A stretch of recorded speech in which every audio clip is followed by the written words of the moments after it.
ultimate goal is to be famous, then you're gonna do a lot to get there, like sign your name in blood in a contract with the devil. That's how I got introduced to the music industry. I swear I wanted to be like the Amy Grant of music. Yeah. But it didn't work out, and so I sold my soul to the devil. Well, needless to say, sold my soul. Hey y'all, I'm finna sell my soul. I'ma hit y'all when I'm through. I'm gonna be rich as hell, alright? My soul is broke, man. You trying to sell your soul, man. Look.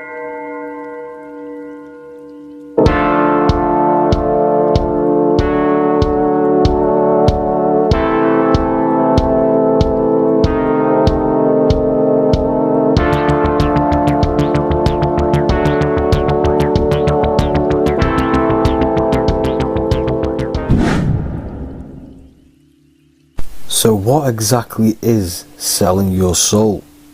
In order to understand this to its full potential, you have to understand the spirit world and the occult world which our eyes cannot visibly see. The physical world we see is nothing but an illusion and a product of the higher planes of existence. For example, you can see someone's physical body, but you can't see the complex structure of the consciousness and the thinking behind that being. With that being said, there are forces and entities not attached to physical bodies, which they exist on the astral and etheric plane behind the physical plane. Now there are numerous videos and music with artists talking about this. For example, I sold my soul to the devil and the price was cheap. Why do you still do it? Why are you still out here? Well, it goes back to the destiny thing. I mean, I made a bargain with it, a long time ago, and I'm holding up my hand. What was your bargain? To get where I am now. Should I ask who you made the bargain with? with the chief commander. On this earth? And on this earth, and then in a world we can't see. So selling your soul is cutting a deal with an astral plane entity in exchange for wealth and fame on this physical plane. This is classed as black magic because you are bending reality against your intuition. Now making deals with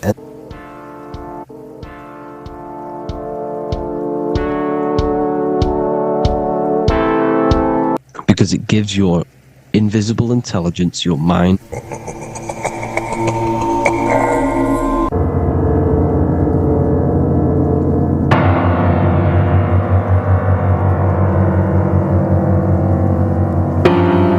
My mama was sacrificed. Me too. You understand? Yeah, I'm Christian. Michael Jordan, what about him? His daddy, right? Bill Cosby, his son, right? Dr. Dre, his son. Out in Hollywood, a lot of people come up missing. So these rappers and celebrities do have to do sacrifice rituals in order to take their career to the next level. Tough flight, I've been going up, it's a ritual. So the occult side of this reality is heavily connected with the music industry and the elites. This is why they are all connected to Freemasonry.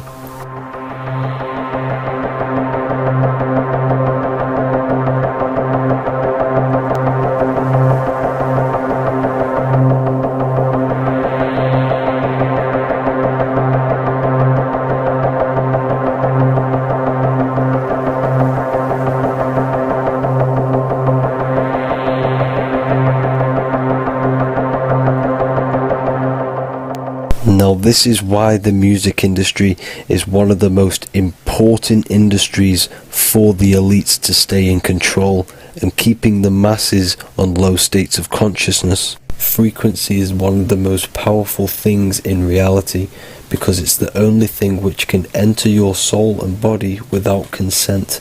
The frequency on Spotify and all major platforms are all tuned to 440 Hz, which was set by the Rockefellers. 440 Hz turns off the whole right side of your brain, and the right side of your brain is to do with critical thinking, imagination, and your intuition. Music has the ability to influence your intent, your emotions, your thoughts, and your actions just by frequency itself. By controlling the music the celebrities put out and the things they talk about, they're actually molding society because of the celebrities' huge amount of influence over the younger generation and cultures within society. This is why the music industry is mainly talking about sex, guns, violence, and hating other people. These are all very low vibrational acts and things to do which destroys humanity and societies, keeping us all conquered and divided in order for them to stay in power. Music can actually reprogram your subconscious mind, and it is a form of MK Ultra, which is mind control. It's in my brain. Do you know that? It's living rent free. I can't get it out. You did that. Yeah, it's hypnosis. Yeah, it's hypnosis. You're so awesome and dope. You do need to be very careful with what you're listening to and what frequency it's playing at, because all of this has an effect on your electromagnetic field and your state of consciousness. Now let's go back to selling your soul. When these rappers and celebrities sell their soul, they now gain eternal life on this physical plane. When you do sell your soul, you are allowed to live forever. And these people that are called youngins, rookies, new booties, like I was, had no idea that these people still live. They will prey, haunt, kidnap, anything to stay on top. This is their world. They have nothing but time, is what they believe. Now this explains why there's so much Saturn worship, because Saturn is the father time. He's the god of time and crystallization in the physical realm. If you want more information on that, go to my previous video. Now here is A$AP Rocky standing inside of a pentagram, but notice the way he's standing, it's an inverted pentagram. The pentagram is associated with magic, however the upright pentagram is the 5 elements with spirit on the top. It's either called spirit or ether. It's at the top because it rules the other 4 elements, because it's the baseline of reality, which is spirit and matter.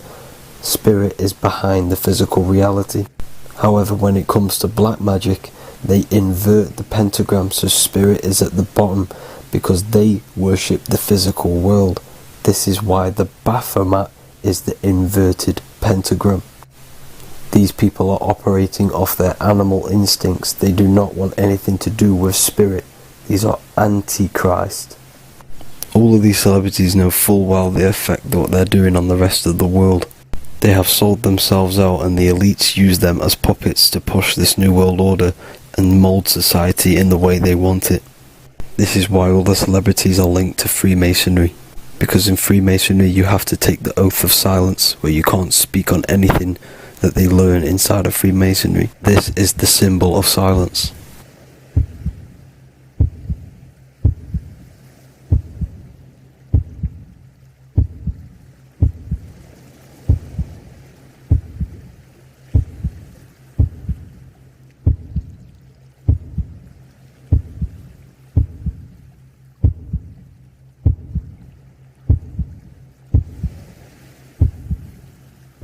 The elites need them under this oath, so they do not talk about certain topics and certain things to the public because of the amount of influence they have on society. Now, even the name Hollywood is an occult term, because back in the ancient days when they used to create wands, they used to create them out of Hollywood, out of the holly tree, because each wood has certain attributes and virtues when it comes to magic. And the holly tree was known as the holy wood, and they used to create the wands out of it to cast spells. And Hollywood are still casting magic to this day through the films and through the music to the masses. That's it for this video, people. Hope you enjoyed. Please like and comment and subscribe. Peace and much love.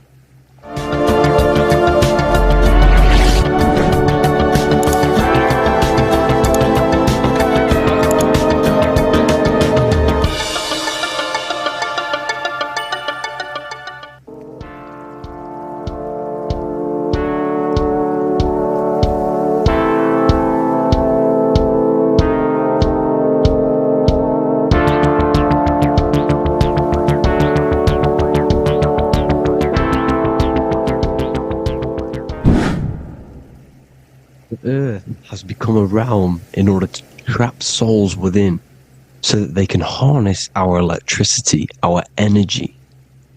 Even the Bible is talking about how this realm is controlled by the wicked one in John 5:19. We know that we are the children of God and that the whole world is under the control of the evil one. Ephesians 6:12. For our struggle is not against flesh and blood, but against the rulers, against the authorities, against the powers of this dark world, and against the spiritual forces of evil in the heavenly realms. So the Bible is telling us that this is not the only world.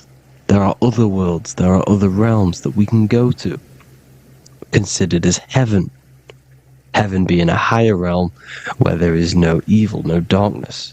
This is a midpoint realm where there is good and evil. Now, we're going to explain how the soul trap is how it's working, and how your soul is being harnessed for its energy, and how you are tricked to come back to this realm after death.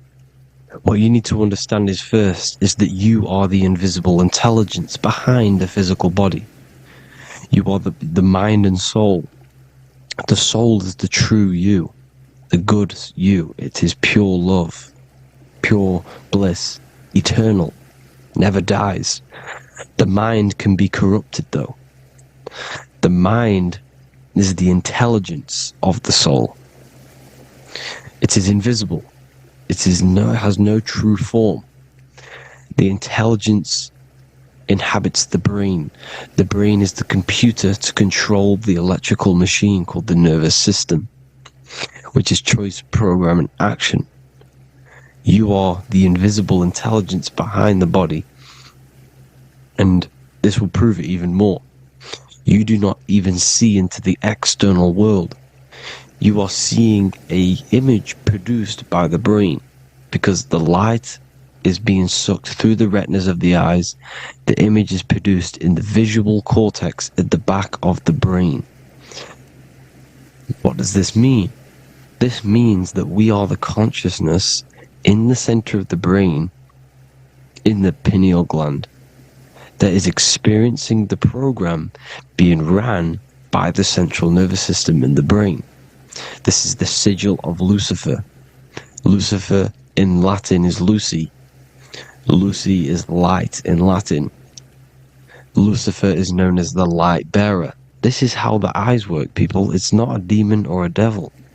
The sigil for Lucifer is how the eyes work, and how the left eye is controlled by the right brain. The right eye is controlled by the left brain. There is a crossover. It's the same with the body. The left side of the body is controlled by the right brain. The right side of the body is controlled by the left brain. There's a crossover with our hemispheres in the brain. Now, this empty chamber in the center of the brain is where this universal cosmic intelligence is hell, known as the most holy place in the Bible, the throne of God. Okay? This is above the 33 vertebrae on the spine. As you can see here, you are the being in the center of this point. All of the nerves are being sent back to this one particular point, which is the seat of our invisible intelligence. You can see it's an empty chamber. Our consciousness, our intelligence is not a physical thing. This intelligence is the true voice inside of your head. This is why your head is heaven, your heart is earth, your heel is hell. Your head is heaven because this is the seat, the throne of God. God is in heaven because the consciousness, this divine intelligence that's controlling the body, is sat in the center of the brain. The brain is taking commands of this invisible intelligence. When you close your eyes, you can feel your awareness, your consciousness, your intelligence is all in the brain. Your awareness is not in the feet, the heart, the legs, the arms. It's all in the center of the brain. Now, if you meditate deeply, you will find that you are beyond the mind. You are the being observing the thoughts. You are the soul observing the thoughts. Now, with this being said, you are the consciousness experiencing the program being ran by the central nervous system in the brain, because you're not seeing into the external world. It's an image, it's a simulated image produced by the brain and the central nervous system. You do not experience the external world, you do not feel the external world, you feel electrical impulses on your nervous system. Your nervous system is decoding what you are feeling.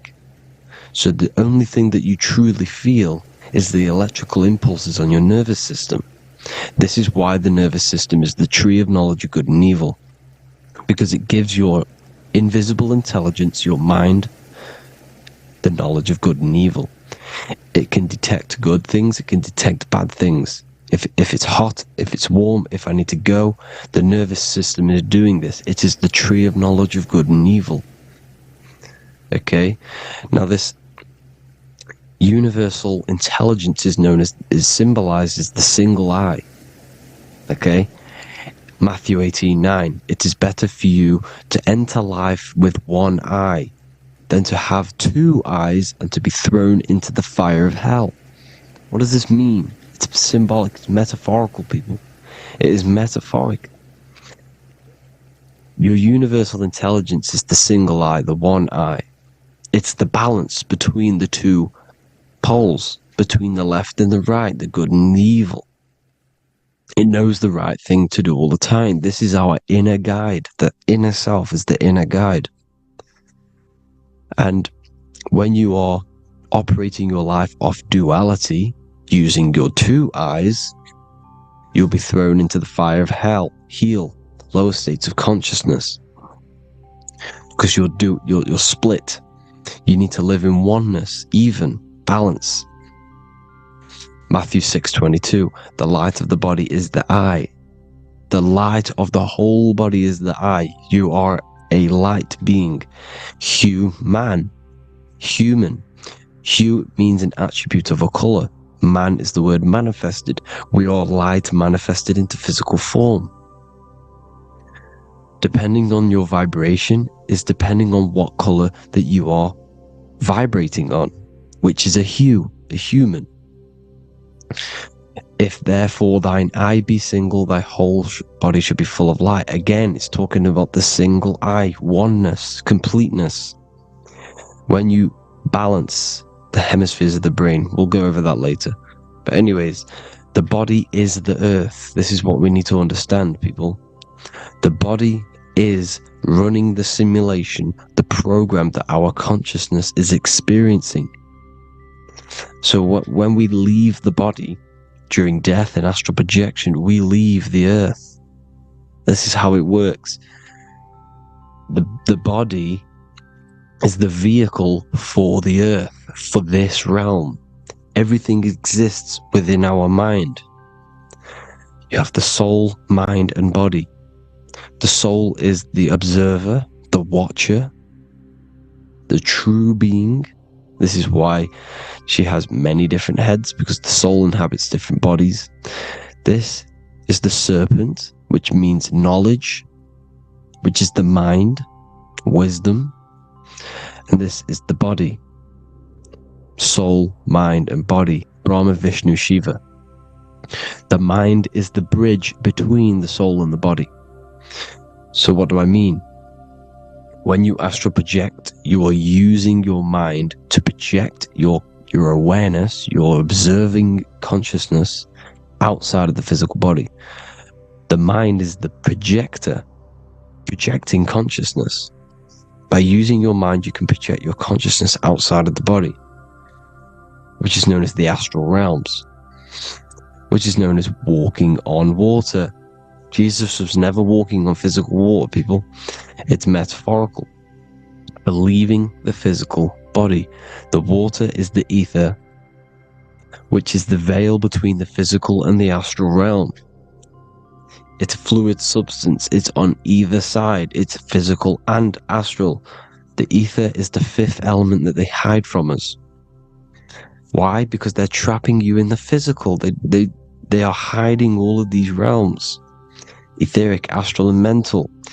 People think their mind is their brain. It's two separate dimensions. These are completely different dimensions. The mind is way more intelligent. The mind is formless. There is no form to the mind. You can think anything you want. You can manifest anything you want within your mind. It is not a physical object. The physical realm is being controlled by the mind. Everything's being controlled by the mind. Everything exists within the mind. This is why the Egyptian says the universe is mental. So when we project our consciousness outside of the physical, we go to the astral. The ether is the water that Jesus is walking on. This is the veil between the physical and the astral world. The word together has ether within it because it joins the two worlds together, together, the astral and the physical. The word either is ether because the ether is on either side, physical and astral, physical and spiritual, physical and non-physical. In the astral realm, the mind can manifest anything we want. We incarnate to restrict our minds. This is why Saturn, if you go and watch my video on Saturn, how Saturn is this simulation, okay, our minds can manifest anything we want in the astral plane in the click of a finger. However, when we incarnate in matter, we now have to labor for our manifestations. This is why Saturn's known as the great teacher in astrology, because he teaches you a lesson. When your mind incarnates into matter, it's teaching your mind a lesson, the knowledge of good and evil. This is why the Bible says, you shall be gods and know the knowledge of good and evil. When you incarnate here, you have to know the knowledge, you need to know the knowledge of good and evil to become a god. Okay? Now, the square is the physical plane, the triangle's the ethereal plane, the circle's the eternal plane. The circle has no beginning, no end, it's eternal. The physical plane is the square, it's limited. The square is limited. The cube is the geometric shape which gives rise to matter. Now, the term think outside the box has truth in plain sight. You have to think outside the box to project your consciousness, use your mind to project your consciousness outside of the box, the physical plane, into the astrals. The astral realm is the realm of the stars. Above us is the stars. Through the stars is the astral plane. This is why astral has the word star within it. The devil is the de-veil. When you sell your soul to the devil, quote unquote, it's metaphorical. The devil exists in the physical plane. It's the lowest state of consciousness. The de-veil, you de-veil yourself into the physical when you are the devil. The de-veil. The ethereal plane. Now, we all know what the famous symbol of the all-seeing eye, right? The all-seeing eye with the eye in the triangle. Look at the Masonic artwork showing you the triangle above in the sky. This is symbolizing the ethereal planes. The eye in the triangle symbolizes your invisible intelligence, your mind, which has the ability to see on either side. Because the triangle is the ethereal plane. The eye is your consciousness, your intelligence. And this intelligence has the ability to see in the physical plane and to see in the ethereal planes, in the astral planes. This is why it's above the earth, it's above the ground. Because it can see here, it can see in the heavenly realms. Now, the stars are, well, this is known as heaven, the realms of the astral planes. This is some quotes from the Emerald Tablets of Thoth. Out of the darkness ye must rise upwards, one with the light and one with the stars. Man is in process of changing to forms that are not of this world. Grows he in time to the formless, a plane on the cycle above. So there's other worlds. The Bible's telling you there's other worlds, there's other realms. Know ye, ye must become formless before ye are one with the light, the astral light above, which shining through the stars. Not of the earth are ye, earthy, but a child of the infinite cosmic light. You are the invisible intelligence controlling the physical body. The body's not you. It's the vehicle that your soul lands in when your mind projects your consciousness into that realm. Free from the body, I flashed through the night. Unlocked at last for me was the star space. Wow, that's powerful. The star space, the astral planes. This is what he's talking about. We are all a star. We descended from the astrals, which is the star. We are all a star. Look at the ancient paintings of Jesus' birth. It's the star beaming his consciousness down into the physical plane. Here's another one. Here's some Freemasonic artwork showing you, again, the ether, that invisible intelligence, the I, manifesting itself inside of here, in the physical realm, where the people are. You see? It's the same here. This is Jesus. Here's the bird symbolizes the Holy Spirit, your invisible intelligence, descending into the waters, the ether, the ethereal, everything. The ether's the base of all physical matter. Here's Truth in Plain Sight. Mr. Bean, the famous TV program in England, in the UK. He begins the program like we all begin the program from falling from the stars. He falls down with a beam of light. And this is Truth in Plain Sight. This is false. The aliens don't exist. They're a lie, alien. But this symbolizes the star beaming our consciousness. And when we die, this star will suck us back up. Just like this UFO is doing. It's Truth in Plain Sight. So, this is some more Freemasonic artwork. Going from duality to singularity.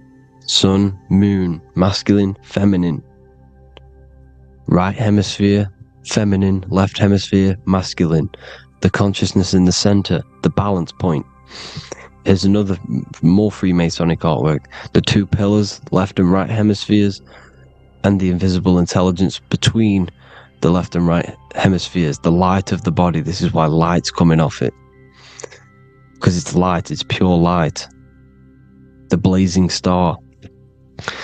The stairs go from the checkered board, the duality, up to oneness, in between the sun and the moon, the masculine and the feminine.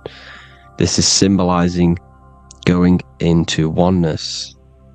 What did the Emerald Tablet say? You've got to become one with the stars, one with the one with the self. Balancing the two hemispheres so that you can gain, because when the two hemispheres are balanced, you can gain a more deeper connection with your invisible intelligence. Same with the chakras. When the chakras, the 7 seals in the Bible, these are 7 seals because when you conquer the 7 chakras, when you balance the 7 chakras, you then gain a more deeper connection with your internal self.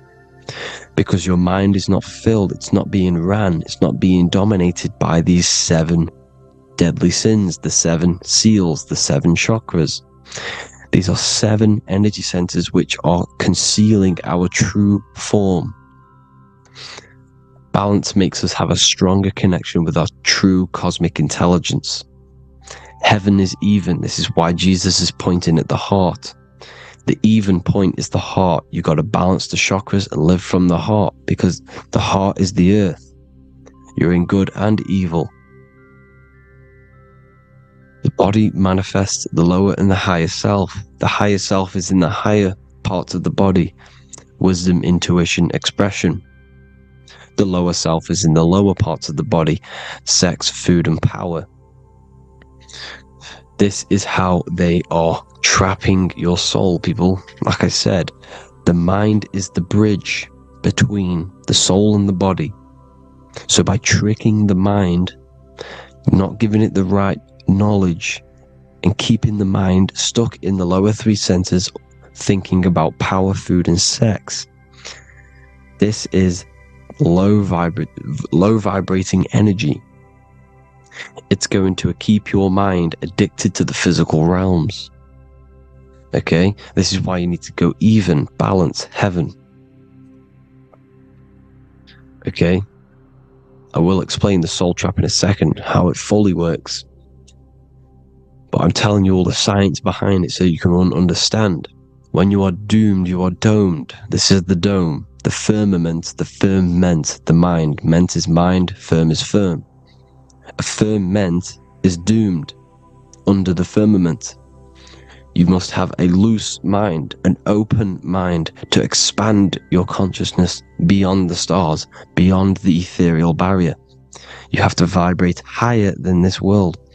Your consciousness must be expanded more than the physical plane. You need to learn how to astral project.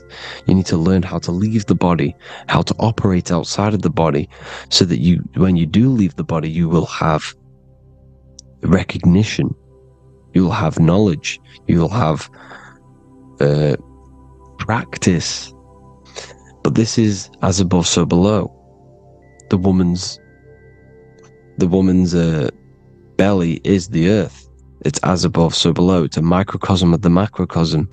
We are the children in the womb. We are the people in the earth being ready to be born into the heavenly realms. As above, so below. It's a microcosm, macrocosm.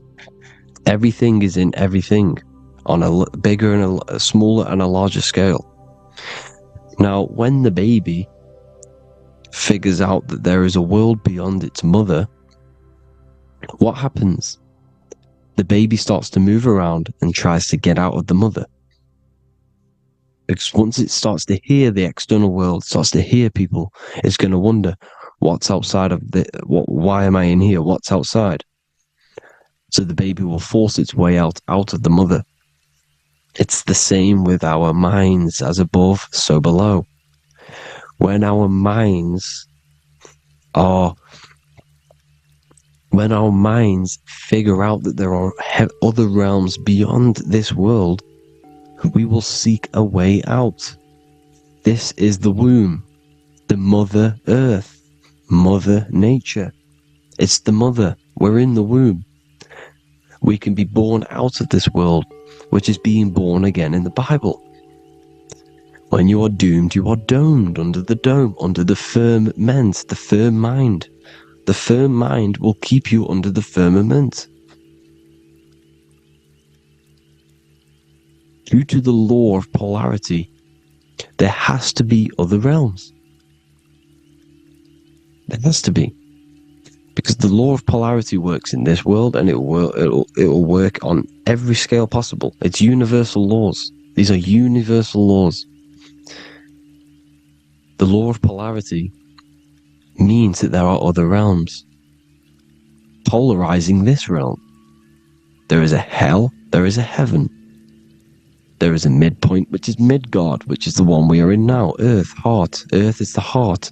Heart is the center, good and bad. The balance between good and bad. Your reality is your level of realization. Your mind realizes other worlds, you will seek a way to them worlds. It's that simple. The soul trap is to keep you stuck in this physical body, which is the earth. This body is the earth. It's running the program, like I said at the beginning. It's running the simulation that your consciousness is experiencing.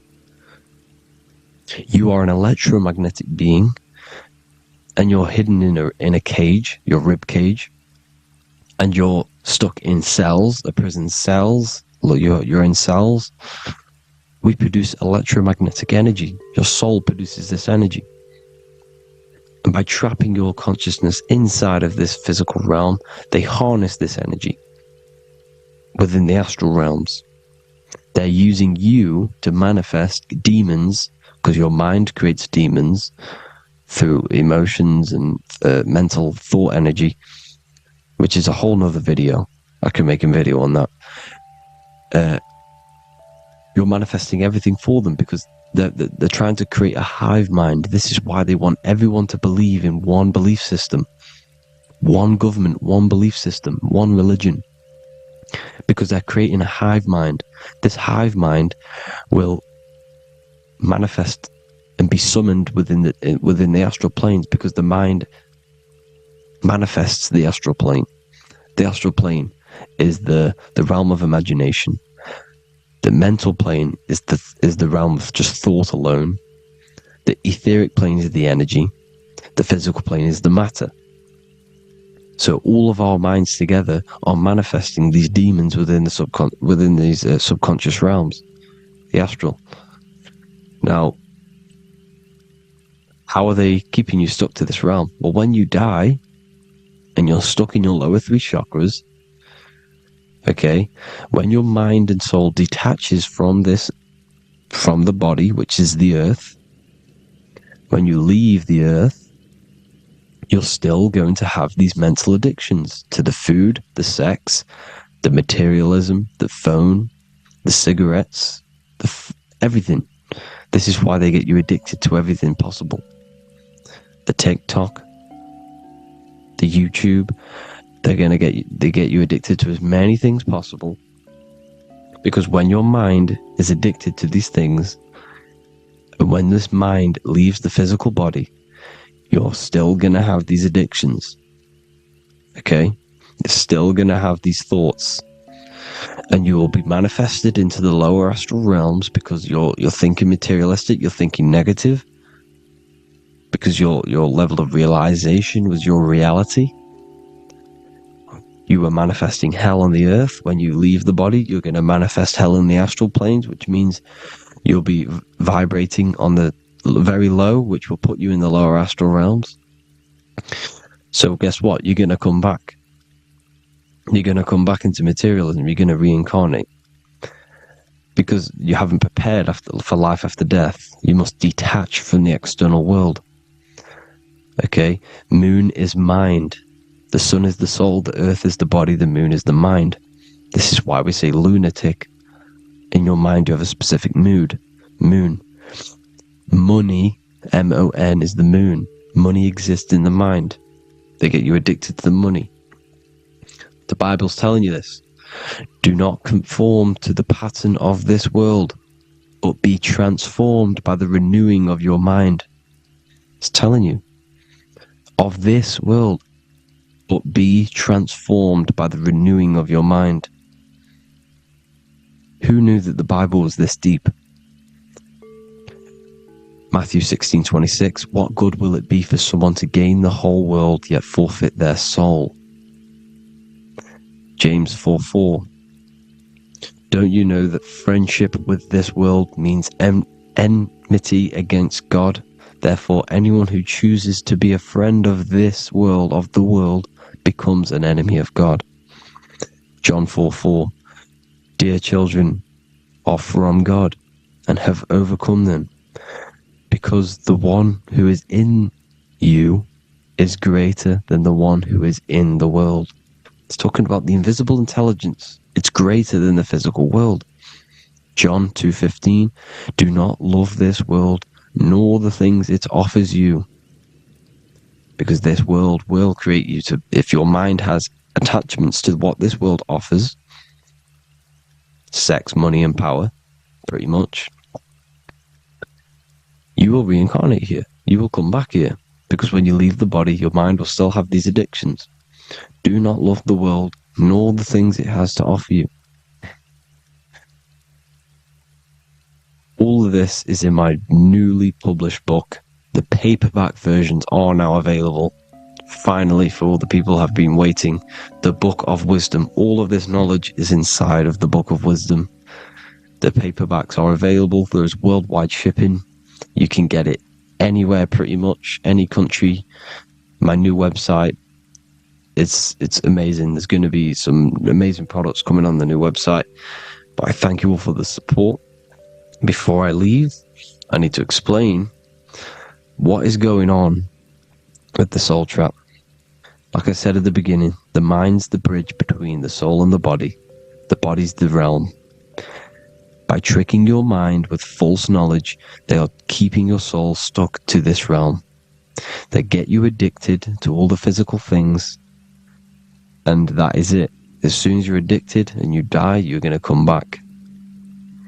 So by tricking your mind, which is the bridge between the realms, they keep your mind stuck within this body. They keep you in physicality.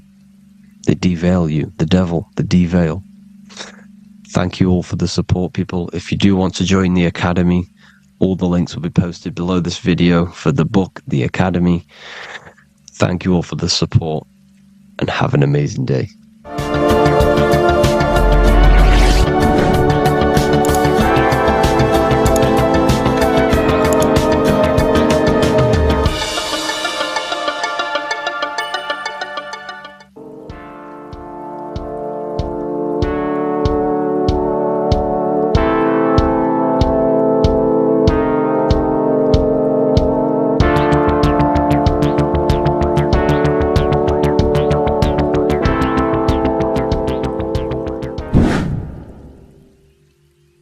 People, how are you all doing? It's Revival of Wisdom, and today we're going to be talking about your birth certificates and how we are slaves to a system and how they have trapped us into this system.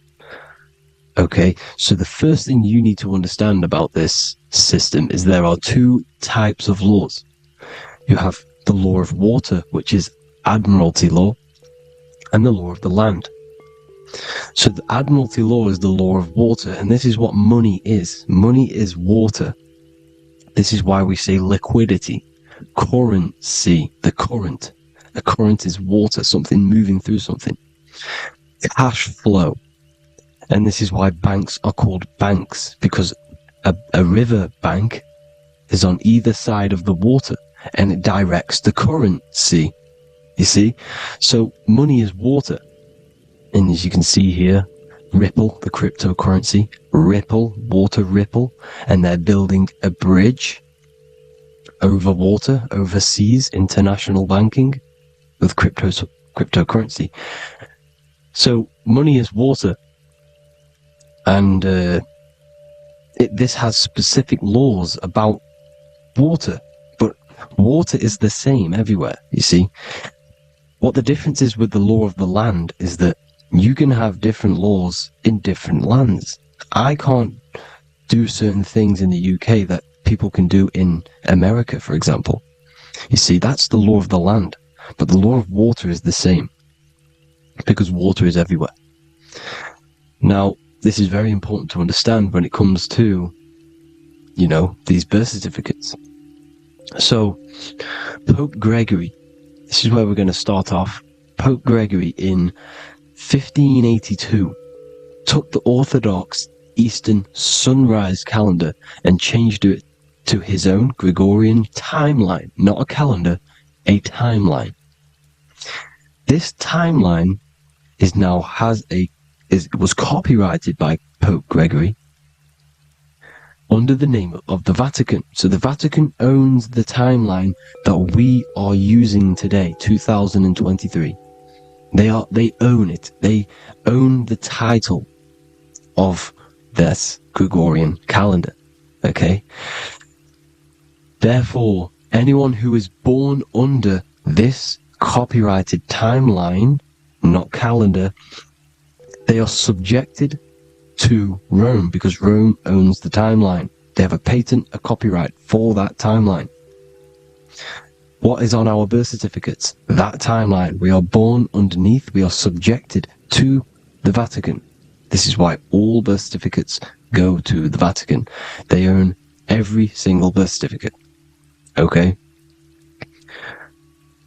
So when we use this timeline, we are subjecting ourselves to this timeline. Okay? Which the Vatican has a claim over. This calendar or timeline is set to sunset, not the sunrise, which is associated with death, darkness, and the moon, lunatics. You see, so this is a sunset calendar timeline. Okay, this is now, they've changed a couple things, right? They say that the new year is January the 1st. Okay, when we know this is in winter. January is winter, which is associated with darkness, death, the death of nature. So this is a death cult, people. These people are evil. They're so evil. The Vatican. And this is why we use April Fool's Day, because April is in Aries, and Aries is always the start of the zodiac. This is why Aries rules the head region. 12 zodiacs, 12 systems of the body. Each zodiac is associated with each part of the body, and this is why Aries is the head. Cerebrum. But we're not going to talk about it in this video. But yes, that is what April Fool's Day is. They're putting it in your face. April Fool's Day is the real start of the year, when the sun starts to rise again, when the risen Saviour is resurrected, when it's born again. This is when the Jews celebrate the Passover. This is when the Christians celebrate the resurrection of Jesus, and they eat lamb. The Jews eat lamb because we're in Aries, the new year. The sun is now born again, our risen Saviour, the light of the world. So yes, this is what April Fool's Day is. It's the first day of the year, which they changed. Pope Gregory changed. So you need to understand is that you are in the womb. You are inside of a ship, because every ship, literally a ship, every ship is female. This is why they say she delivers the product, because she does deliver the product, you, the baby. Same thing with a ship, they deliver products. They are a she. And when they pull up to the bay, like you can see on this picture, they're pulling up to the bay. This is now called the birth canal. The ship is now in birth. On paper. Okay, this is law. And when they pull up, they tie up to the bay, and now they get a certificate of manifest certifying all of the products which are on the ship and what they are bringing into that nation. Okay, so you're bringing in this many of that, everything's on the certificate of manifest. And this certificate of manifest is also your birth certificate, because you are traveling through water when you are in the birth canal of your mother, because you are in water when you are in the womb. And you travel through the birth canal, and when you arrive, you get a certificate of manifest with the name, how many, the quantity, that's your birth certificate. Okay? And this is what it is. We are a we're not a corporation, but we represent a corporation, which is your name in full capital letters. That is your corporation. You cannot physically tax a body, but you can tax a corporation. This is why we get charged. This is why we get taxed, because it all goes down to the corporation which our name represents, which we are subjecting ourselves to. We are my name, I am subjecting myself to this name, and that name has a corporation which I represent, which I subject myself to. You see, this is how we are attached to this straw man, this character that they have built on paper. So it's a character which is on paper. This is what we represent. So when the woman gives birth, she delivers the baby, and then she has another substance. Now I'm going to break down how they attach this name to us, how they do it. Okay, our mother is carrying us the product in the womb, the water, and it goes from the United Kingdom into a state-owned, corporate, federal-owned hospital, which is government-owned.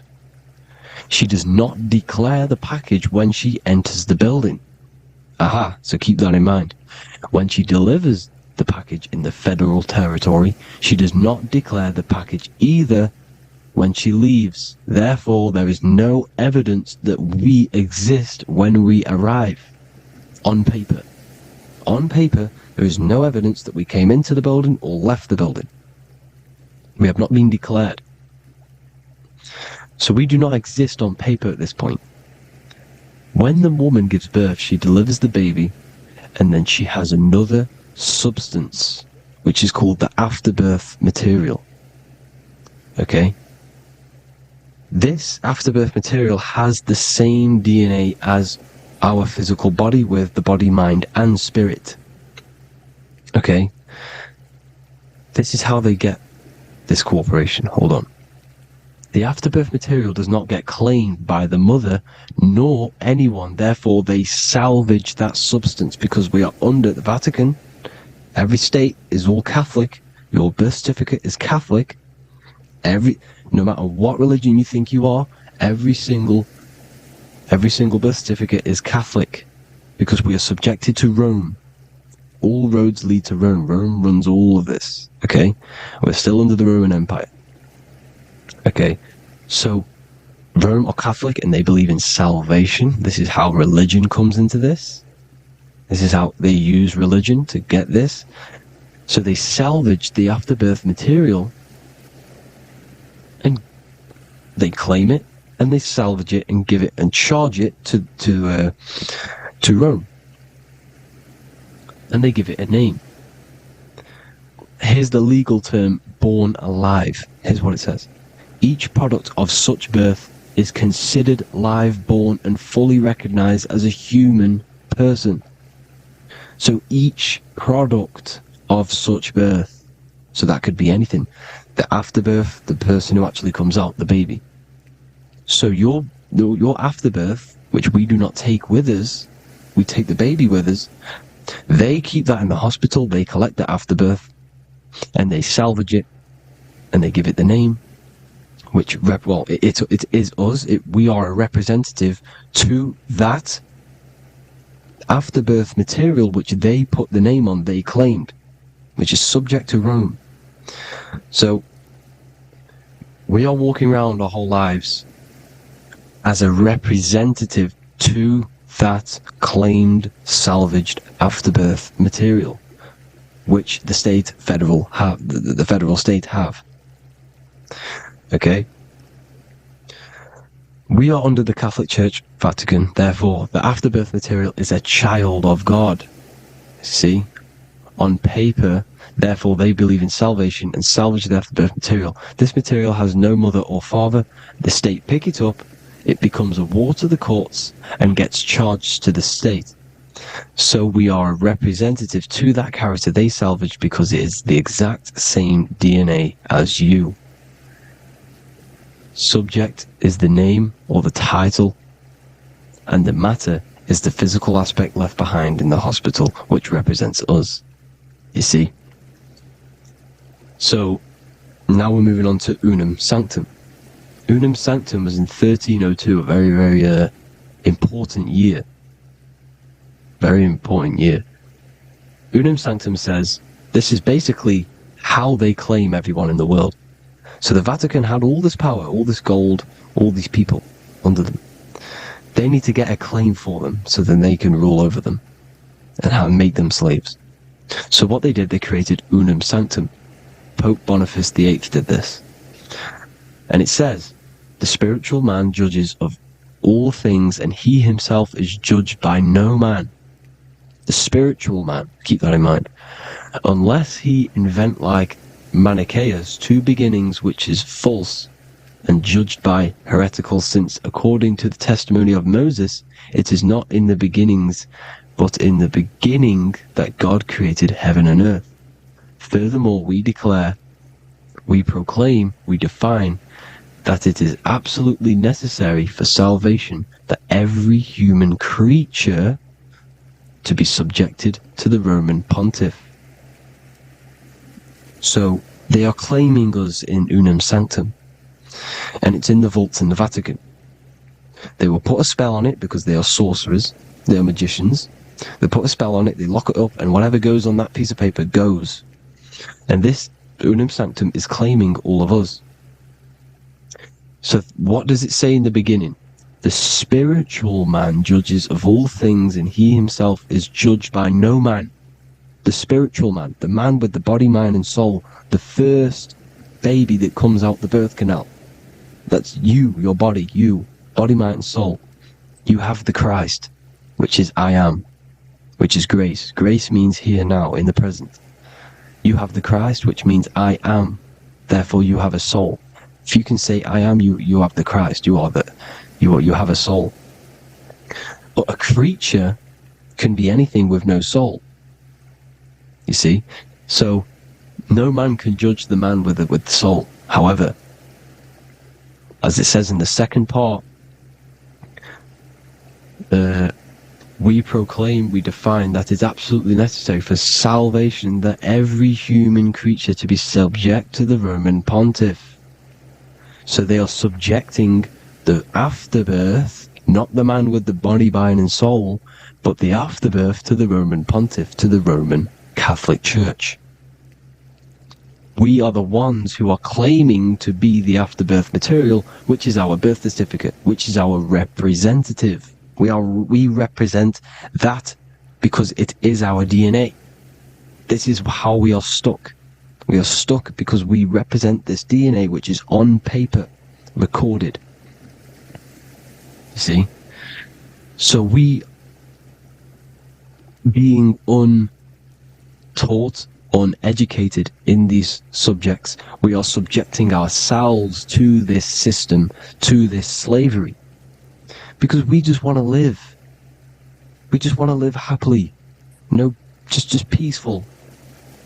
Think about it. Where's all this coming from? Where's all this war, all this killing, deaths coming from? We just want to live. It's coming from the Catholic Church, these evil death cult, which has subjected us, which has used us as slaves, and we are still slaves, and it's just going to get worse and worse and worse. So this is how we have subjected ourselves to be the slaves to this system. It's a lot to take in, and there's a lot more deeper stuff which goes into this. I'm just going over the surface. I'm going quite deep, but there is little details that I still need to learn myself. But this is the general how that we've been stuck to this slave system. So we are batteries, okay? This is why we get charged. When you go in a court, you get charged, okay? Because you're a biological battery. This is why cities look like motherboards, because we are feeding energy to this matrix, okay? When we look outside of ourselves, when we give power to so-called Jesus Christ, worshipping idols outside of ourselves, where attention goes, energy flows. We are feeding the matrix with energy. By looking within, placing your attention within yourself, you are taking back your power. Because the I am is Christ.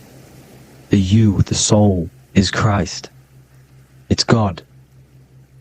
The awareness is God. Okay?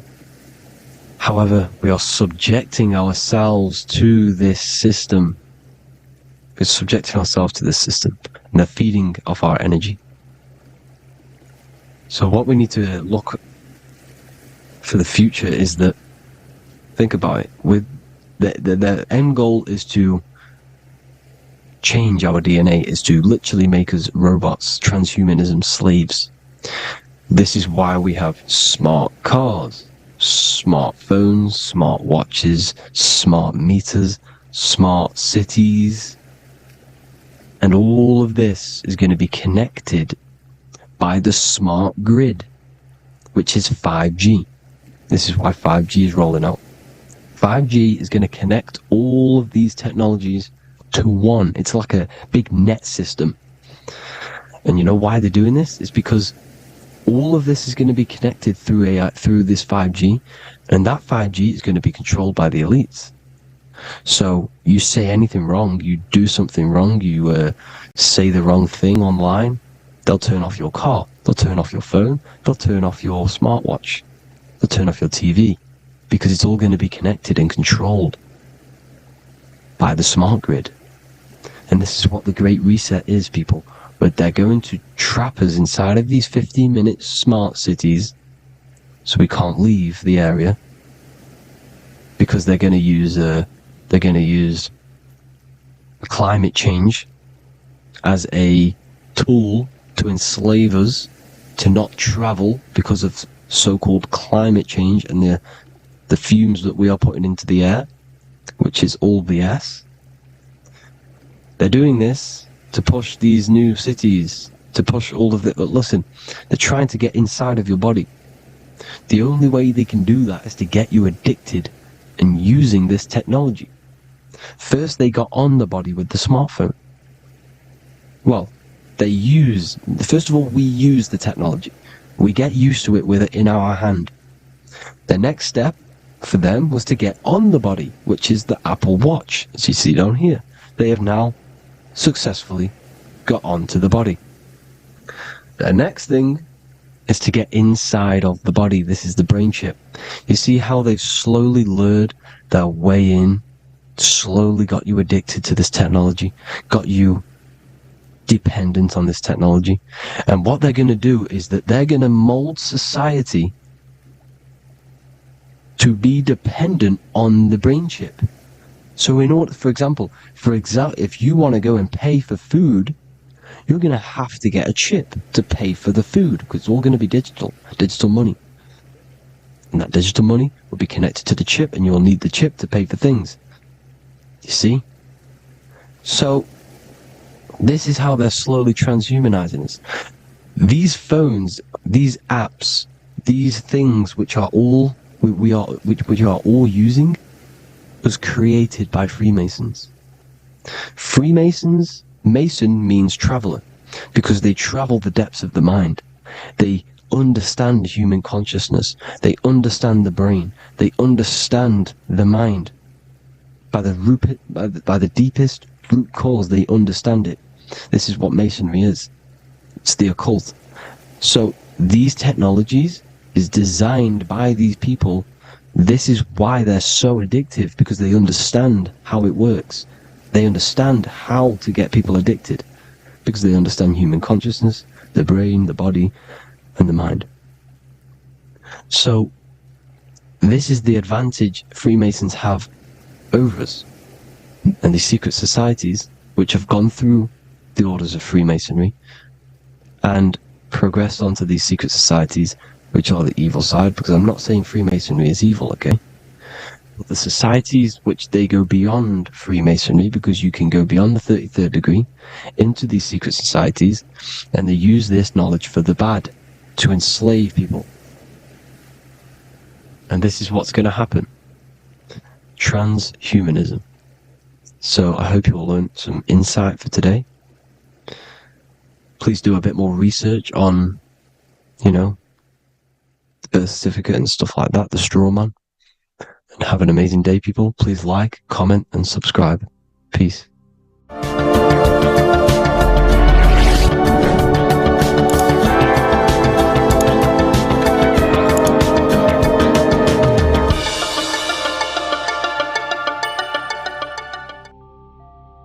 You don't just have a physical body. You have a physical, mental, spiritual, and emotional body. Each one of these aspects are a body of its own. Body does not just refer to a physical substance. You have a mental body for thinking, an emotional body for your emotions, a spiritual body for your energy in your astral form, and a physical body to encapsulate all of these. Each four of these aspects are essential for the human experience and essential to balance. Now, today we're going to be syncing the four aspects of your consciousness with the four seasons and the four elements, and how this ties into the Bible. So we have four physical elements. We have 5 elements in total, spirit being the most important, but spirit is pure invisible. We have 4 physical elements. We have air, fire, earth, water. Earth and water are feminine. Air and fire are masculine. Air and fire are active. Water and earth are passive. The air corresponds with the mental body of consciousness. This is where your intellect, this is where your communication, this is where your thoughts, intuition all comes from. This is the mental body of consciousness that allows you to think, allows you to process, figure things out, and have intellect and gain knowledge. This is your intellectual aspect of your consciousness, located in the head region. We have a fire nature, a spiritual nature. This is our astral body. Our astral body is all to do with the subconscious realms, the higher realms of consciousness. This is the body that allows us to be free from the physical body. Our spirit is more of our energy. Water is our emotional body. This is what allows us to feel things, that allows us to gain intuitive feelings of conscience.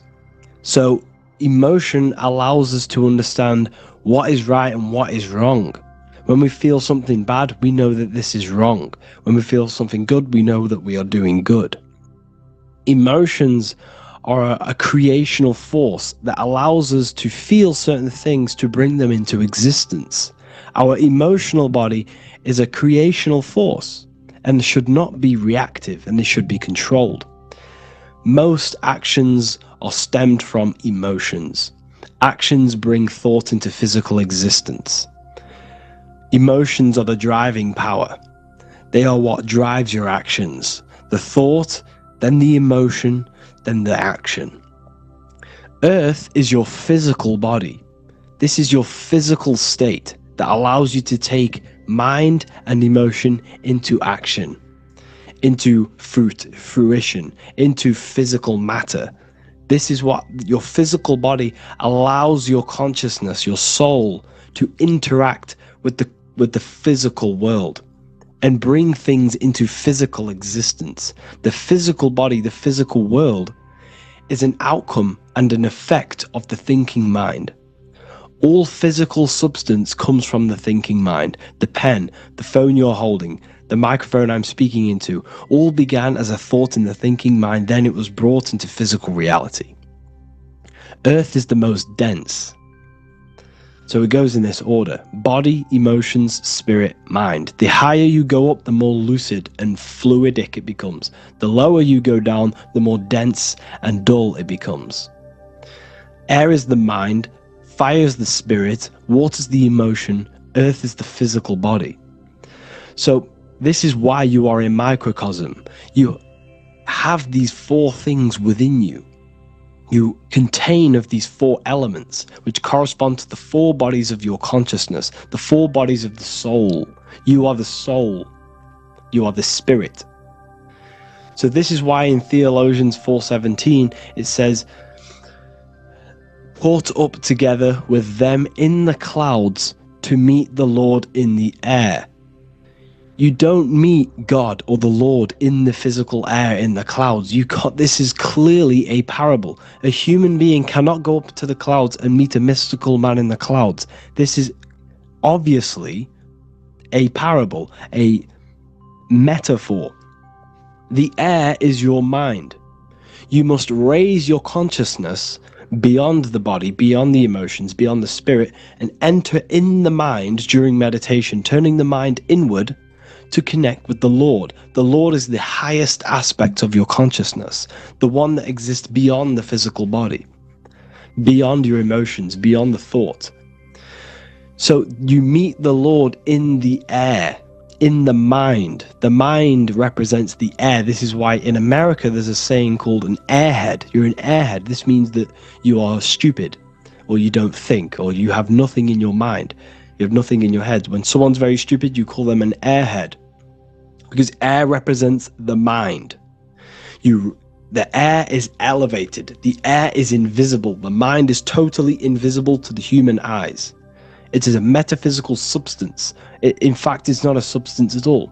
It's so fluidic, it's everywhere. The mind can be everywhere at all times. It can be anything. Nothing is impossible within the mind.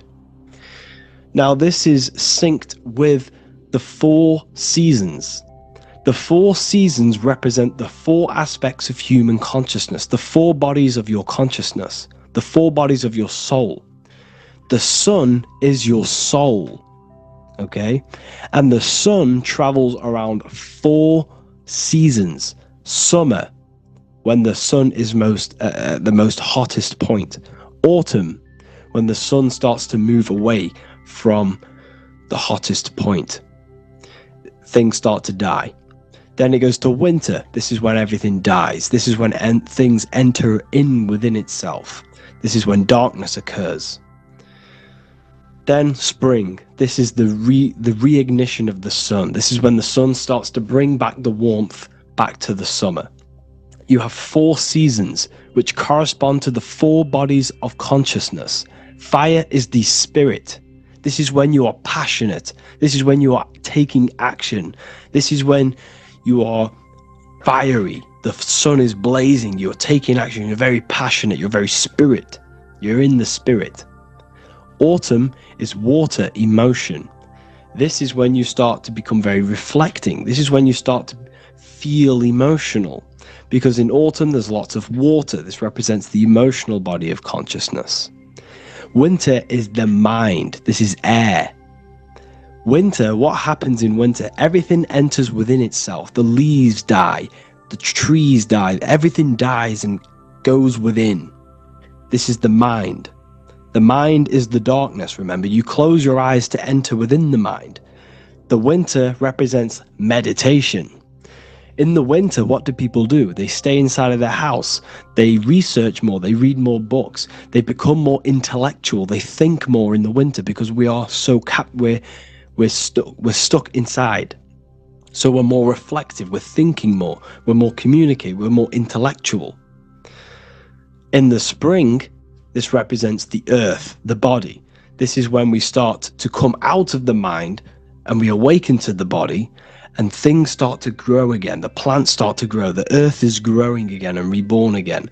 This is the body. This is when you become more active in the spring. And then the summer, back to the summer, we then take action on these thoughts and these thoughts that we gained over the winter. Essentially, this is just a massive cycle. And this is a daily cycle also. The nighttime is the winter. The morning is the spring. The midday is the summer. And the evening time is the autumn. This is a microcosm. We have 4 bodies of consciousness. You are the sun, you are the soul, and the soul has 4 bodies: summer, autumn, winter, spring. Emotion, air, body, spirit. Sorry, emotion, mind, body, spirit. So you are the soul. You are the pure essence of consciousness.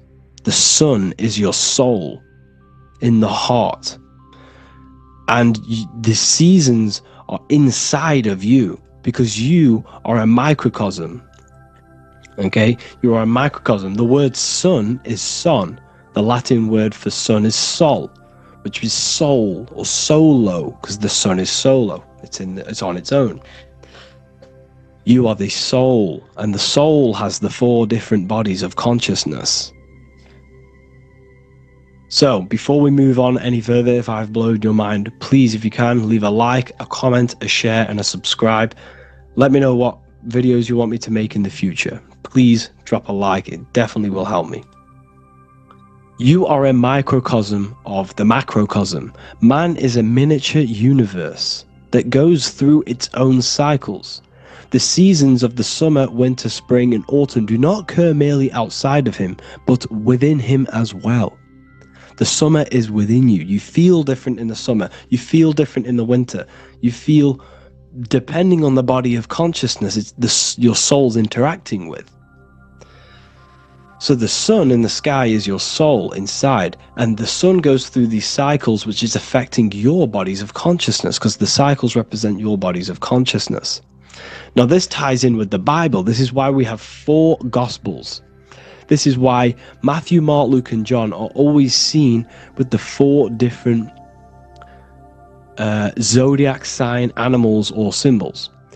So you always see each one of the Gospels, if you just type in on Google Matthew, Mark, Luke, and John, type in ancient pictures, paintings or pictures of them, and you will find these 4 zodiac signs are always standing with each one. Taurus, the bull; Leo, the lion; Scorpio, the eagle. An old symbol for Scorpio was the eagle, and a man for Aquarius. Here you see very, very ancient paintings and artwork. Here we see Matthew, the man, Aquarius. Here we see John, the Scorpio. The same here. We also see it on the tarot cards, on the world card. We see the 4 fixed zodiac signs. Here we see it as well. These are called the 4 fixed zodiac signs. Now, when we look at the zodiac, we're no longer looking at the sky. Because what you must understand is, as above, so below. What is above you is inside of you. What is above is what is below. What is outside of you is within you. The zodiac is inside of you.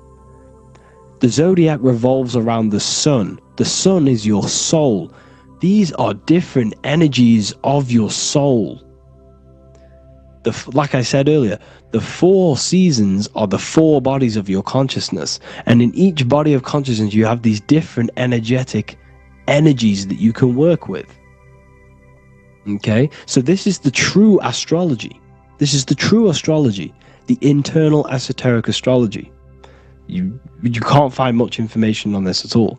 Very hard to find. So what we're looking at are the 4 bodies of consciousness. Obviously, when you look in the middle of each, when we look in the middle of each season, spring, the middle of spring is Taurus. The middle of winter is Aquarius. The middle of autumn is Scorpio. The middle of summer is Leo.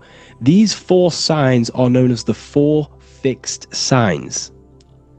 Okay? Scorpio is fixed. It's the middle of autumn. Scorpio is a water sign, emotion. Aquarius is the air sign, the mind. Taurus is an earth sign, the body. Leo is a fire sign, the spirit. This is why we see Matthew, Mark, Luke, and John with the 4 fixed signs of the zodiac, which represent the 4 bodies of consciousness. Leo, the spirit, fire. Luke, Taurus, earth, body. Matthew, Aquarius, air, mind. John, Scorpio, water, emotion. Each gospel is depicting Jesus and showing Jesus in each gospel. Each one of these gospels is showing and depicting Jesus according to the different body of consciousness. In John, this is when Jesus starts to turn water into wine. Water is emotion. Wine is transmuted emotion. This is when he does miracles with his emotions. Water into wine. Aquarius, which is Matthew, air, the mind. Inside of the Gospel of Matthew, this depicts Jesus as an intellectual person. A person is communicating and using his mind, his mental body a lot inside of the Gospel of Matthew. Go and read it, and you will see this. Luke, Taurus, earth, the body. Luke shows and depicts Jesus according to the body of consciousness, the physical body. He shows Jesus as a human, being a human being, helping people physically and helping people's physical needs, like giving away food and doing all sorts of good things for other people. Leo, Mark, inside of the Gospel of Mark, this shows Jesus as a spiritual teacher, a passionate person who is taking action. Each gospel is showing Jesus according to the different body of consciousness, and Jesus represents you, the sun. That's why it's called the Son of God, the light of the world. Jesus represents your soul, and your soul has these 4 gospels, the 4 bodies of consciousness, the 4 fixed signs, the four elements and the 4 seasons. These things all correspond to your consciousness. So this is Leonardo da Vinci showing you the exact same thing. Jesus is the I am, the sun, the soul, in the middle, on his own. Luke, spring, earth, body. There are 3 people in each group. There are 4 groups and there are 3 people in each group. 1, 2, 3. 1, 2, 3, 1, 2, 3, 1, 2, 3. Fall, winter, summer, spring. These are according to the 4 bodies of consciousness. Here we see Aries, which rules the head region. He's on the head of the table. Gemini, he's holding up the 2 hands because Gemini rules the 2 hands, the 2 arms. Gemini is the 2 twins, which is the 2 arms and 2 hands, and the 2 lungs. Here we see the beginning of summer, which is Cancer. You see the big knife here. Cancer, him here, this grey-haired guy, holding a knife for the crab. Cancer, they pinch. You have a knife, symbolizing the crab. Leo, the middle of summer, showing dominance. The sun is very dominant. He's got his elbow on the table, showing dominance. Virgo has no Adam's apple. Cancer here is pointing at this woman's neck, saying there's no Adam's apple. This is Virgo, the virgin, the only woman. Jesus, the sun. This is Libra, the balancing. He's holding his arms out, balanced, showing the balancing of the sun, because when the sun enters Libra, the sun is balanced between winter and summer. So it's balanced. This is all astrology, but this is internal. Okay? This is Ezekiel's vision. Ezekiel had a vision in the Bible, and he saw the face of a man, the face of a lion, the face of an ox, and the face of an eagle. The eagle is Scorpio, the ox is Taurus, the lion is Leo, and the man is Aquarius. He saw the throne of God, and he saw the different bodies of consciousness. This is all symbolic for the different bodies of your soul. So when we look at the zodiac, we are actually looking at a map and the energies of our soul, and the energies of our bodies, and the energies of our consciousness. This is what we are looking at. Each zodiac is an aspect of our consciousness and an energy that we can work with and that we must purify. Balance and purification is essential. Imagine playing a brand new video game. Let's say a brand new video game came out and you had to play it. What happens when you play that game? You don't know the controls. You cause chaos in that game. You can't really run properly. You can't do anything properly. You're getting destroyed by other people who are playing that game.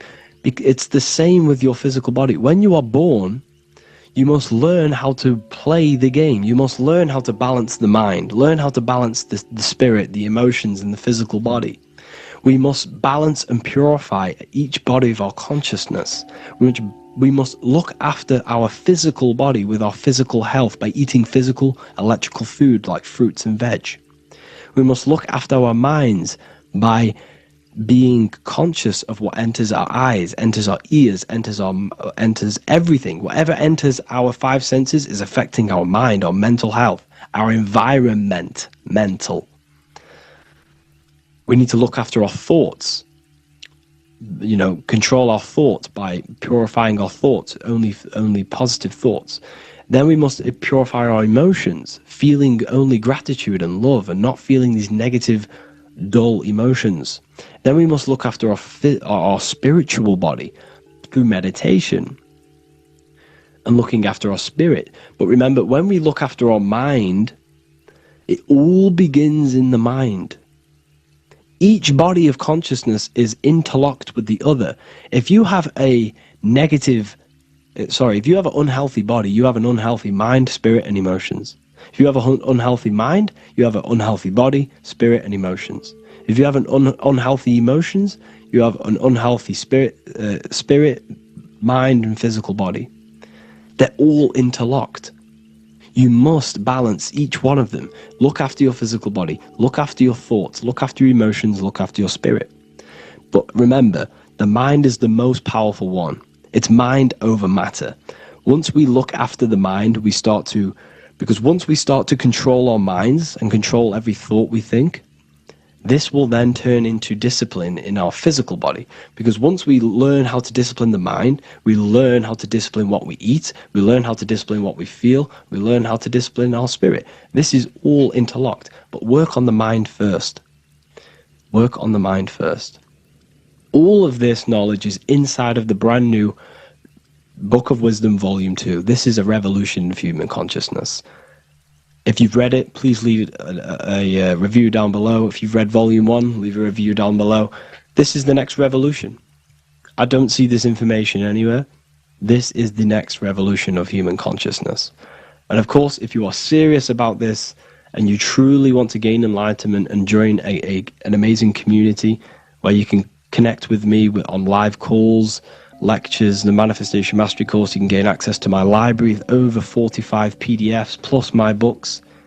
And if you do join the university, you can order a Volume 2 free of charge. All you have to do is to pay for shipping. If you truly take your knowledge serious and you want to take advantage of life, join the university. This is where truth seekers belong. Just want to say thank you all. Please leave a comment. Please leave a like. It's going to help me a lot spread this knowledge to the world. And yeah, share this with a friend and subscribe. Thank you all.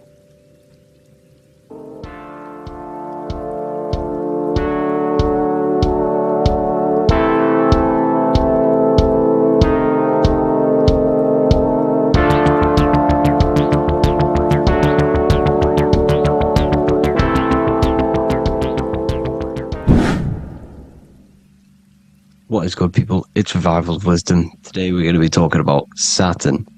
I've done this video in the past. However, this video is going to contain a lot more in-depth explanation of Saturn. So the 33rd degree Mason Manly P. Hall said, Saturn is the key to crystallization, physical matter. Light is matter, matter is light. They are interchangeable. Low vibrating light turns into matter, high vibrating matter turns into light. And Saturn is the god of this world, this physical world. He crystallizes light into matter.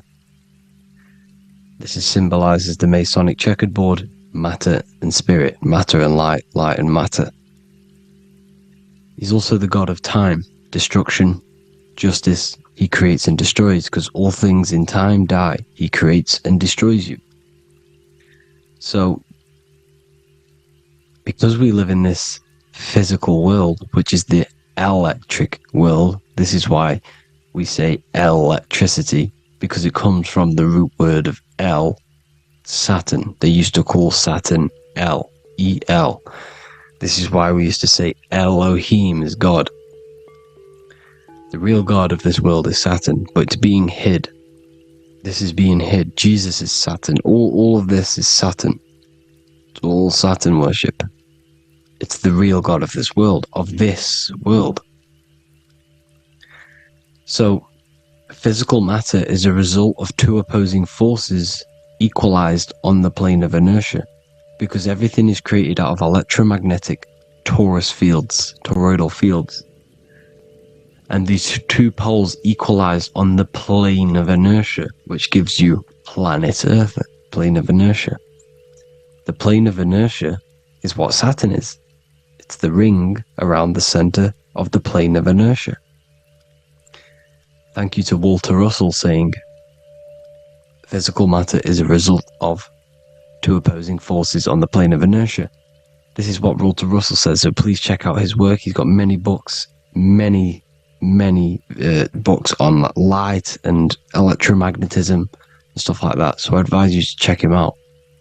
So the torus field gives you the binary code 0 and 1, the female vagina and the male phallus. This is the code for this world. Saturn crystallizes physical matter. Now Saturn is the most outermost layer of the 7 layers of heaven, where it says in the Quran, it says, Allah, it is He who created the 7 layers of heaven. Saturn is the outermost layer. He's the top. He's the most high. So when we say the most high, we're referring to Saturn. He's the most high before the firmament, before the stars. So Saturn is the god of this world. He's the Lord of the Rings. He wears the crown. The crown is the rings. Crown, Kronos. So the planets are luminaries. They are lights. They are beings. They are energy, conscious energy. And we're in the heart of the solar system. Saturn is the outermost layer. He is the one of this world. He's the god of this world. Now, on the North Pole of Saturn, you have the hexagon. Add up all the sides, it creates the six-pointed star. Or it can be created as a cube. The cube is very important. The six-pointed star is very important. 6 points, 6 triangles, 6 side, 6, 6, 6. Black cube adds up to 6 in gematria. Now, what did I say in the beginning? Saturn crystallizes the physical world. He creates physical things out of light. You are a light being. This is why we say human. Hue means the light spectrum. Hue, man, we are light manifested into physical forms. Human. And we are incarnated through Saturn. Satan, same thing. The number of the beast is 666, and the 666 comes from the 6.6 triangle, 6 sides of Saturn, 666. We are all known as carbon-based life forms. Carbon, the atomic structure of carbon, is 666, 6 protons, 6 electrons, 6 neutrons. We are materialized into our physical bodies through Saturn, through the number of the beast. These bodies are the beast, it's the animal. The divine, the Christ, is the consciousness within, because you are a physical, spiritual being combined into one, hexed into one. Hexagram. This is a hexagram. You're hexed into physical matter, spirit and matter, light and dark, combined into one. Now you contain of the mark of the beast, the mark of your body. Your body's the beast. It says in the Bible, Satan, who is the god of this world. This world. There are many different worlds, but this world is run by Saturn, and it says that in the Bible. Saturn is Satan. It's the same thing. And look at the crown of thorns are wrapped around the heart. The soul is in the heart. The mind is in the brain. The soul is wrapped around the rings of Saturn. You're wrapped in physical matter. This is what it's showing you. This is symbolizing the rings of Saturn wrapping you. And the cross on top is the cross of the cube. The cube, the black cube of Saturn, unfolds into a cross. So Satan, who is the god of this world, Corinthians 4:4 in the Bible, Satan, who is the god of this world, has blinded the minds of those who don't believe. Saturn blinds your mind, because the god of this world materializes you, and he blinds your mind when you incarnate into physical matter.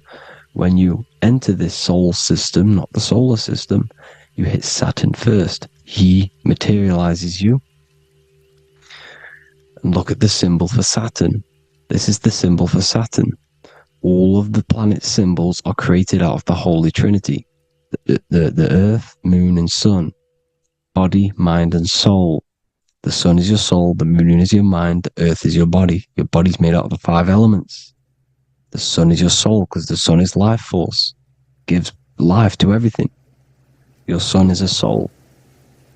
Your soul is the sun of your body. The moon is the mind. The moon is the moon of your body, the mind of your body. Intelligence. So all of the symbols of the planets are created out of these. The Saturn symbol is created out of the Earth cross, matter, and the moon crescent, moon, mind, matter over mind. This is why Satan, who is the god of this world, has blinded the minds of those who don't believe. He blinds your mind. Look at the symbol, it's showing you. The Saturn symbol is matter over mind when it should be mind over matter.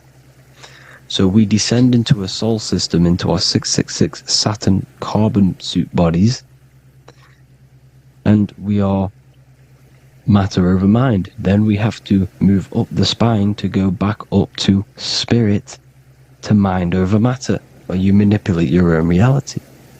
Now look at this. It creates the number 5. 5 is the number of change. You're moving from this side of the number sequence over to the right side. You're moving from the spiritual into the physical world. You're incarnating into the 5 elements, the 5 senses.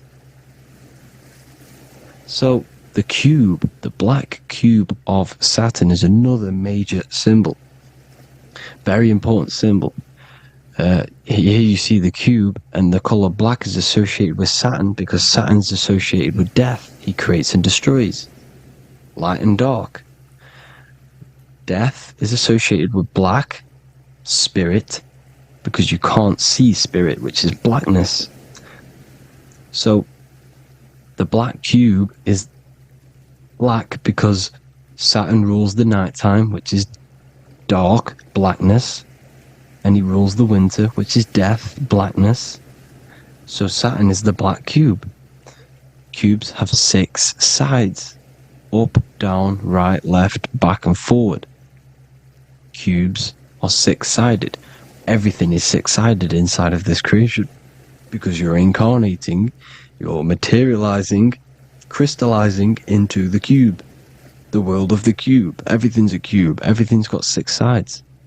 Here's Leonardo da Vinci showing you that you're in the cube. Leonardo da Vinci did this famous painting. You're in the cube, you're hexed into physical matter, where you're incarnated into the 3rd dimension, the 3-dimensional world, which is a cube, 3D. And black cube adds up to 6 sides of the black cube. The Kabbalah means cube god in Arabic. And look at what they do. They worship the cube, the black cube, and they stand in rings like the rings of Saturn. Australia, Denmark, Manhattan, Santana all have these black cubes. You go to New York, you will see the black cube there as well. These black cubes are everywhere because it is the real God of this world, So look at the cross. The cross unfolds into the cube. Xbox, Nintendo GameCube, Sega Saturn, anything to do with a simulated gaming reality, they put Saturn in it because we're in the simulation of Saturn. This is a simulation. And this is why they reflect this through the Xbox, GameCube, Sega Saturn, anything to do with gaming, simulations, is all Saturn. Because we're in the cube of Saturn, the black cube. We're in the GameCube, the Xbox, the Sega Saturn. As above, so below. So they reflect it through the simulations that they create inside of this simulation. Cubes have 8 points for the 8 points of time and space. 8 is the number of time. Everything's cycling, infinity. So, look at the cube. The cube is symbolized as in Judaism. The Judees have the black cube. They wrap themselves in a black band and they cover their eyes into blackness. The black cube for the black cube of Saturn. They use the star of Saturn and they worship their god on Saturn Day because it's all Saturn worship. And look how the Saturn god is wrapped around with these thorns or leaves, just like Jesus is wrapped around his heart. And Jesus on the cross is us on the cross. We are in the cross. We are in the cube. The cross is the cube. And the cross is even in the Saturn symbol. This is another symbol for Saturn. There's 2 symbols. You got this one, the one I've just broke down. And there's this one. This is the cross of Saturn, the cube god, the simulation, the game cube. Now, Chronos is another word for Saturn. Chronos means time. When you clock into work, you go to the Chronos machine. Well, I did anyway. And I'd tap my card on the Chronos, because Chronos is time. anything to do with time is Saturn. He creates and destroys. Look at the artwork of Saturn with the sand, the time. Look at this, how he's cutting off the baby's wings. He's crystallizing the spirit into matter. He's cutting off your wings. Satan, in the Bible, he falls from heaven into earth, and he loses his wings. He becomes a serpent. See that's it's all symbolic for us. We are the fallen angels, fallen angles of light. We're fallen angles of light. We are light beings. Now we're fallen into physical matter.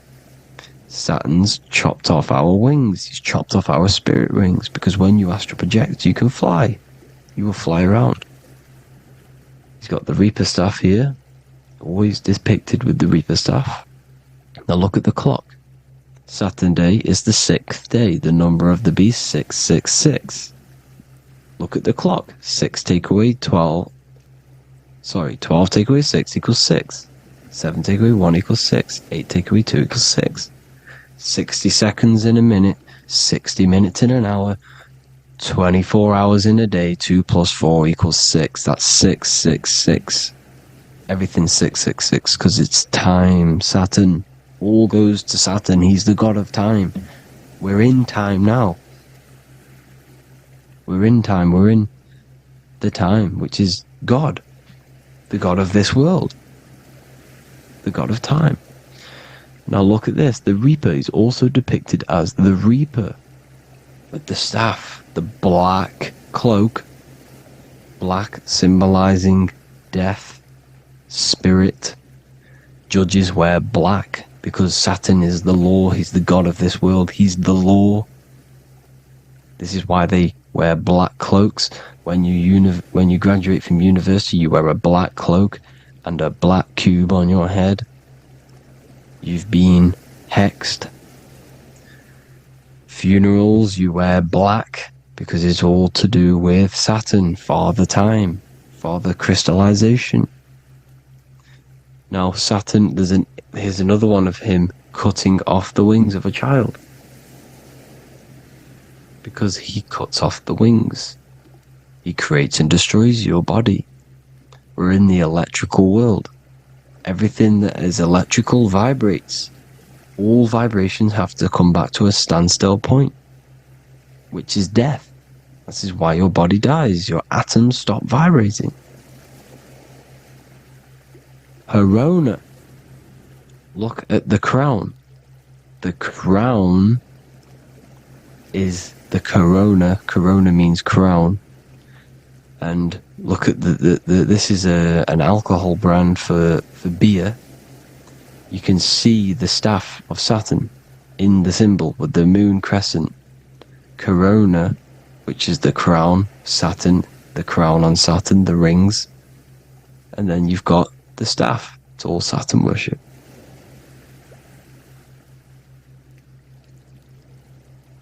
There's the black cubes of 9/11.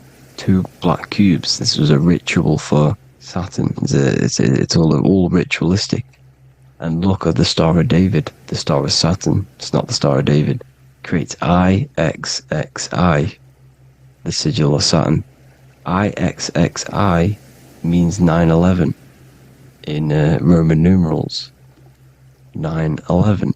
It's all a ritual for Saturn, and they have the 2 black cubes of Saturn.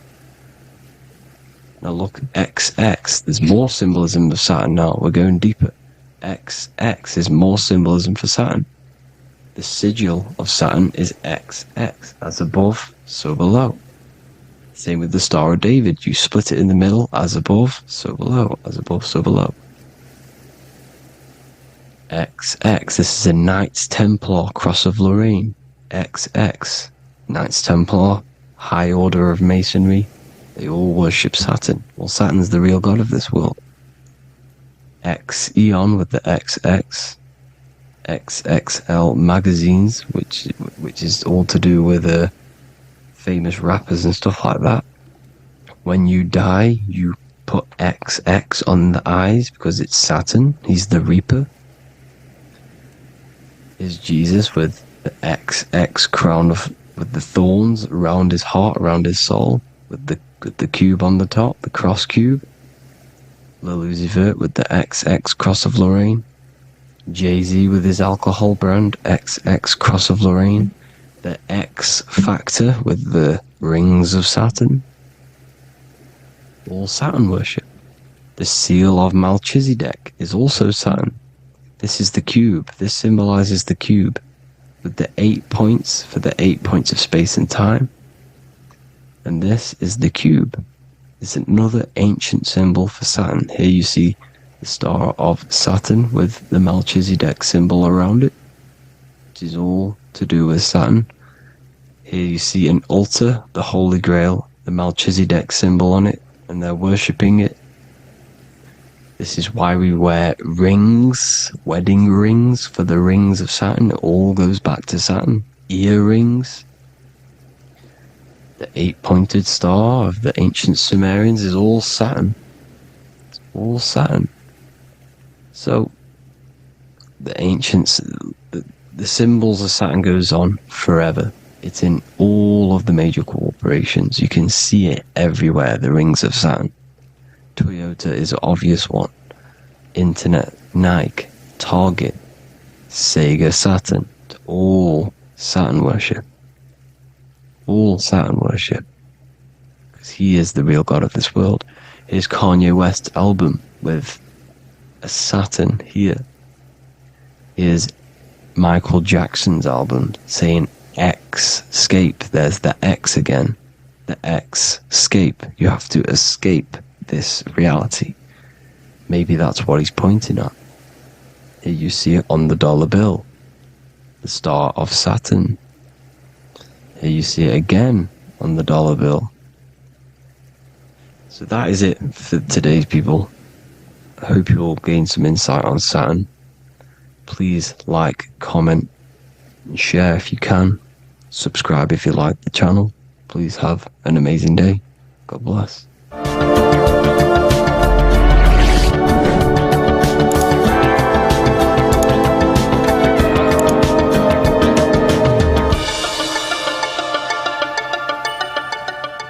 Welcome to Revival of Wisdom.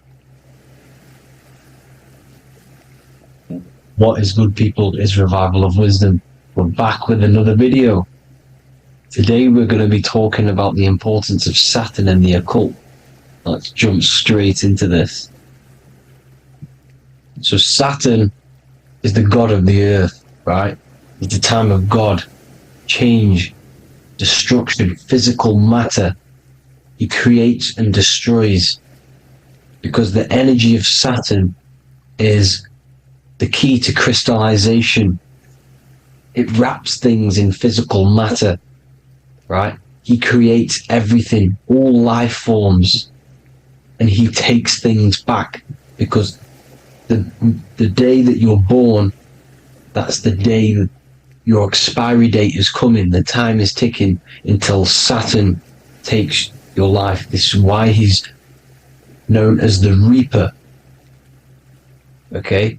As he's personified as eating his child here in this ancient Roman painting.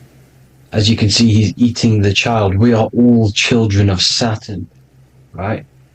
He creates physical matter, our physical bodies, right? He's the god of time because he's the slowest moving celestial body. He's the Lord of the Rings, as you can see here.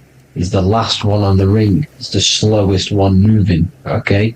So, he is the Lord of time, destruction and creation, okay? This is why his name is Saturn, Satan. He's the devil. Okay, but I'm not saying Saturn's evil, guys. It's a part of life. Everything lives and dies, right? He's the key to crystallization. Now, as we have the clock here, our god Saturn, or Chronos in Greek, just means time. He's also the god of time, as I've already said. 60 seconds in a minute, 60 minutes in an hour, 24 hours in a day. Add 2 plus 4 equals 6. 60 seconds, 60 minutes, 2 plus 4 equals 6. That's 666. Okay? And as you see on the clock, 6 take away 12 equals 6. 7 take away 1 equals 6. 9 take away 3 equals 6. 6 is the number of Saturn. It's associated with Saturn, right? He's the god of time, of justice. Everything goes back to the Reaper in the end. Everything lives and dies. Now, the artwork of him, he's always got the Reaper staff. You see? It's personifying death. Now, when you see this, the Romans were not saying Saturn was a real person, a real god in human form. No. This is personification. This is what the ancients always did. They personified, just like the Bible. It's all personification. So the personifying Saturn eating its children because it eats, it's the Reaper. No one can escape the Reaper. No one can escape death. Now, Saturn is 666, which is in the Bible, the number of the beast, right? The number of the beast, Satan, 666, right? So on the North Pole of Saturn, you have a hexagon which makes a cube, right? Now this hexagon, when you join up all the corners, creates the 6-pointed star known as the Star of David, right? In the Jewish religion. Now, as you can see, the 6-pointed star has 6 points, 6 mini triangles, and a 6-sided hexagon. That makes 666. And also, your Saturday is named after Saturn, the 6th planet, the 6th day of the week, and has a 6-sided polygon in its north pole. That's also 666. Now, this Star of David, this symbol goes back thousands of years, and it originates from Saturn. It's not the Star of David, right? It originates from Saturn. It symbolizes the physical and spiritual aspect combined into one, which makes us humans, right? Also symbolizes the male and female combined into one. These two sacred energies create the human. We consist of both male and female energy, also known as the Seal of Solomon. And we all know if Solomon was a real person, he talks about communicating with 72 demons. He could apparently in the text, he could communicate with 72 demons, and this is sorcery. This is black magic. Now, this symbol is associated with hexing people. When you place a hex on someone, that is a form of witchcraft, which a hex is just a curse. When you're cursing someone, this is black magic. Now, the black magician would stand in the middle of the symbol and cast his spells onto other people. Now, this symbol is obviously on the $1 bill, twice on the $1 bill. And it's very, very ancient symbol, and it originates from Saturn. And let's keep going. So the cube. So I've just said how you see the cube on the North Pole of Saturn, right? The cube is limited. It's a 3D shape. It symbolizes limitations to the physical 3D dimension, the third dimension, the physical realm which we are in. Now, as you can see, the color associated with Saturn is black, right? Black is infinite potential. Black is the creation of all things. Before there was light. Light is born out of blackness, darkness, okay? Now, black is physical matter. And as you can see, the black cube, black symbolizing physical matter, the cube being limited, as the physical realm that we are in is limited. It's not like the fourth dimension where everything can exist in a thought. The third dimension is limited, right? And this is what Saturn is. It limits you to the 3D 666. Your body limits you to your physical body. Now these black cubes are placed everywhere, as you can see: Australia, Denmark, Manhattan. There's one in New York. As you can see, the Apple have a cube. The Nintendo GameCube. Trump Tower is a black cube. This is worshipping the energy of Saturn, the god Saturn. Okay, it's not a god, it's a celestial energy. However, it rules over Earth because it pretty much created the physical realm. Now, as you see, when you go to a funeral, you wear black, a black suit symbolizing Saturn, which is the color associated, black. And as you see in Mecca, they walk around the black cube in rings. As you can see here, they're stood around in rings, like the Saturn, the rings of Saturn. The Mercedes symbol. You probably wouldn't notice that, but yes, it's Saturn. And when you graduate from university, you wear a black cube on your head. This is all symbolizing Saturn. Okay? Now, as you can see, the Jews here have a black cube on their third eye whilst they pray. Notice how he's shutting his eyes into blackness, darkness, and he's wrapped around a black strap around his arm. This is symbolizing the wrapping of physical matter, of how physical matter wraps things into existence. And as we all know, the Star of David is a Jewish symbol. So he has the black cube and the Star of David, right? So all of these religions are secretly worshipping Saturn. Okay, this is all Saturn worship, Kronos, the god of time and destruction, the physical reality. Now, as you can see, it's symbolized everywhere in all major corporations. Pepsi, internet, that's obvious. NASA, of course, NASA. NASA means to deceive in Hebrew. Universal, Walkers, that one's so obvious. Nike, Toyota. So many different ways they symbolize it. You either see the rings of Saturn or the black cube, as I just showed you here, the Nintendo and the Mercedes, right? It's absolutely everywhere. Now, they also use 666 to symbolize it, as I've just broken it down to you. 666, the World Economic Forum. We all know how they're trying to enslave us into this new world agenda.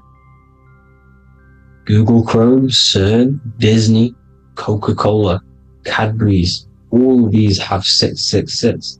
Now every UPS barcode has 666. And even www. is Hebrew for 666, as you can see here. Monster. It's the same Hebrew letter that means 666. Drake, 6 god. That's his god, Saturn. Why? Because they love physical realm. They love the physical dimension, the third dimension. Because they can rule here through riches. They can build an empire here. It's not like the fourth dimension. They don't want to ascend. They want to stay down here in the physical realm. Okay? Now this is why they're cloning. They can move their consciousness into other clones to live forever. This technology exists. This is why they love the third dimension. As you can see, all of these sellouts here, Drake, Leonardo DiCaprio, you know, all of these people doing 666 because this is their god. This is their god. They love the physical realm. They sold their souls for wealth and fame in this physical realm. So why would they leave? You see? Now, this isn't all just evil, okay? So you have 7 chakras, right? You have 7 days of the week. 7 solfeggio scale notes. These are frequencies, the solfeggio scale. Now, it's called the Saturn moon matrix because the moon symbolizes your mind, because you're created out of the Holy Trinity, which is body, mind, and spirit, right? That's the triangle, the equal triangle, body, mind, and spirit. Now, the 3 main celestial bodies are Earth, Moon, and Sun. The Earth being your physical body, the Moon being your mind, and the Sun is your soul, hence why it's called solar. It's a solar soul. Now, these symbols are alchemical symbols, so when you're doing alchemy, you use these symbols to obviously symbolize what we're talking about. Now, as you can see, these are all the symbols of the planets. Now, Saturn is created out of the moon on top, the moon on the bottom and the earth on top, as you can see here. You see? And this creates the number 5. Now, with the moon being your mind and the earth being your physical body, this is mind over matter, because the earth is your body's matter. This is matter over mind. You don't want to be matter over mind. This is low states of consciousness. You won't be mind over matter. You see, to manipulate matter, to create your own reality. Now, obviously, we all know Saturn is associated with the lowest chakra, which is the root chakra. This is to deal with your animal instincts. When you're down here, you identify as the physical body. You don't know anything spiritual. You're you have a pure physical mind. You don't believe in anything spiritual. This is survival mode, consumption. They want you trapped down here, which is matter over mind. They don't want you to create your own reality, which is mind over matter. You see? Now, that's what Jupiter is. Saturn is the moon on the bottom and the earth on top. Well, Jupiter is the moon on top with the earth on the bottom. That's mind over matter, you see? So, these chakras are an ascension process from matter, physical matter to spiritual. This is the ascension. This is the stairway to heaven. This is Jacob's ladder. You see? Now, the number 5, which is obviously associated with Saturn as well, which create the symbol for Saturn, created the number 5. You have 5 senses, 5 elements, 5 physical elements. As we all know, Saturn crystallizes everything into physical matter out of the 4 elements. 5 fingers and toes, 5 points of man. Okay, the number 5 is the number of justice. Saturn holds things back. He restrains things from you, makes you learn the lesson. Now, 666 is not all evil. 666 is the atomic structure of the carbon atom. 6 protons, 6 electrons, 6 neutrons, right? We are carbon-based life forms. All life forms are based on the bonding properties of the element carbon. Because Saturn crystallizes everything into physical matter. Now, the Masons symbolize this with the checkered boards. They have the black square, which is obviously matter, as I just said, the black cube, and spirit is the white square, because white is eternal light. White and light, you see? Black is physical matter. Now, this is what we are. The point of our soul is to transmute from matter to spirit, but these are interchangeable.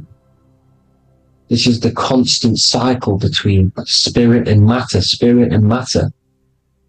High vibrational matter turns into spirit. Low vibrational spirit turns into physical matter. You see? Now, We are carbon-based life forms. This is what 666 is, the number of the beast. Well, when I say we, the physical body is the beast. It's the animal. It's the carbon suit to operate in this physical dimension, in this physical realm. See? It's the vehicle used to operate in this physical realm. But your mind isn't from this physical realm, you see? The brain is the physical manifestation of the soul. Okay? So, as you can see here, the spine is an extension of the brain. Everything goes back to the brain. This is literally what your physical body is. You see, this is the nervous system, and everything reports back to the brain, and everything's controlled from this control center. And this spinal column, at the top of the spinal column, is your third eye, which is known as the pineal gland. And this is the seat of consciousness. It's the center of consciousness. That is your true self, pure consciousness. This body is just a physical body. This body is mortal. This body runs out, but your consciousness lives forever. They don't want you knowing this. This is why they keep you down here in your lower chakra. They want you to believe everything is just physical. They don't want you to believe in the spiritual side of reality. Because this way they can manipulate you, right? They want you matter over mind, because they know your mind creates reality. They know your mind is the root cause of reality. You manifest your own reality from the inside out. So this is why they control your perception of reality. They control your information in order to manifest their new world order. You, who are ignorant to knowledge and wisdom, you who are ignorant are manifesting their agenda because you accept their information and their perception of this reality. Now, this is why they tell you the globe model, the heliocentric model, to trap you into physical matter. Now, if you understood about this true form of this realm, you'd understand that there's a spiritual side behind everything. The spiritual side, something has to exist. The root cause of reality is higher planes of existence. It happens in the mind before it happens on the physical plane.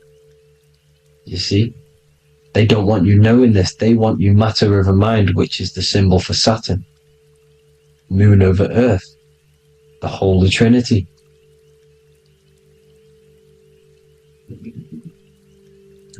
Now, as you can see, the cube also makes IXXI.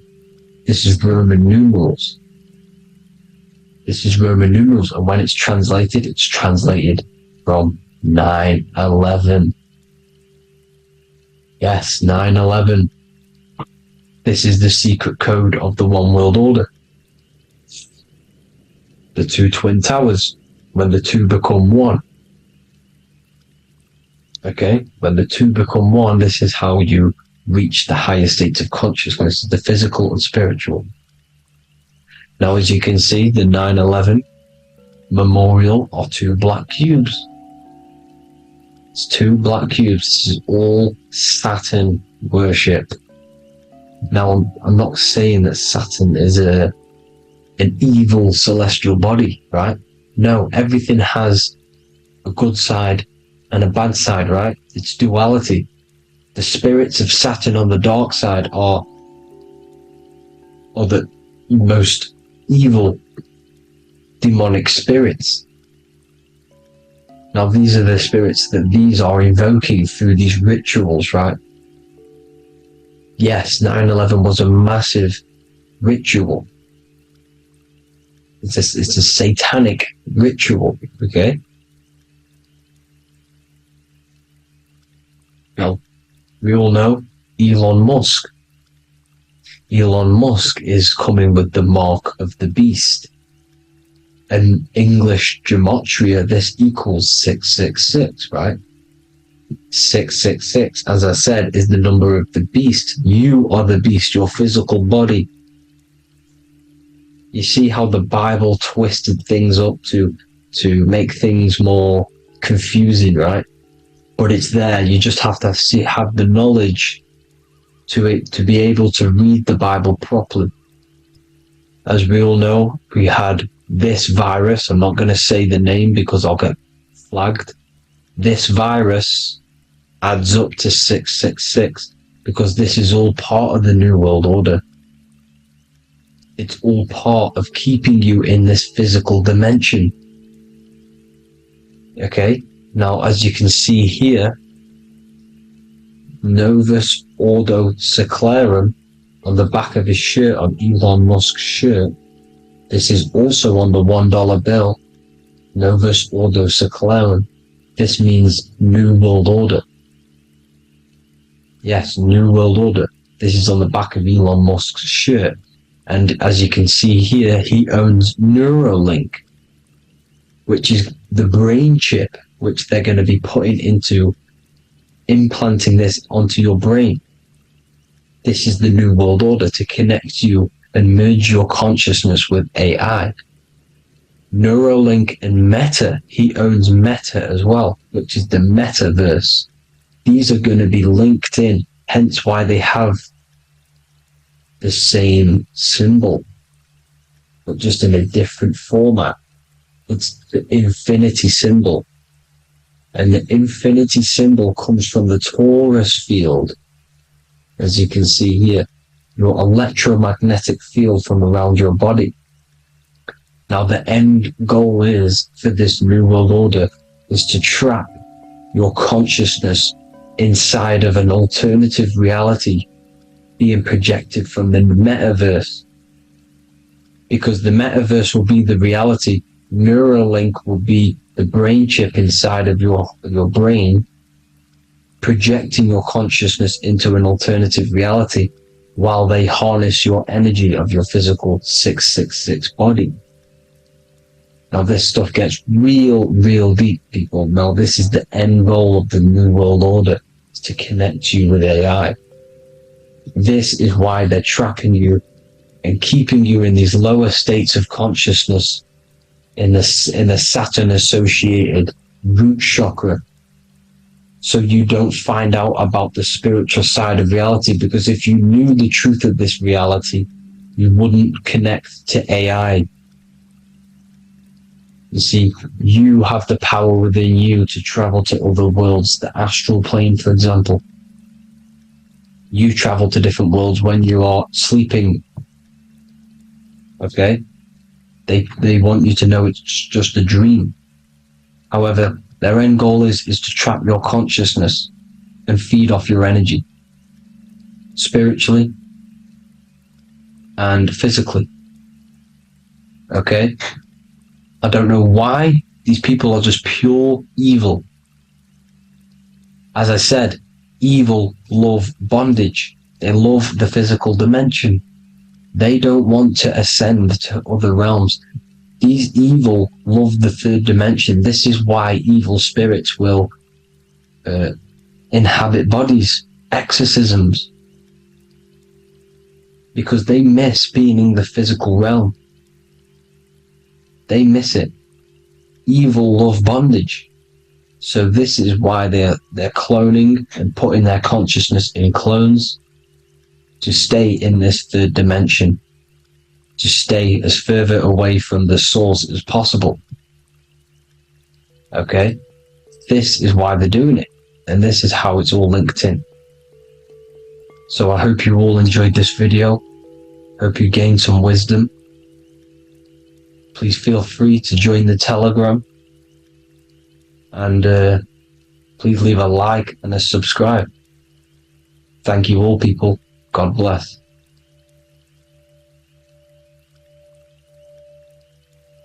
Welcome to Revival of Wisdom.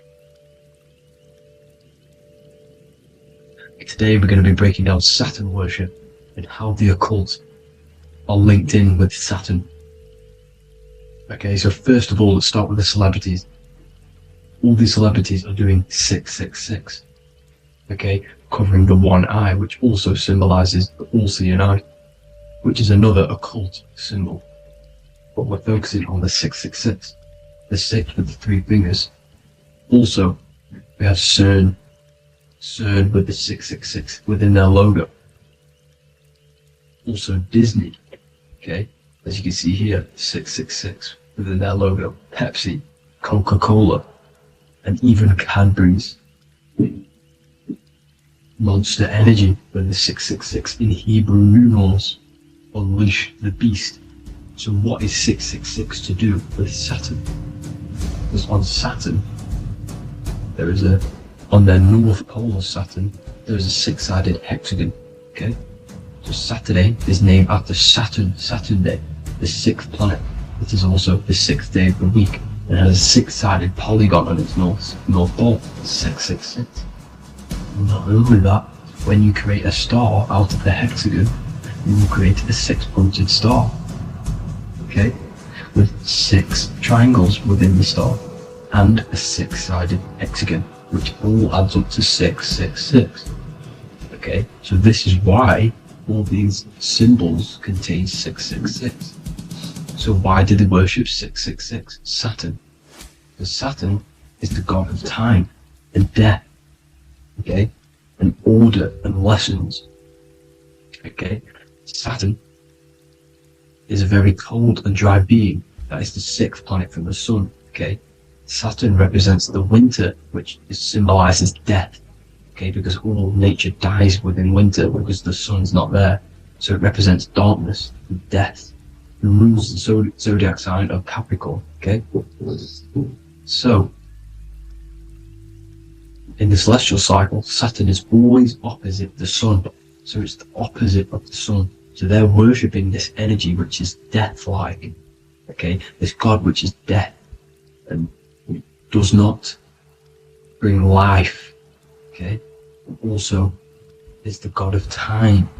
Okay, also in the Roman and in Greek it's called Chronos. Okay, which is just a translation for time. It's also known as the Father Time, aka the Grim Reaper. Okay, the Grim Reaper. Keep that in mind. We'll come back to this. Here are some more logos with Saturn. Okay, NAG, Internet, Wi-Fi. Okay, all these occult logos all worship Saturn. They are a satanic occult. They worship this death god, this evil god. Okay, this is where the cube now comes in. Okay, because what colour is associated with Saturn? Okay, black, because it's the absence of light. It's opposite the sun. So black is the colour associated with Saturn. Each planet has its own colour associated with it. Okay, so when you make the cube, okay, as you can see here, the cube out of the polygon, it creates what? A black cube. Okay, and the Kabbalah, okay, Kabbalah means cube, Allah means the god, the cube god. These religions are secretly worshipping this cube god, the god of death, Saturn, Satan. It's the same entity behind it all. Okay, so also we have these black cubes in Australia, Denmark, all around the world, these black cubes, because this occult is worldwide. It's Saturn, Satan taking over this realm. Okay, also with this black cube, they walk around it like the rings of Saturn. It's around the black cube of Saturn with the rings, they walk around in circles. What are circles? Cycles. What is a cycle? Time. The time god. This is why it has a ring around it, because it represents time, cycles. Okay, and this is another depiction of Saturn, always depicted with this Reaper staff. Okay, keep in mind this staff, just like we associated it, aka the Grim Reaper. The Grim Reaper also wears a black robe, representing Saturn with the same staff. Can you see it? this is where it comes in. Okay? The same thing, look, the same staff with the black robe, black representing Saturn, the god of death. Okay, the Grim Reaper, Satan. Okay. Also, when you graduate from university, what do? You wear a cube on your head, a black cube with a black robe. This is Saturn worship. See, this is how Satan has tricked the world into worshipping him, not God, the sun, which represents God. So what is a corona? Because a corona is a crown, a circle, okay? A set of concentric circles of light seen around a luminous body. So Saturn, so this is why they used to worship Saturn by wearing crowns in ancient days, and we still do to this day. The king or queen has a crown, a corona. Also, corona, the drink. Corona adds up to 666, just like Saturn is 666. But like you see in the corona, you see the staff. You see this staff, just like the staff of Saturn, the Saturn god, like the Grim Reaper, with the black robe and the staff, just like the Saturn god. What is the Grim Reaper? It's a killer. It represents death, just like Saturn, the god of death and time. So all these occults and secret societies all worship the 666 god, which is Saturn, Satan. All of our energy is being put into Saturn. Okay, and Saturn, Satan, is harnessing all of this energy. So gradually, this is what the mark of the beast is. Like it says in the Bible, the mark of the beast, or the name of the beast. Here is wisdom. Let it know that you have to understand and count the number of the beast, for it is 6. It is the number 6 of a man, and is 600, 666, 666. So this is what the mark of the beast is. They are going to eventually put green chips, just like Neuralink, which is what Elon Musk is pushing. Okay, so this chip is the mark of the beast, and it's going to be implanted to our hands or brains.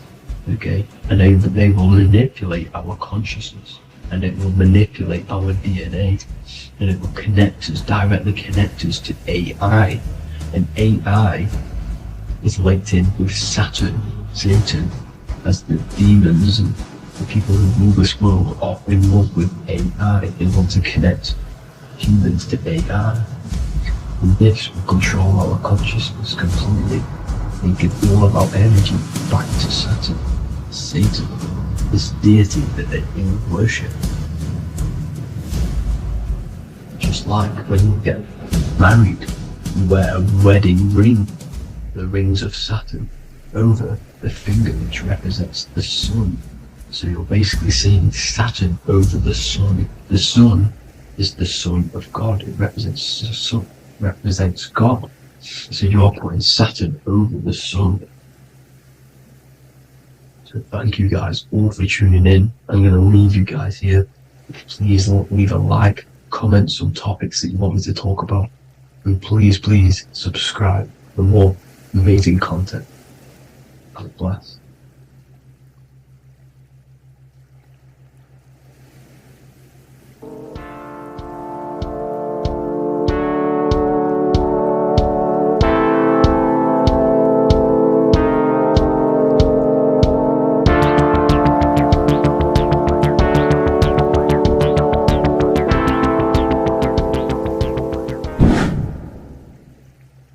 Left and right hemisphere, and what are they doing? How does it contribute towards your perception in this world? And this is what we're going to be talking about in today's video. We're going to be breaking down the two hemispheres of the brain and how they function in your life. So first we have the left hemisphere.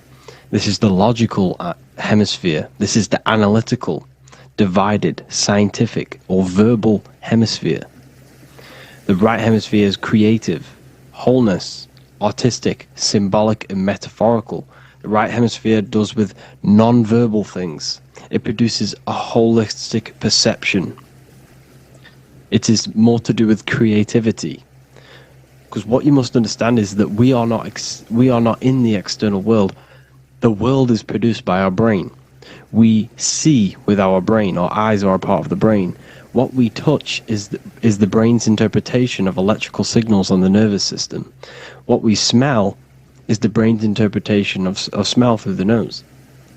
What you taste is your brain's interpretation of chemical reactions on your taste buds.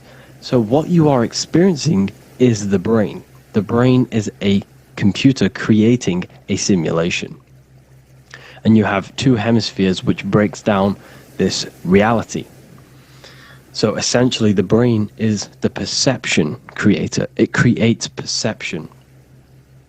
So if the brain is creating this, who is the one experiencing the brain? Well, that is you, the consciousness, the mind, the all-seeing eye. You are the all-seeing eye experiencing the brain, the observer behind the brain, behind reality, behind the emotions. So if you're walking through a woods, this left brain sees individual trees. The right brain sees the whole woods. It sees the biome. It sees the bigger picture. So when you are walking through this woods, the right brain picks up a holistic perception of reality. It creates the woods as one unified woods. The left brain's job is to break this down and analyze it so that we can see individual things. And this is also necessary for humans to have the ability to break things down and manipulate things in this world. So without this left hemisphere, we could not manipulate things and break things down. So this right hemisphere is important because it sees the whole woods. It sees humanity as one unified consciousness. However, the left hemisphere sees individual egos. So the left hemisphere is the place of the ego because it only understands, it sees the world very divided. Okay? So for example, here's another example of the left and right hemisphere. If someone pulls out in front of you in traffic, your left brain's going to start going crazy and analyzing them, calling them names. The right hemisphere, however, sees the bigger picture. Maybe he didn't see you. Maybe it's just a mistake. Maybe he's in a rush. You see how the two brains are very different. They do the same thing, but they function in different ways. The right hemisphere is feminine, the left hemisphere is masculine. So, like I said, this person pulls out in front of you, you start to think with the left. If you start to perceive that in the left brain, you're going to start analyzing them, you're going to start going crazy and calling them names because you're analyzing it. You're not seeing the bigger picture behind it. You're not seeing it from his perspective. So there is a crossover. So the left hemisphere of the brain controls the right side of the body, the right ear, the right eye. Everything to do with the right side of the body is connected to the left hemisphere, and the right hemisphere controls everything on the left side of the body, including your eyes, your arms, your legs. So everything is crossed over, and even your visual field is crossed over. So this is your visual field, as you can see here, and even the left side of your visual field goes to the right brain. There's a crossover. No one really knows. There's not really a reason for this. However, this is how the human body is designed. As we all know, the human body is the most advanced piece of technology on the face of the earth. They cannot replicate the human body. And they tell you it has no creator. This is crazy. People are that brainwashed, they can't even understand that their body is the most advanced piece of technology. Your body is so advanced, the computers that you use are mimicked of the body. Everything they create is mimicking nature, but they don't show you how intelligent nature is because they don't want you to understand you're in an intelligent design. So anyways, let's get back on track. There is a crossover in the brain, and this is why they teach you to write with your right hand. And I was speaking to someone who's in a nunnery, or whatever you want to call it. They were a nun. Well, they knew someone who was a nun, And they forced these people, these nuns, to write with their right hand. You had to write with your right hand. This is why, I'd say at least 70% of the world, or 80%, is right-handed and right-legged.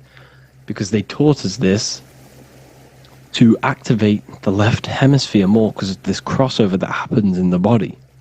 So when we are using this right side more, we are using that left hemisphere more. Why? Why are they doing this? Well, they also called it writing. Writing is a spell, to cast a spell on you, to use that right side of the body so that you use this left hemisphere. Because they want you to see the world as a divided perception. They don't want you using the right hemisphere, using that left side of the body to activate the right hemisphere to see the bigger picture and see how everything is all one and everything is created. This left hemisphere domination keeps you from seeing the connections between everything.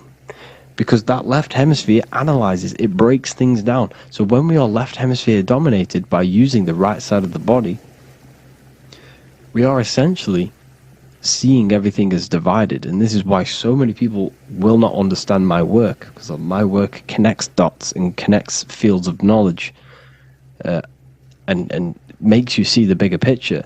So people who are left hemisphere dominated will see my work and think this guy's crazy.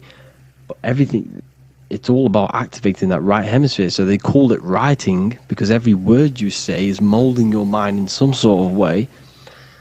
The things you see is molding your mind. Everything you take in through the five senses is molding your mind. And language is a massive spell, especially the English language. They called it writing so that you use that right side. It's a spell because your subconscious mind picks up everything you say. And 90% of your daily basis behavior and thought patterns is produced by these subconscious programs within the subconscious mind. Essentially, your conscious mind is only the 10% of you. The conscious mind is just what you're aware of. What you're wearing, how you're feeling, what you're thinking. That's your conscious mind. The subconscious mind is controlling every system in your body. It's telling your heart to beat without you being conscious of it. So essentially, this is what they're programming. They're programming this system in the back of the mind, which is controlling everything through the words. And this is what spells are, because it's all about creating perception in the subconscious. So they want you to use that right side more. I truly believe the ancients, they were balanced. They used the left and the right side of the body. They didn't have a stronger side because they understood this science of the body and how the body works. So this is actually called phonetics. It's not etymology. Etymology is the study of root words. Phonetics is the study of how words sound similar. The way words are spoken. So phonetics, phone, is why we call them a phone. Because you speak into a phone. So this is write and writing, to use that right side to activate the left hemisphere more. So your hands are a manifestation of your brain. The left hand is the right brain, the right hand is the left brain. And as a child, we were always taught that when you place your hands together like this is the size of your brain, which is true because your hands are a part of your brain. They're an extension of your brain. Every part of your body other than your brain is an extension of the brain. Everything's working and feeding back information to the brain because you're experiencing the brain. So another trick that you can do, or another exercise, is looking in the mirror and closing one eye at a time. If you close your right eye, if you take your top off, for example, you'll analyze your body if you close your right eye, because you're using that left hemisphere. Sorry, other way around. If you look at yourself through your right eye, you'll use that left hemisphere, which will analyze yourself. You'll see individual body parts. If you close the right eye and use the left eye, you'll see your body as a whole. You won't really analyze it. This is how you can analyze yourself using these two hemispheres. So this whole system is created to keep you thinking logically and to restrict you from creating and restrict you from understanding symbolism, allegories, metaphors, and teamwork. They want you stuck in a logical way of thinking and a logical way of seeing the world. This is why When you go to school, you are told exactly what to do. You're told to think this way and no other way.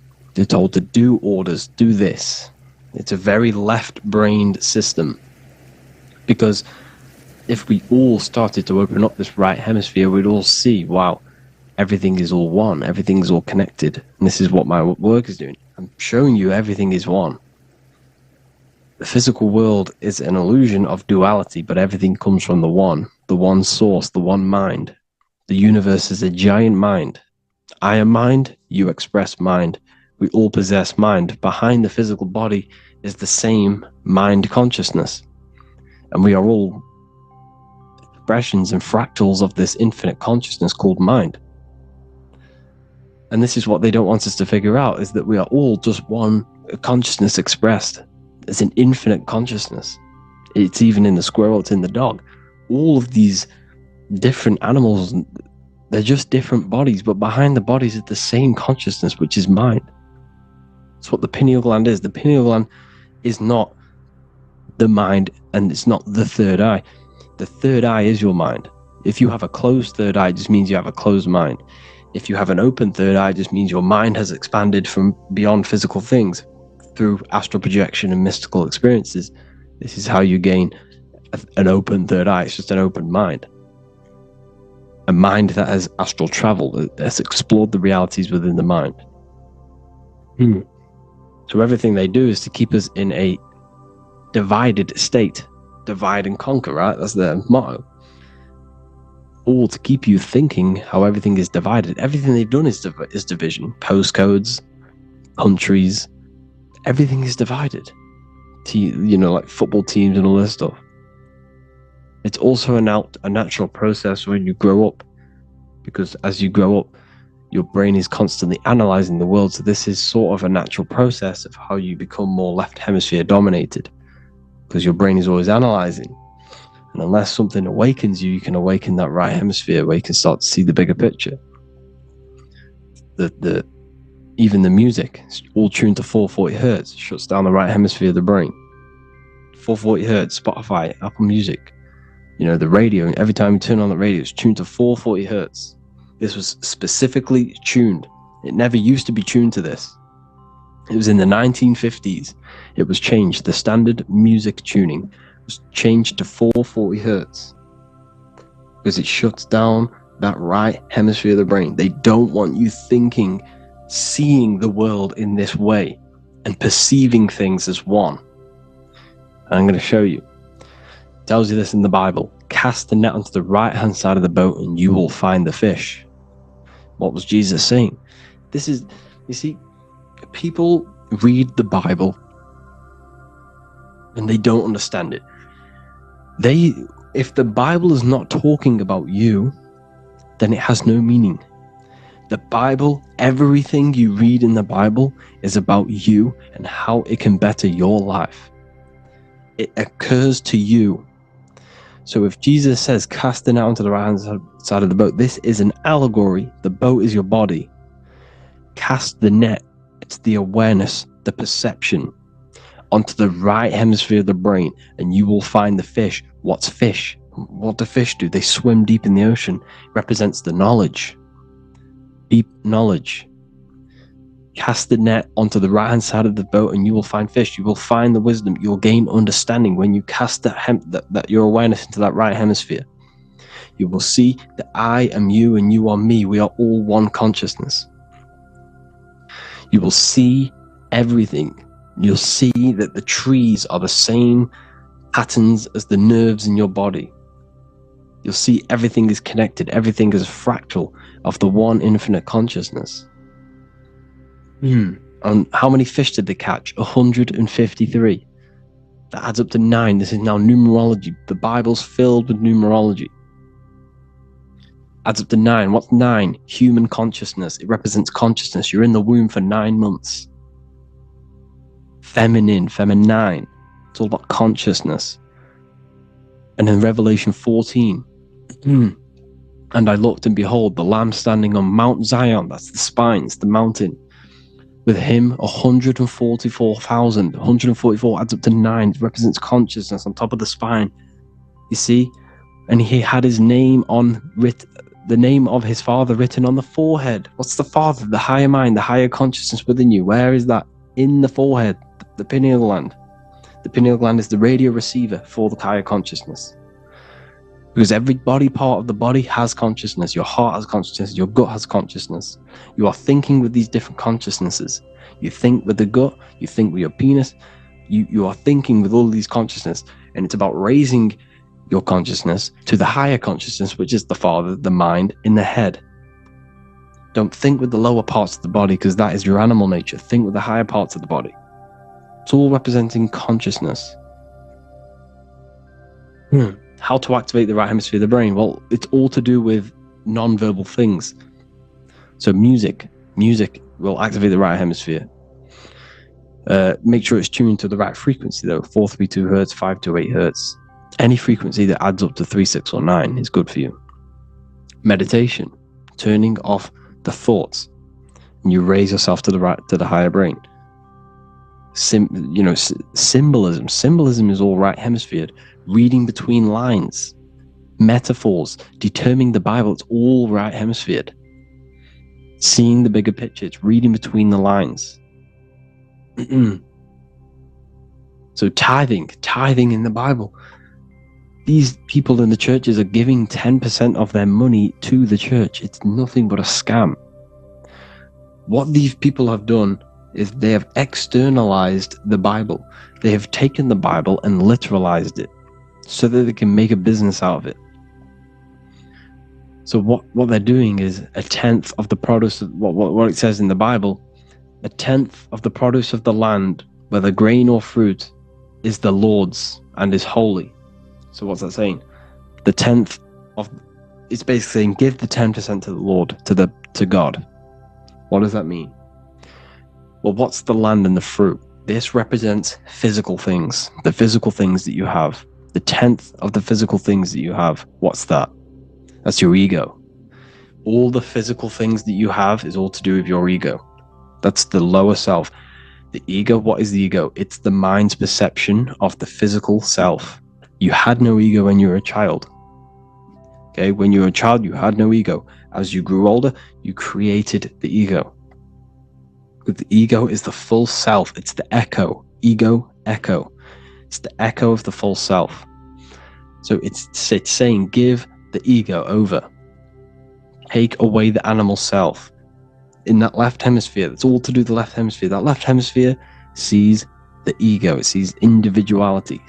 It's divided. So it's saying give that 10%. Give that 10% of you over to the right hemisphere. The 90%. The 90% of you is in that right hemisphere. The higher self.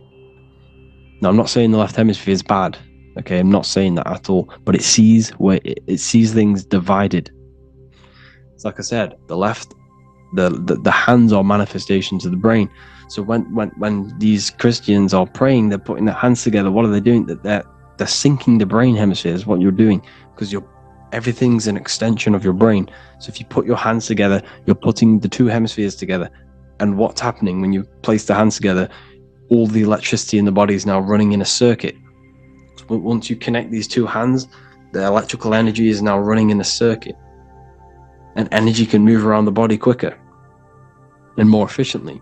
So when you pray, when these people are praying, they don't realize that they're engaging in ancient forms of meditation, of balancing the two hemispheres. So now we're talking about balancing the hemispheres, not the right hemisphere. This is what Israel is. Look at the symbol for Israel, the up triangle and the downward triangle. What's that? The up triangle represents male. The downward triangle represents female. Okay? This is talking about the brains. Israel is Ra. Isis, which is female, the Egyptian god. Ra, El. El means God. Electricity. That's the force of the physical world. It's the force that runs this world, electricity. It's the force of God. El, consciousness. It means God. Israel. Isis, Ra, and El. It's the two hemispheres of the brain, the Holy Land of Israel. It's the Holy Land, it's the brain. Once these two hemispheres are synced, this is how you unlock your consciousness.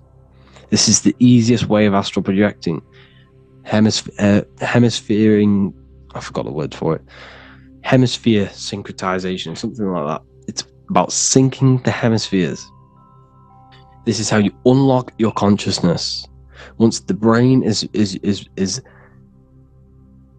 running as one electrical system, this is how you balance the two masculine and male opposing energies. Once these opposing energies are no longer in war with each other, the brain, they come together to work as one. You unlock your consciousness. You are born again. What happens when a male and female have sex? It creates a new child. It becomes one. You are born again. Once the two hemispheres of the brain, you are born again. You can then have an out-of-body experiences. So this is why the symbol of the Holy Land, Israel, is the up and down triangle back combined together, because it represents unification of the male and female, unification of the hemispheres. You're born again. You unlock consciousness. And you can get this for free. It's called the Gateway Tapes on my website. Basically, it's a audio track from the government, and they did this in the Gateway Experience. It's a CIA document, and what they do is there are different forms of meditations you go through. I think there's about 5 waves of meditations you do, half an hour each one. And it will teach you, it will sync your hemisphere, because what does it do? They understood that playing one frequency into one ear and another frequency into the other, they understood that the right ear is connected to the left hemisphere, the left ear is connected to the right hemisphere. So when you play 2 different frequencies into both ears, what happens? The brain picks this up, the 2 hemispheres of the brain picks this up, and it syncs it. It syncs these 2 hemispheres, these 2 frequencies together. So now the brain is working as one to sync this frequency. So this is how you can sync your hemispheres, through listening to these frequencies. Okay, you can get them for free and do the meditations yourself. This will definitely help you. This is an easy way to astral project. So it's all about syncing the hemisphere and seeing reality from a unified perception. We should all aim to get out of that left hemisphere. I'm not saying don't use it, but we should now start to we should now start to read between the lines of the Bible, read between the lines of the symbolism they're showing. Study symbolism, study allegories and myths. What are they trying to tell us through these allegories? And this is how we start seeing things in a better way. Once we understand that we are all microcosms of an infinite consciousness, we can all come to one, because love is the unifying force of this infinite consciousness. We are all divided. We are all disconnected from our hearts. Once we all connect with our hearts and see that everything is one, we can all start to love and come together as one, because love is the unifying force of consciousness. So if you haven't already seen, I now have launched the Ethereal University. I will be doing lectures like this one, but even better, deeper, and even releasing knowledge that I can't talk about online, as they are censored. I'll be doing lectures every single week. I'll be doing live calls every single week. You also gain access to my library, which is filled with over 45 occult books, filled with knowledge. Okay, I'll show you now. Plus, you get my book, The Book of Wisdom, PDF form, and the Human Health Guide, PDF form. You also get all of this stuff, the health section, Q&As, ethereal meditations. We've got some celestial studies, cosmology, and numerology coming soon. You also get the brand new Manifestation Mastery course, plus the library. And there'll be new books, new lectures, new live calls every single week.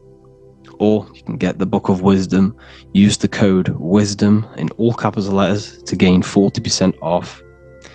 This sale will be ending very, very soon. So if you're watching this, be very quick to get yourself a physical version or a PDF of my book. You can get it in all these languages. Hope you enjoyed this video, people. I'll see you inside the Ethereal University, the real university. Have an amazing day.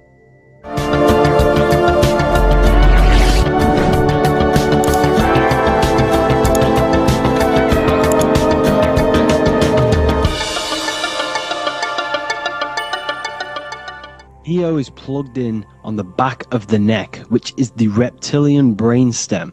The reptilian brain is all to do with survival mode, survival state. It's always scanning the environment for safety, whether that's physically, emotionally, or mentally. It does not think. It is instant. For example, do I smack the guy or run off? If something happens to you, like a car's coming really quick to you, you do not think about this. The reptilian brain is the animal instinct that will instantly move your body on the instant reactions. Hence why it's the closest brain to the rest of the body. It has instant access to the electrical nervous system to control the body at instant reactions. Now, Neo is plugged in on the back of the neck, which is the reptilian brain. Therefore, the matrix is the body itself. It is the lowest state of consciousness. This is what it represents. The word matrix means womb. It translates to womb because your body is a womb.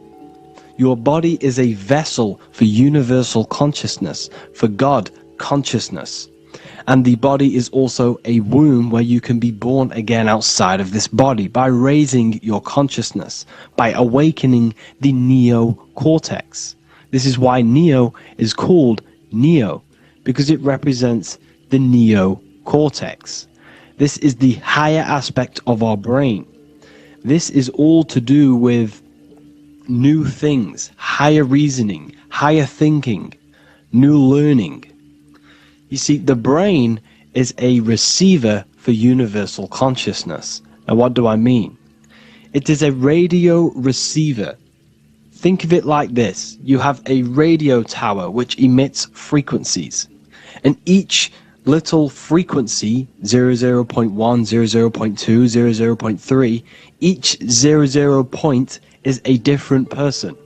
We are all the same universal consciousness, encapsulated inside of a different vessel. This is why our body is the temple of God inside of the Bible.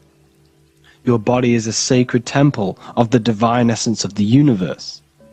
However, consciousness is controlling this physical body. And I'll show you this diagram here. Consciousness consists of imagination, emotions, thought, and memory. All of these things are not physical. They're not made out of atoms. You cannot think with atoms. If I split open your brain while you are thinking of a cheesecake, I would not see a cheesecake. It's because these things exist metaphysically within consciousness. They are not physical. The body is physical. It's part of matter. It's part of time. You see the Leonardo da Vinci, the circle and the square. The square represents limitation, beginning and end. Because when you draw a square, there is a beginning and end. It represents the body, the mortal self, the ego, the echo. Then you have the spirit raised above, which represents spirit over matter, mind over matter. Invisible forces create physical forces. Everything physical exists in non-physical. This is also the Freemasonic square and compass, why the square is below the compass, because the compass creates the circle, which is spirit or mind. Then you have the square, which is matter. Mind and matter are the same substance. Mind creates matter through thought. Everything in this physical universe manifested through thought. Everything began as thought. So you are spirit and matter. You have a material body and a spiritual body. And you are right in the middle. This is why humans are very, very important. Because we have an animal nature, the reptilian brain, and a higher consciousness, the neocortex. and we must awaken out of the matrix, which means womb, which is the body. And Neo is waken up from the lower self, the reptilian brain, and moves into the neocortex, because the brain is a radio receiver for consciousness. Now, what do I mean? I went over this before. Your consciousness is controlling the brain. The brain is a computer. And when our consciousness, our imagination, our emotion, our thoughts, and our memories are all contributing towards just survival things, food, safety, fear, all of these things, and our consciousness is locked into a survival state, we are using the reptilian brain. We're no longer thinking. You don't think with the brain, but the consciousness is thinking, which activates the different parts of the brain. When we think for higher reasoning, we use the neocortex. It stimulates the neocortex.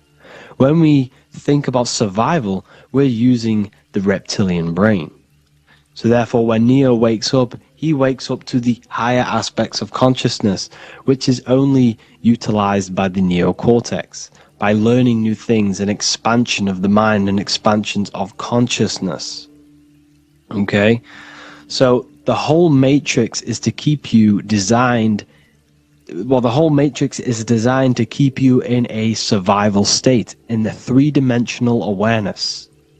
They want you constantly scanning for safety, scanning for food, scanning for emotional safety in relationships, in other people. You see, they do not want you to think. They want you stuck in that reptile, that animal state, that beastly state that most people are in. Most people, all they do is eat, listen to music, consume, have sex, lust, desire. This is all the reptilian brain. So when we say the world's being ran by reptilians, it's symbolic. There is no physical reptilian humanoid beings controlling, manipulating human consciousness. We are all the same consciousness. However, there is a corrupted state of consciousness running this world. And this consciousness worships the physical plane. And they control the physical plane. So by doing that, they keep you stuck in a reptilian way of thinking, the animal state, to keep you stuck in the lowest state of consciousness. Now this is the god Osiris, which represents the reptilian brain. None of the Egyptian gods ever existed. They are all symbolic for the brain and anatomy of the human body. Osiris represents the reptilian brain. As you can see, this anatomy compare to the brain stem and Osiris statue found in Egypt. And we also see an ancient artwork of Osiris with green skin and two reptile crocodile alligators next to him, which also symbolizes the reptilian survival state of human consciousness and the activation of the reptilian brain. This is what it symbolizes. Now, this is what the Matrix is all talking about. It's talking about the awakening, the expansion of consciousness. The word divine is dive in because you connect with the divine by diving inward. There is no man in the sky going to save you. You must connect with the self. Know thyself. Truth comes from within. All of these things I'm telling you comes from within you. I'm just pointing it out. All of this is self-realization. A lot of people say, well, what are my sources? My sources is knowing thyself, observing thyself, using the neocortex of critically thinking, sitting down and thinking about yourself and having deep realization of yourself. You can realize that your thoughts are not of this physical world. It's quite simple. The brain does not think.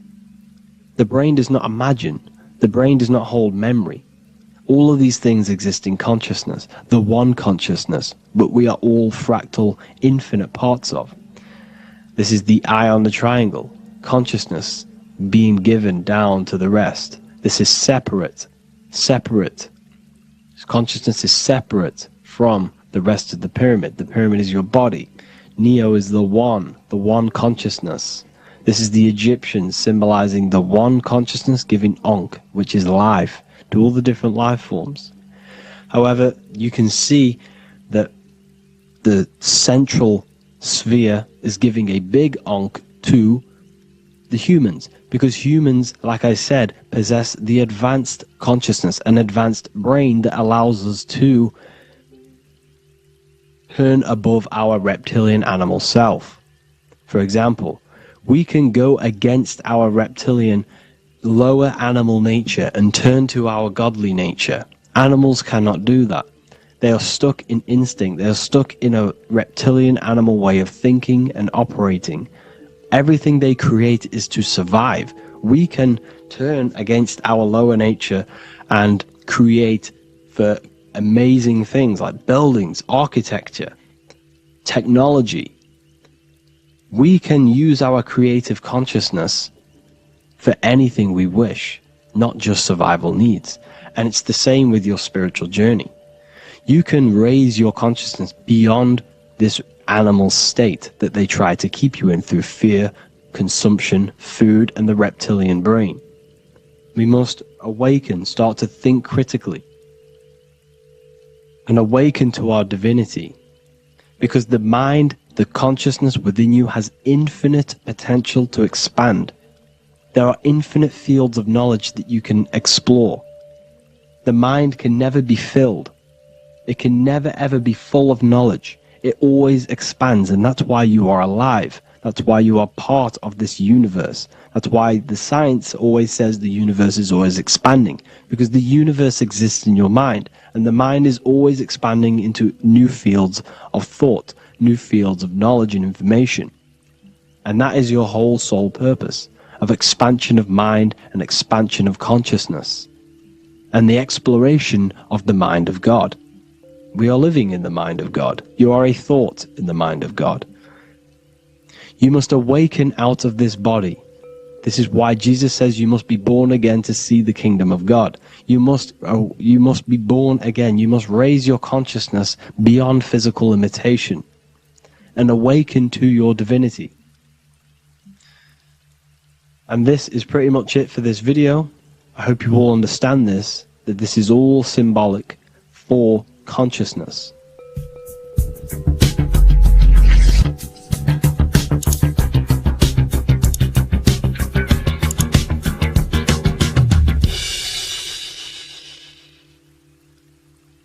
Welcome to Revival of Wisdom. Welcome people, we're back with another video, and this video is about Freemasonry and the connection to the Illuminati. Please, as always, to make sure to hit that like and the subscribe button and turn on the notifications to never miss a video. On May the 1st, 1776, the founder of the Illuminati, Adam Weishaupt, founded this secret organization, and this date can be found in Roman numerals underneath the all-seeing eye pyramid on the $1 bill. This $1 bill also says Anno Coptus Novus Ordo Secularum. This is Latin for announcing the birth of the New World Order. This New World Order will be headed by Lucifer, the all-seeing eye, and followed by the 13 layers of bricks for the 13 elite bloodlines. So your Orsini's, Rockefellers, Rothschilds, Soroses, and the other 9 elite families. So when Adam Weishaupt created the Illuminati, he made it consisting of high-level degree Masons, French and Latin philosophers, and many more powerful people to all become one society. So this is why you see Masons using the same symbol of the all-seeing eye inside the pyramid. But not all Freemasons are part of this Illuminati secret society. As the 33rd degree Freemason Manly P. Hall said in his book The Secret Teachings of All Ages, Freemasonry is a fraternity within a fraternity, an outer organization concealing an inner brotherhood of the elect. So what he's saying here is that Freemasons have to go up the degrees of Freemasonry, and once they hit the top, they either get elected or not into these secret societies like the Illuminati, Skull and Bones, and Knights Templar. So when you see celebrities doing this one-eye symbolism, either covering one eye, doing the triangle, or doing 666 over one eye, this is showing and reflecting the symbolism of Freemasonry. They have taken the oath to never speak on anything they learn about Freemasonry. Duncan's Ritual of Freemasonry book states the oath they have to take. Quote, I ... of my own free will and accord, that I will hail, ever conceal, and never reveal any of the secrets, arts, points of Master Mason's degree to any person whomsoever. All this most solemnly, sincerely promise and swear. Now, this is what happens when they break the oath, stated in this book, quote, myself severed in two, my bowels taken from thence, and burnt to ashes. So this states that Freemasonry comes first, before any law of the land. It has the right to kill you if you break your oath. This is the hand gesture they have to do every time they enter the ritual room inside the Masonic lodge. This is the cutthroat symbol, showing you and reminding you of the oath and what will happen if you break it. Now in this book, Richardson's Monitor of Freemasonry, it states, if you break your oath, binding myself under no less penalty than to have my throat cut across, my tongue torn out by the roots, and my body buried in the rough sands of the sea. If they do not decide to kill you, this book states this by pointing him out to the world as an unworthy vagabond, by opposing his interest, by dearranging his business. In other words, they have the power to frame you and destroy your reputation to the world and destroy your business if you break this oath. So yes, they do kill to keep this truth hidden, because this truth of this reality is what keeps them in power. They have the ability to manipulate people because people do not know what manipulates them. This is why they call themselves the government. They govern the ment, which is the mentality, because the mind is the root cause of reality. They control what you perceive to control what you manifest. By knowing the truth, you are set free, and you no longer need no controller above you.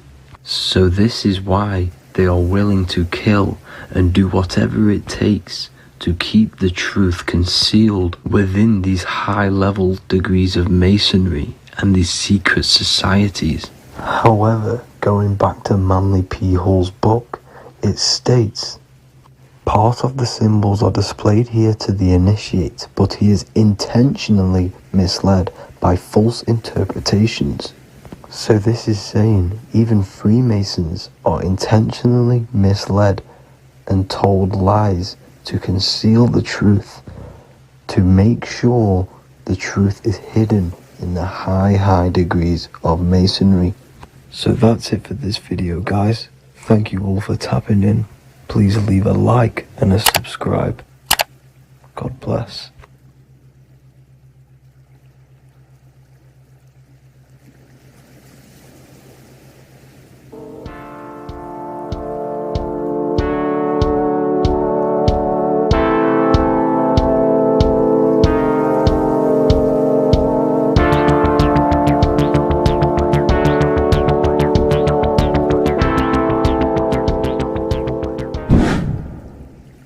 Welcome back, people, to another occult lecture by Revival of Wisdom. Today we're going to be talking about magic and how it's being used on us for the New World Order. Magic has the word mag within it, which is magnetism. Magnetism is the force. Magic is influencing forces, natural or supernatural forces, and using it for a certain agenda to gain something out of it. Now, magic is not what everyone's being thought. It's not some sort of fantasy thing. It's actually very common, and we all do it, whether you believe it or not. Magic is all to do with the mind. As I said, always say in my lectures, your mind is what creates matter. Your mind is what creates your external world. So it's all about manipulating and planting seeds within the mind, because your mind is a garden, and thoughts and words are seeds which are being planted in that garden. Your life, your physical life, the people you have in your life, your friends, your car you own, the job you have, is all a reflection of the thoughts that you've been thinking in the past. You are where you are in life because of the thoughts that you've been thinking. Therefore, your life is a direct reflection and manifestation of your mind. The Garden of Eden. Okay? The mind is what they are targeting. What you see, say, and hear has a direct effect on your mind. Me talking to you is influencing you. The words I'm saying is planting seeds within your mind. Now it's up to you to consciously act on these thoughts or these words, or to maintain these words.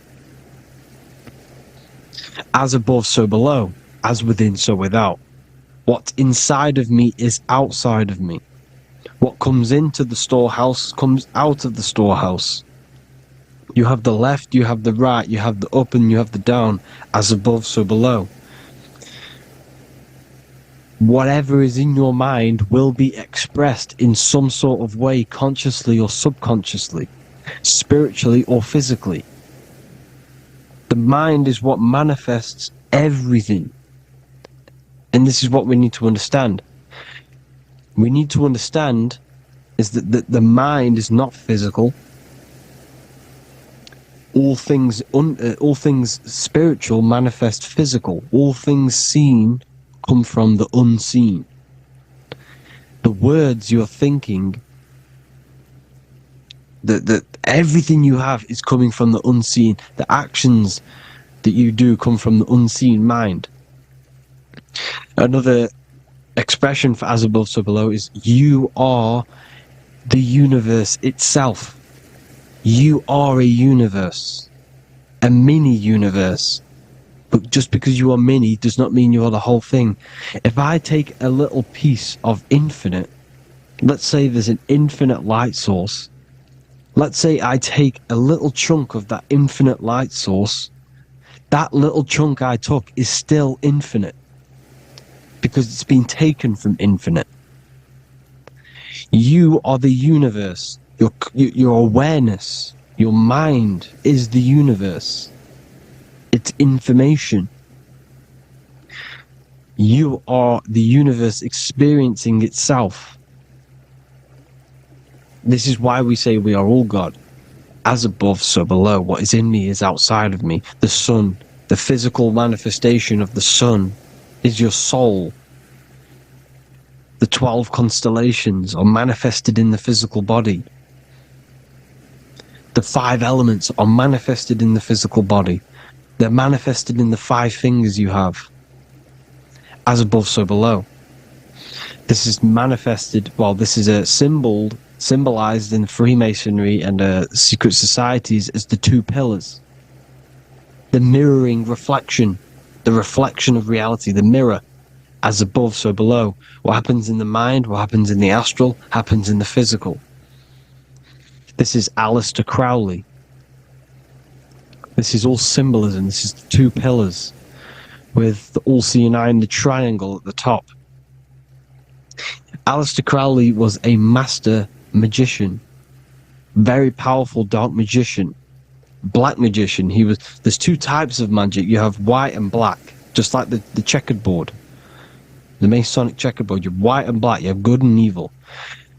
White magic is influencing natural forces to gain something that will help the collective consciousness, help the collective, help the earth, help other people. Black magic is something you manipulate something so you can get something personal out of it. Doesn't matter if it's good or bad. It's still considered as black magic because you're being selfish. Everything you do should be contributing towards the collective consciousness and helping others. And this is why the ancients lived in a system where everything was in unity. We understood that I am you and you are me. What I do to you happens to me because I am you and you are me. We are the same mind substance on the inside. We're all the same mind substance being expressed in different bodies. So what I do to your mind will have a ripple effect on my mind because all of our minds are connected within the mental plane. So this is why they know all this knowledge. They know all this knowledge. So yeah, this is the mirroring effect of reality, the two pillars, or symbolizes the number 11. The number 11. We'll go deeper into that. The technology we're using is magic. It's a form of magic. Television is tell a vision. They're telling a vision into your subconscious mind, into your memory. And when you turn on the television, you get a program, because they're telling a vision to create a program within your subconscious mind. You see, the conscious mind is only 10% of your mind, which is to do with your, what you're aware of, your five senses. What are you consciously aware of? Well, I'm aware I'm here, I'm talking. I'm aware of what I'm wearing, the five senses, what I can hear, taste, smell, hear. What I'm wearing, I'm aware of what I think of. But the subconscious mind is the 90% of your mind. It's the hidden part of the mind, which is telling your heart to beat, telling your body to breathe. It's storing all of your emotions. It's storing everything you see, storing all the belief systems that you have. It has everything. It stores all of the habits you have, the values. It stores everyone's name that you know. All the words that I'm speaking right now is all coming out of the subconscious. Everything is subconscious. And it literally manipulates 90% of your daily basis behavior. Most people don't know this. What you did yesterday is what you will do today because of these beliefs and mental programs within the subconscious, stored within the subconscious. So the subconscious is what they're aiming at. They're trying to create programs within the subconscious, because the subconscious manifests 90% of your thought patterns, 90% of your actions and words. They know all this stuff. So the subconscious mind is the most powerful part of the mind. Another way the subconscious manifests and influences your life is, let's say you were in a car crash years and years ago, 10 years ago. Let's say you're in this car crash, right? And you really hurt yourself. The emotion you felt in that time when you were injured in that car crash had a great impression on your subconscious mind. You see, the stronger you feel something emotionally, the stronger impact it has on the subconscious. You can remember and recall that moment, and very vividly, because of the impact it had on the subconscious. For example, you become that terrified of cars that it manifests into your life today, that you are wary to go in certain cars. You don't want to go into cars at all, maybe, because of that moment that stored within the subconscious. And it will manifest into anxiety. It will manifest into not going into cars. It will manifest into depression, maybe. These things, these emotional, very emotional, traumatic events have a great impression on our subconscious, and they control your life. This is why you need to meditate and go deep within yourself and let go of these internal deep emotions that you may have repressed and keep pressing down and ignoring. But you need to address it and let go of these subconscious impressions you have, which are controlling your life, like anxiety, depression.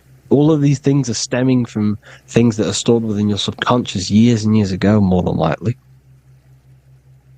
Broadcasting. They're casting spells to a broad audience. To news, north, east, west, and south. They're casting spells. If you watch the news, everything's red. Breaking news in red writing or the red background. Everything's red. Why? Because red's the root chakra, which is all to do with survival. They want to stimulate this root chakra because they want you down there in survival mode. They want you in survival mode because you're easier to control. They control out of fear. And not only they're casting these spells as if, because most of the things they cast in the news hasn't already happened.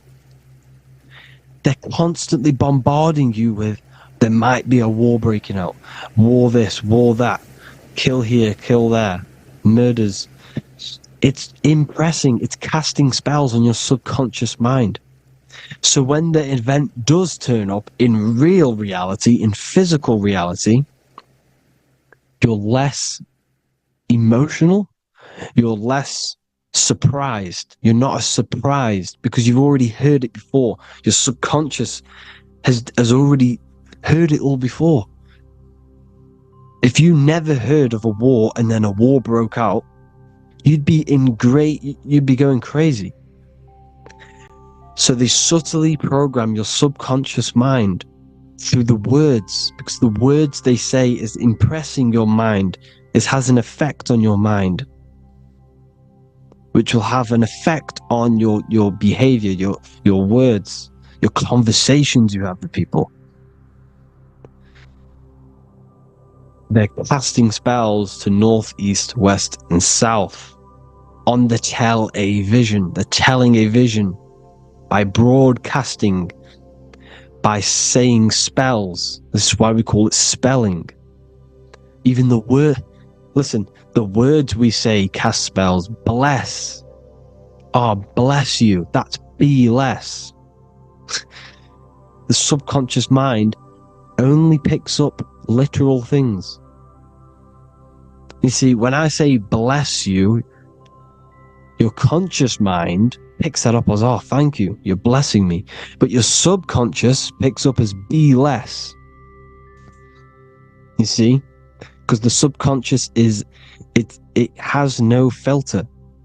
It's just, it is what it is. Everything is factual in the subconscious. Therefore, if I call you an idiot, your subconscious, my subconscious will think I'm talking to myself and calling myself an idiot, and it will take that as true. That is truth. Everything is truth within the subconscious. And the subconscious manifests your behavior. The devices this is the biggest one. Black scrying mirrors. Device, the devil's vice. The device. Okay? Black scrying mirrors, black screen is scrying. Black scrying mirrors were used to communicate with spirits within the astral plane in the medieval times. They're still being used now by black obsidian mirrors. And look at your phone, it's a black mirror. And there's some sort of, I'm not saying this is fact, but personally I believe these are portals for spirits and ethereal entities to come into your life, to come into your surroundings. So this is the next big thing. The TVs, your iPhone, your iPod, all black mirrors. And mirrors are very, very powerful. Even just a normal mirror. Mirrors have an effect. Whatever you say into a mirror What you say is energy. And when you say something into a mirror, you're saying it into yourself. It's an infinite cycle of words, of energy, because it's being reflected infinite times. When you say something into a mirror, it has a massive effect. You're saying it directly into your eyes, into your mind. So what you say in a mirror should be said with precaution. Never say anything negative into a mirror, because mirrors are very, very powerful ways for you to reprogram your subconscious mind for the good. You can say very positive things into mirrors and it will reprogram your subconscious mind. Okay? Manifesting is all magic. It's all magic. Everything is magic. But consciously doing it is what they're doing. They hid this knowledge. Your phone is magic. It manipulates your mind. The iPhone. Okay? See, magic isn't all of this with wands. See, Harry Potter, okay, that was created to give you this perception of a mystical and amazing form of magic with magic wands and all sorts of stuff like that. Yes, that stuff was true when the collective conscious minds were on a higher level and our belief systems believed in these things, because the universal mind, all of our minds contribute to reality. If the masses don't believe in magic, if the masses don't believe in a certain thing, it's going to have an effect on physical reality. So when the collective minds are higher and have more open minds, things like Harry Potter can come true. See, it's all in the mind. The iPhone, the eye is the symbol for the mind, the invisible intelligence. The triangle is the ethereal plane.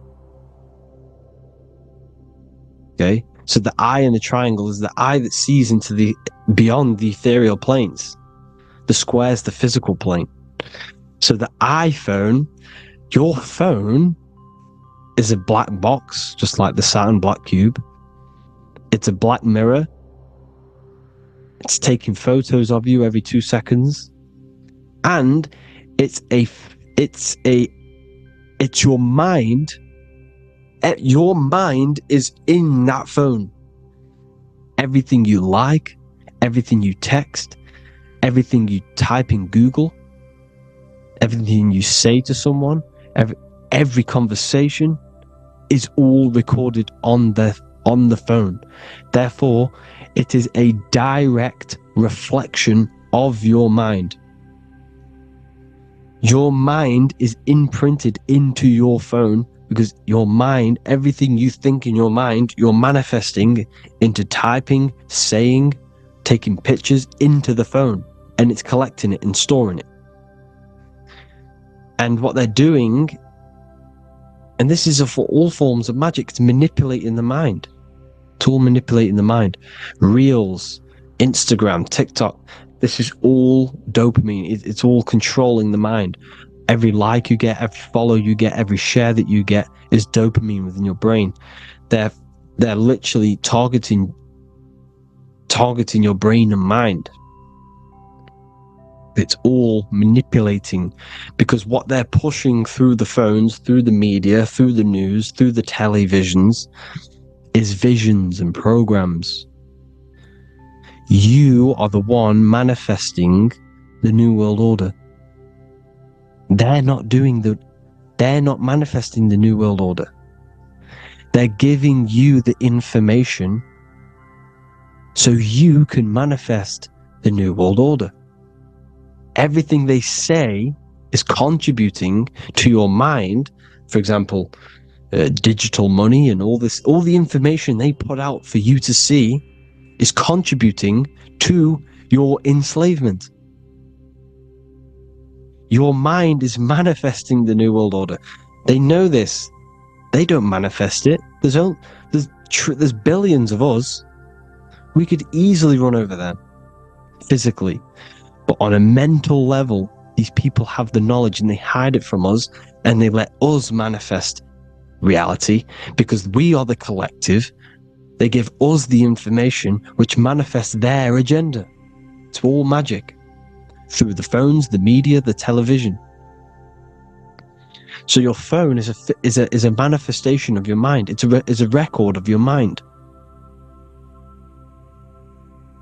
Hollywood, holly tree, holy tree. They used to make wands out of holy trees, because it was the most holiest wood, the best for casting and transmitting energy. So they used holly trees to cast spells. That's what Hollywood is. And in Hollywood, they have the red tear, the blood drop next to the Hollywood sign, because it's all satanic. They're all black magicians. They use Hollywood to cast the spells through the music, through the films. You see, music is a form of magic. All of this is magic. Everything they do is a form of magic, because they want an agenda behind it. But it's not black magic. They're letting us create our prison. This is what you have to see. Yes, they're evil, but they're not doing anything evil, or else they would face the karma. They let us manifest this agenda through giving in the information, by telling you what's going to happen in the movies. Everything that happens in a movie, it's all there on purpose to program your subconscious, to plant a seed within your garden, your subconscious, your mind. Because when the mind has already seen something, when it comes up and turns up in physical reality, you will be less shocked and you won't rebel. So they lure you slowly. They make you aware of these things over time. They make you gradually think it's okay. Like the technology, we never used to use these phones. How did we become so addicted and reliant on them? Well, because first they gave you a little flick phone. Well, no, sorry, they gave you a phone in your house, and then once you got used to that, they say, "Oh, here's the newest version of a little flick phone." You started texting your friends.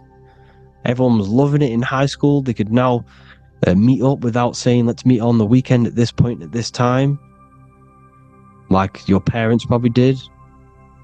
Or maybe some of you watching this, you probably had to tell your friend to meet on the weekend at a certain time because you had no way of communicating.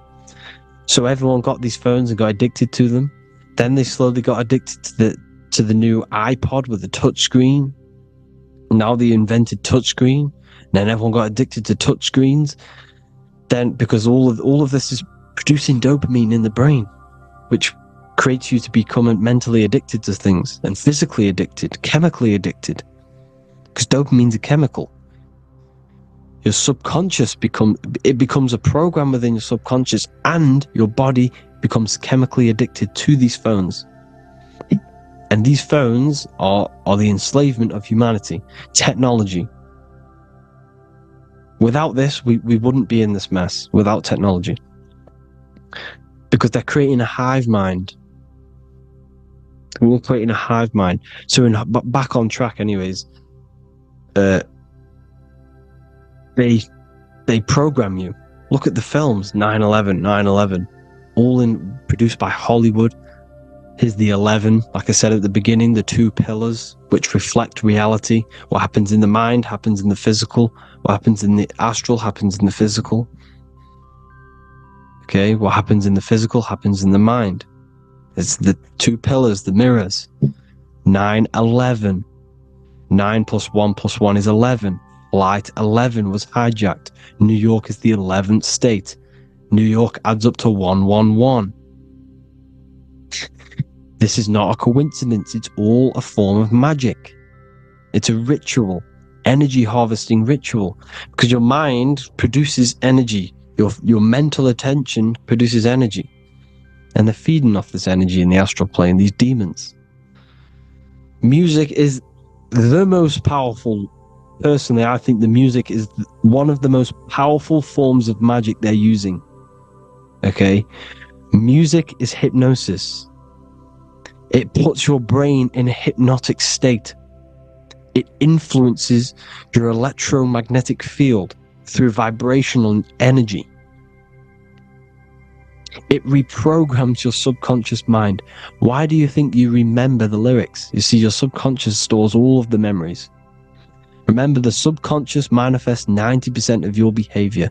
So therefore, the music you're listening to is manifesting your behavior.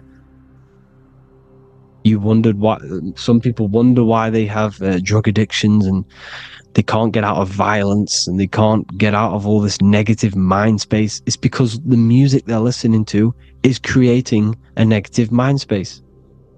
The words you listen to have plant seeds within your mind. So the reason you remember the lyrics is because that song created a program within your subconscious. Yes, that is what happens. You can use magic to reprogram your mind, but you can use music to reprogram your mind because it's all forms of magic. It's using natural mental energy forces to manipulate the physical reality. You manipulate your mind, you manipulate reality, physical reality. Okay? So the music, another very, very big one. When you turn on the radio, it's just all talks about alcohol, drugs, and sex, because they want you down in the lower three chakras. They want your mind attached to matter when it's mind over matter. Your mind's not physical. You see, the word spirituality is the new trend. It's not about your spirit. It's not about your spirit. It's about your mind. It's not about, spirituality and looking after your spirit, and they've got you focused on your spirit. Why? Because they hide your mind from you. You see, a lot of people think their mind is their brain, but the mind is everything. There is no physical reality without mind. You can have a brain. Imagine if you had no mind but a brain. It wouldn't work. The mind is everything. The mind controls your avatar. It begins in the mind before it happens in the brain. Then the brain manifests through the body. The brain's just an electrical computer. So that, they've got people scared, or do I have a soul or not, and all this stuff. Listen, if you have a mind, you have a soul, because you are not the mind. This is why everything is sort of an illusion, because beyond the mind is your soul. But what is the soul without a mind?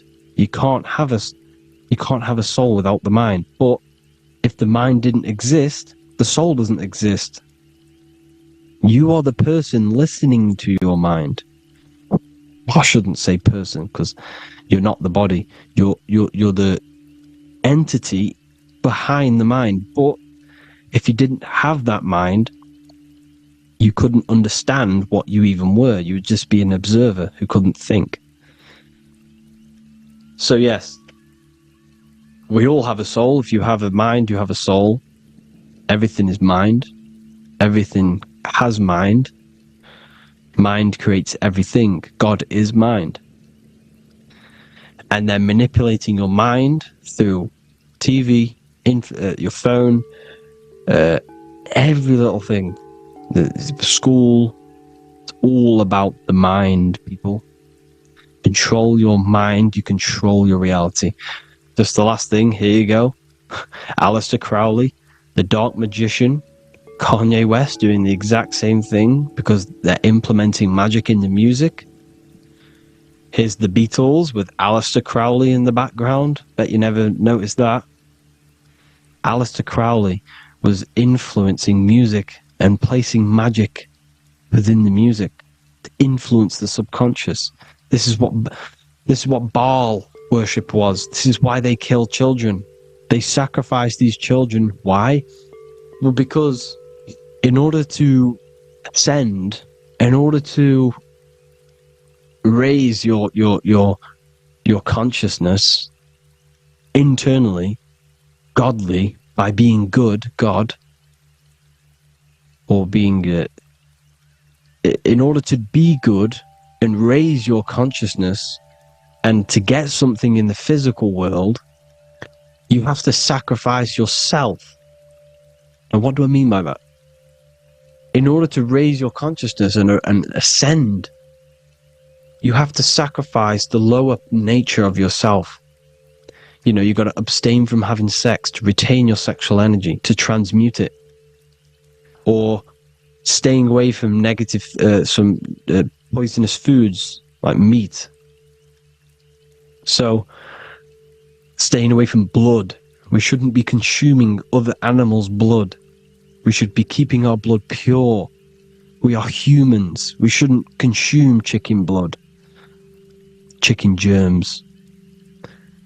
We are the most divine creatures on this creation. We are the most intellectual creatures in this creation. Therefore, we should keep our temples pure. We are not animals. If you want to associate yourself with an animal, go out in the wild, go and find a wild boar, and go and try rip its guts out with your bare teeth, because you can't do it. You're not a cat. You're not a carnivore. Okay? So in order to ascend, you have to kill and sacrifice your lower part of yourself to ascend up to your spirit self, your mind self, the highest version. And the elites don't want to do this. So they sacrifice other things like babies to kill them, to exchange their life over to the astral plane, so these demigods in the astral plane can give them something in return in physical. They don't want to sacrifice their lower self, so they sacrifice other things for exchange, for physical pleasure. But the godly person sacrifices their lower self for their higher self to do good and ascend. So this is what all the Baal worship is, people, and this is why they're doing it. Hope you all had an amazing lecture. If you haven't already, go and get the Book of Wisdom for more information. You know, I don't go into dark stuff in this book, because all I do is enlighten people in this book. You can get it in Spanish, English, German, Italian, and French. Worldwide shipping. You can get the PDF or paperback. Or there is also a new one called the Human Health Guide 2.0. It gives you a list of all the foods, grains, oils, nuts, you know, everything that's alkaline and positive for the body and not man-made and hybrid. It tells you all the products to stay away from, how to fast, how to improve vision, how to improve everything, literally. So the Human Health Guide has been released. If you want that, I'll pull all the links in the bottom of the description. Hope you all enjoyed the lecture, people. God bless you all.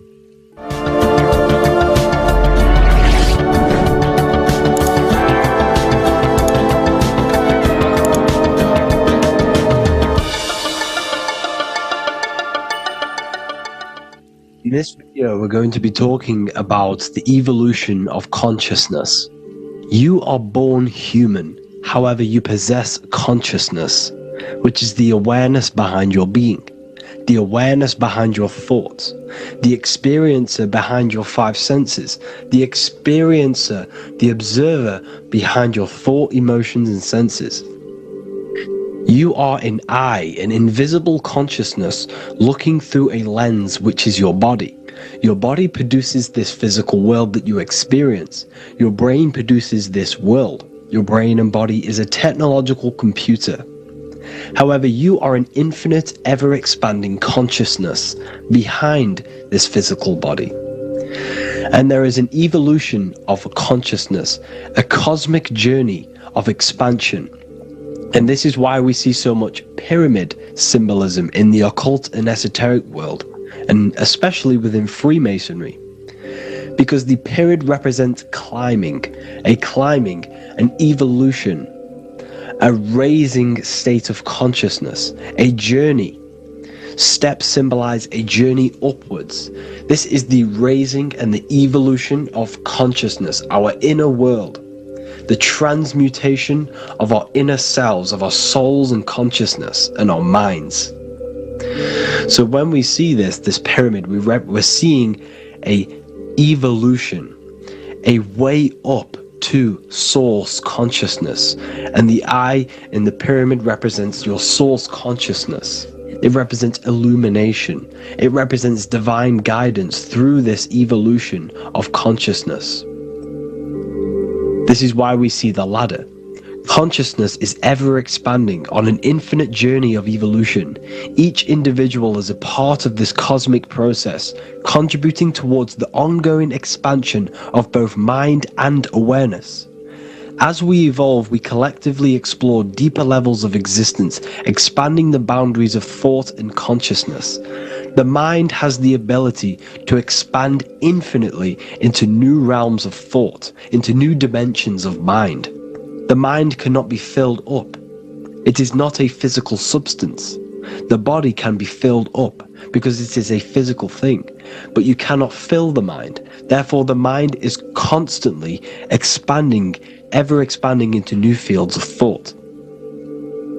So what we see in Freemasonry, the ladder, is again a journey, an elevation of consciousness.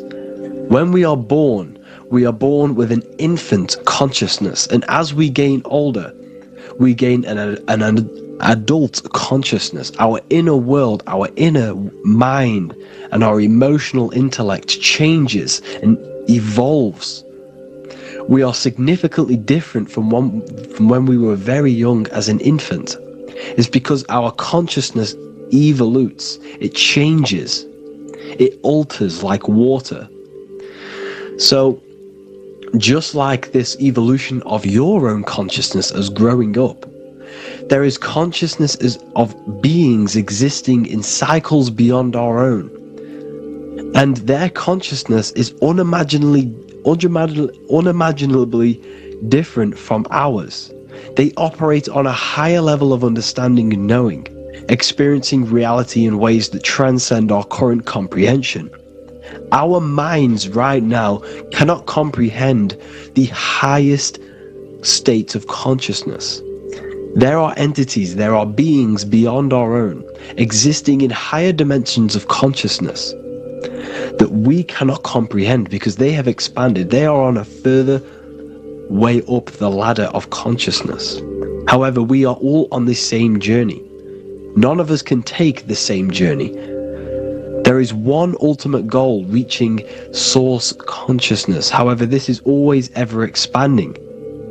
However, we are all on a different journey. There is one truth, one source, one goal. However, there are billions in different ways of reaching it, and we are all on these different paths to source consciousness, to this ladder, this evolution of universal evolution. Okay? Their awareness is attuned to new dimensions of existence, reflecting a more advanced stage in the cosmic journey of consciousness evolution. So when you take DMT, you are shot into these higher realms of consciousness where you meet these beings who look similar to these images. They are not speaking to you physically. They don't speak to you three-dimensionally through vibration and words. They speak to you mentally. If you have done DMT, then you know this. And if you have met these beings, then you know this. You might have even met some of these types of beings on mushrooms or any psychedelic drugs. Because ultimately, when you take these mind-altering substances, it's altering your consciousness.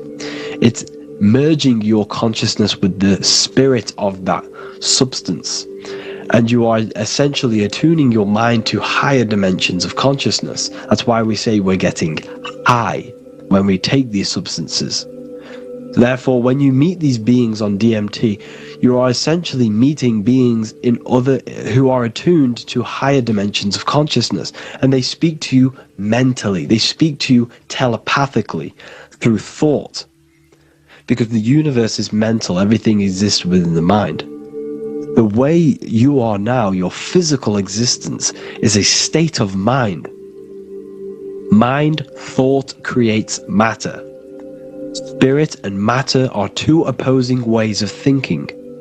If we have a very spiritual mind, we have an expanded mind, we are a spiritual person through the mind. However, if we have a very low state of consciousness where we think about food, sex, lust, and all physical things, then we have a physical consciousness. Matter and spirit are two opposing forces, two ways of thinking. The mind attunes itself to different levels of understanding in different dimensions. So, essentially, this is what we're looking at. The body is a vessel for the fluidic, formless consciousness, a temple that houses the essence of our awareness. While the five senses are limited to perceiving only the physical plane, the mind transcends these limitations, capable of perceiving the full scope of reality. It is through the mind that we access deeper truths beyond the material, tapping into boundless nature of existence. Physical existence is a thin band, a thin layer of reality. It's like 0.001% of reality. And your five senses are only tuned into this layer of reality. But the five senses are, by design, only allowed to perceive physicality.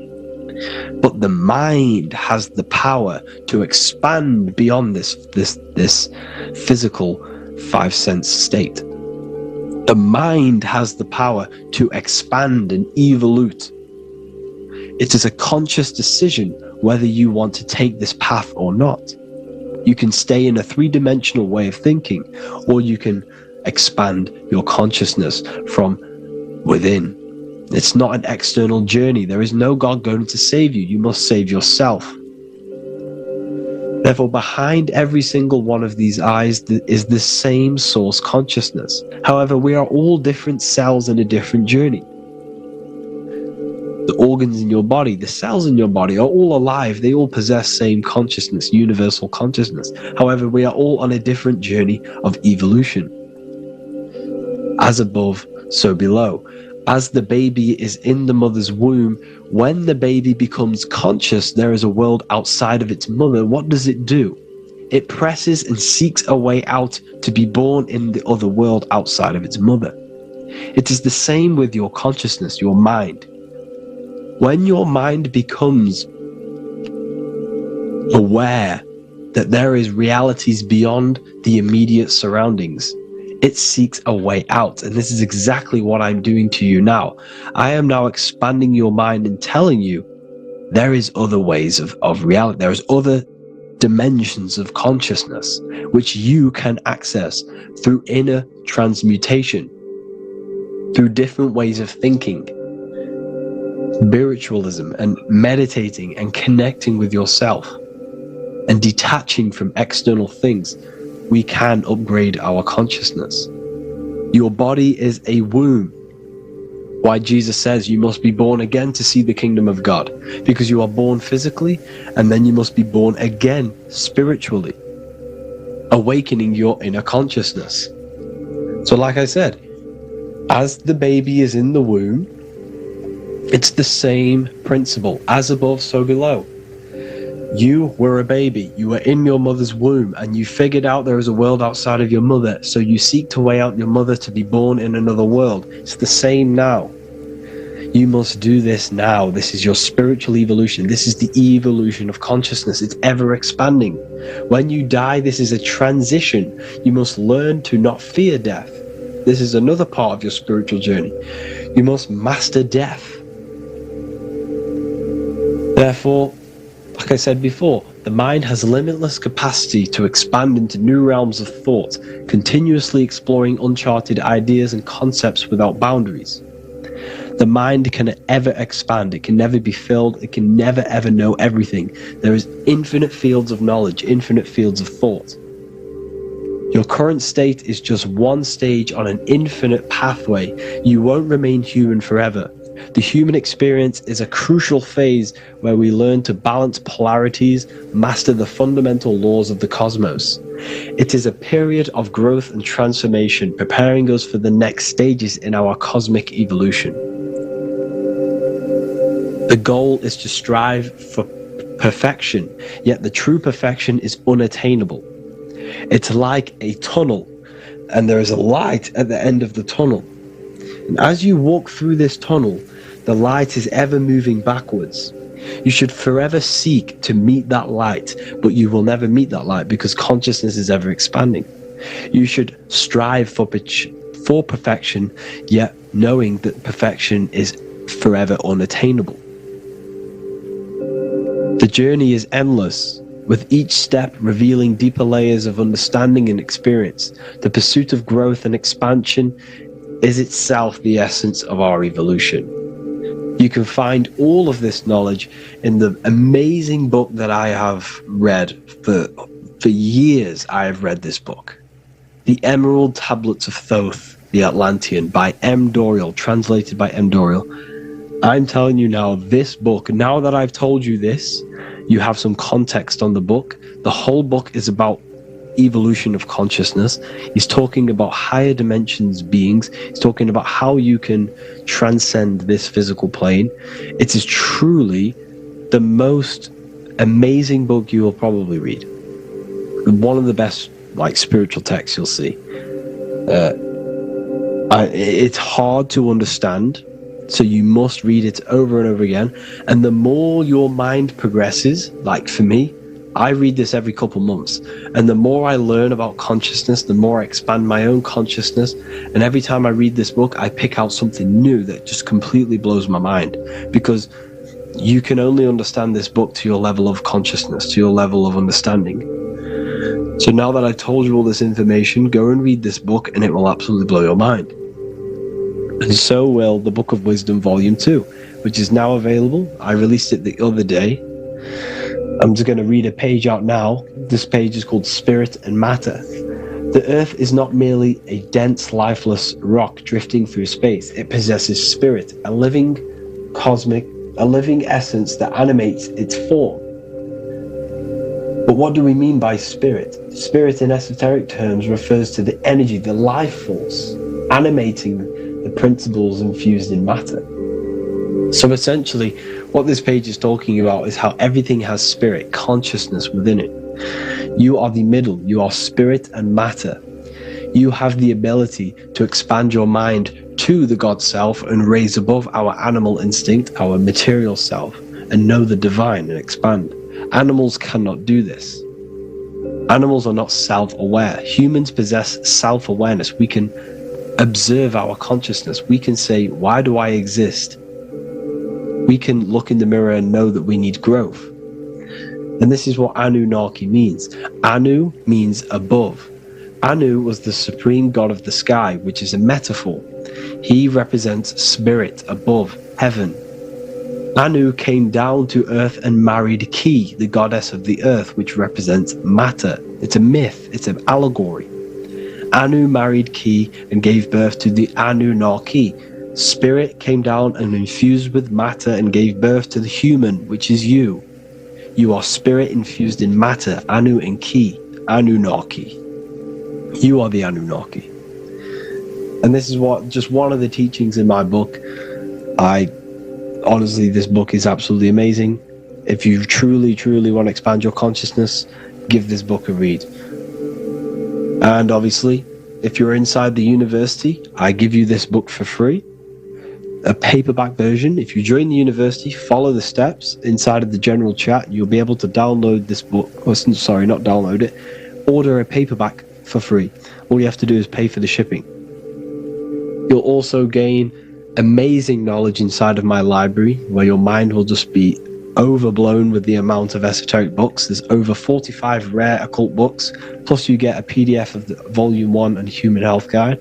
You get reoccurring updates where I expand on symbolism, occultism, where you will just feel absolutely amazing once you understand esotericism in yourself. You'll also learn how to create the dream reality that you want with the Manifestation Mastery course, where I teach you how your consciousness creates reality. You'll have a real lectures where I post lectures on symbolism, occultism, esotericism. There's a conscious community and live calls and Q&A where you can ask me questions and I'll answer your questions. I just want to say thank you to everyone who has joined the university. Thank you for even liking and watching this video. Any support I just appreciate every single one of you. Please, if you can, leave a comment and a like on this video and let me know any videos you want me to make in the future. And I will start uploading a lot more to the YouTube.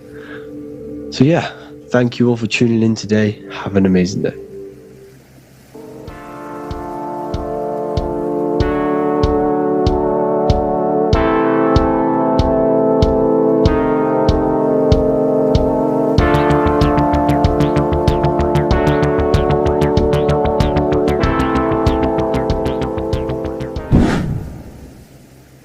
What is good, YouTube? Today we're going to be talking about the astral plane and how the cosmology fits into the astral plane, okay?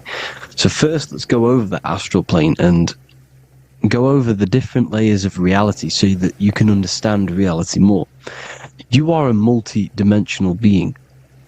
You are not in these, you are in all of these realities at the same time. They all interweave into one big reality. But there are different planes. They are different vibrational dimensions. There are different dimensions of reality. The mind is the root cause of reality. We're living in the mind of God. Everything is being thought into existence from the root cause, from the universal mind. This is why the ancient Egyptians said, all is mind. We're living in the mind of God. And we are a microcosm of this mind. This is why we all have the same mind.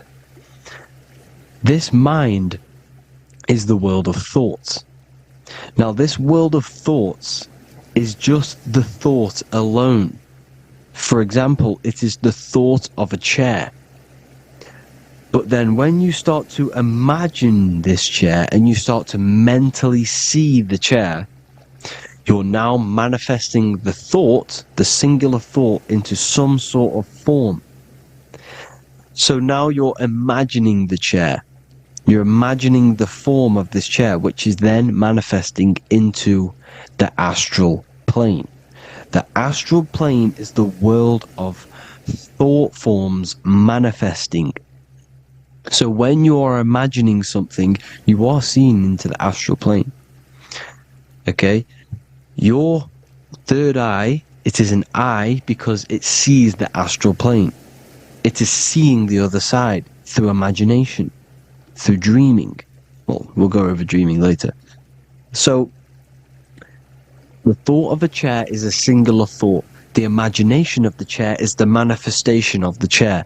And in the astral plane, it's basically the world of all the chairs that could ever exist. So you're thinking of the chair as a singular thought, which is the mental plane. The astral plane is the imagination of that chair. Is the thought, the manifestation of it. Depending on the vibrational state of the thought will depend what level of the astral plane it will go to. For example, if you're thinking about a chair to torture someone on it, it's going to go on the lower astral plane. Or if you're thinking and imagining happy things, it's going to go to the higher astral plane. So wherever your mindset is, that we call it a mindset because your mind is setting frequencies to certain things. Thoughts are frequencies. And a mindset is setting your frequency. Setting your mind to a certain frequency.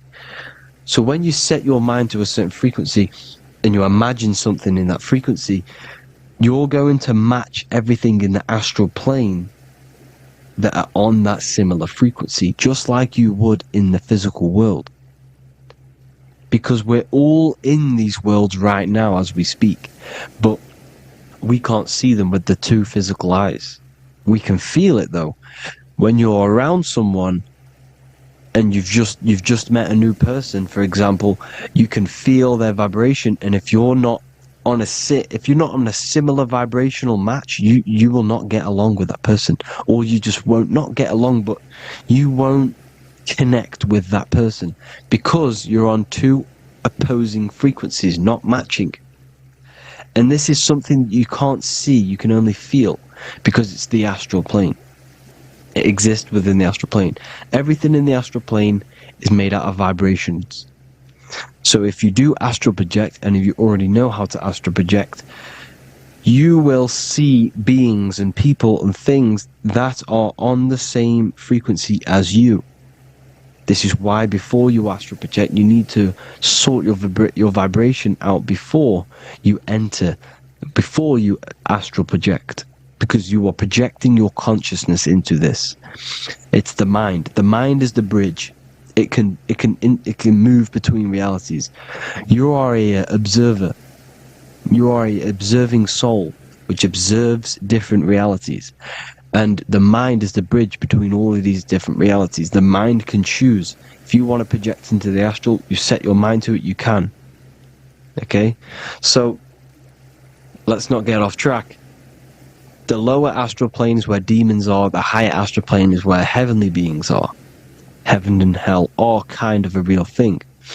The etheric plane is a powerful substance, the ether, the fifth element that they don't tell us about. They if you type in on Google the 5 elements, they will try to remove it with wood or metal, because they don't want you knowing about the ether. Ether is the energy double behind all physical objects. So the ether is very important. It is the 5th element. It is part of the physical world, but it's also part of the astral world. It is on either side. You see how they're showing you the truth in the language? Ether and either are the same word. The ether has 1 foot in the astral and 1 foot in the physical world. It's a substance that connects the physical to the astral world. It is the either. It's on either side of reality. It's on the other side. Other, either, same word. Ether is connecting the physical to the astral plane. It's the world of frequency. Frequencies, EMFs, torus fields are in the etheric plane. It is the energy plane. It's where energy moves through the ether. Okay? So, then you have the physical world, the world of effect. Everything you see in the physical world is the effect of the higher planes. Each plane is a product of the plane above. So, and it melts into each plane. The physical plane is the lowest plane, it's the most densest, and the highest is the most fluid. This is the most fluid, this is the most dense. This is where we get the saying, as above, so below from. As above, so below comes from the different planes of reality. And magicians understand this. This is why magicians always say as above, so below. Because they understand if you manipulate the higher planes of reality, you manipulate the lower planes. Because the astral plane is a direct copy of the physical world, but in the astral plane. It is mirrored. The physical world is mirrored in the astral plane. They are both the same world, but just different vibrational states of the world. Kind of. It's hard to put this in words, people. So just try and understand. The astral plane is the double. It is whatever happens in the astral plane happens in the physical plane. This is why magic works. This is why demons work. This is why spirit communication works. Because if you manipulate the higher planes, you manipulate the lower planes. As above in the astral, so below. Leonardo da Vinci showing you to look up, pointing up. You gotta look up. He's telling you to change the mind, you change the physical world. You change your emotions, you're on the astral plane, you change the physical world. You change your reality by changing the higher planes. This is the Masonic 11. The 2 pillars. This is the 11 also symbolizing the 2 hemispheres of the brain here. But the 11 symbolizes the 2 mirrors. 11. 11. 9, 11. 9, 11 adds to 11. 9 plus 1 plus 1 equals 11. The Twin Towers were an 11. Flight 11 was hijacked. Because it's a mass ritual within the astral plane. Now, we're going to go deep into that later, and I'll show you these rituals they do in order to manipulate the astral plane. So, this is what the 11 is. It's the mirroring of reality. If you contact spirits and conjure spirits, you can either summon or attract demons and spirits. Summoning is creating a spirit. You create demons. Okay? like I said here, the mind is the root cause of reality.